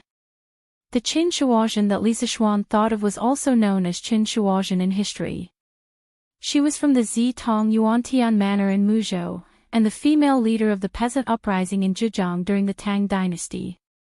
Around the first year of Yonghui, a rare flood occurred in Qingxi County. Not only did the imperial court not open the granary to provide relief, but they also imposed all kinds of taxes. As a result, the people had no way to make a living. They had to sell their children, homeless and starving. When Qin Shuozhen saw the suffering of the villagers, she remembered that she had received help from the villagers. Therefore, she ignored her own safety and secretly opened the granary of her employer to provide relief to the victims. In the end, she was discovered by her employer, tied up, and beaten black and blue. The villagers saw this and were anxious. That night, many villagers spontaneously organized themselves and rushed into the woodshed where Qin Shuozhen was locked up to rescue her. In order to escape the search of the soldiers, Qin Shuozhen escaped to the junction of the 3 counties. While Qin Shuozhen was recuperating, she felt that only by overthrowing the imperial court could she let everyone live a good life. Qin Shuozhen decided to use Taoism and secret religions to develop believers as a force for future uprisings. Later on, when the number of believers was about to increase, Qin Shuozhen officially announced an uprising at the beginning of the 10th month of the 4th year of Yonghui to fight against the government. She imitated the official system of the Tang dynasty and established a political regime. She appointed Zhang Shuyin as her servant and was in charge of various affairs. She was called the Emperor of Wenjia. In the history of China, countless women participated in peasant uprisings. However, there were very few women who were leaders. Qin Shuozhen was the only woman who was a leader and also called the Emperor. She was called the Emperor even earlier than Wu Zetian. Therefore, many historians called her the first female emperor in the history of China. Li Zishuan did not understand why such a demonic woman would appear in Chang'an so early. Could it be that because of his appearance, the lives of the people in the Zhejiang region became better? Was that why Qin Shuozhen was able to travel to Chang'an? Beep, beep, beep, Yamacho, what is the meaning of the art of turning water into ice? At this moment, the telegraph rang again. It was Li Tai on the other end of the telegraph. After waiting for a long time, Li Zishuan did not reply, so he sent another telegram to urge him again. Li Zishuan came back to his senses and replied, the water in the Dujia bottle is probably distilled pure water. Because there are no impurities attached to it, it lacks the coagulants needed to freeze. Pure water will remain in a liquid state at a low temperature below the freezing point of water. However, once it comes into contact with the outside world, it will quickly freeze into ice particles. Qin Ke, you can do an experiment to verify this point.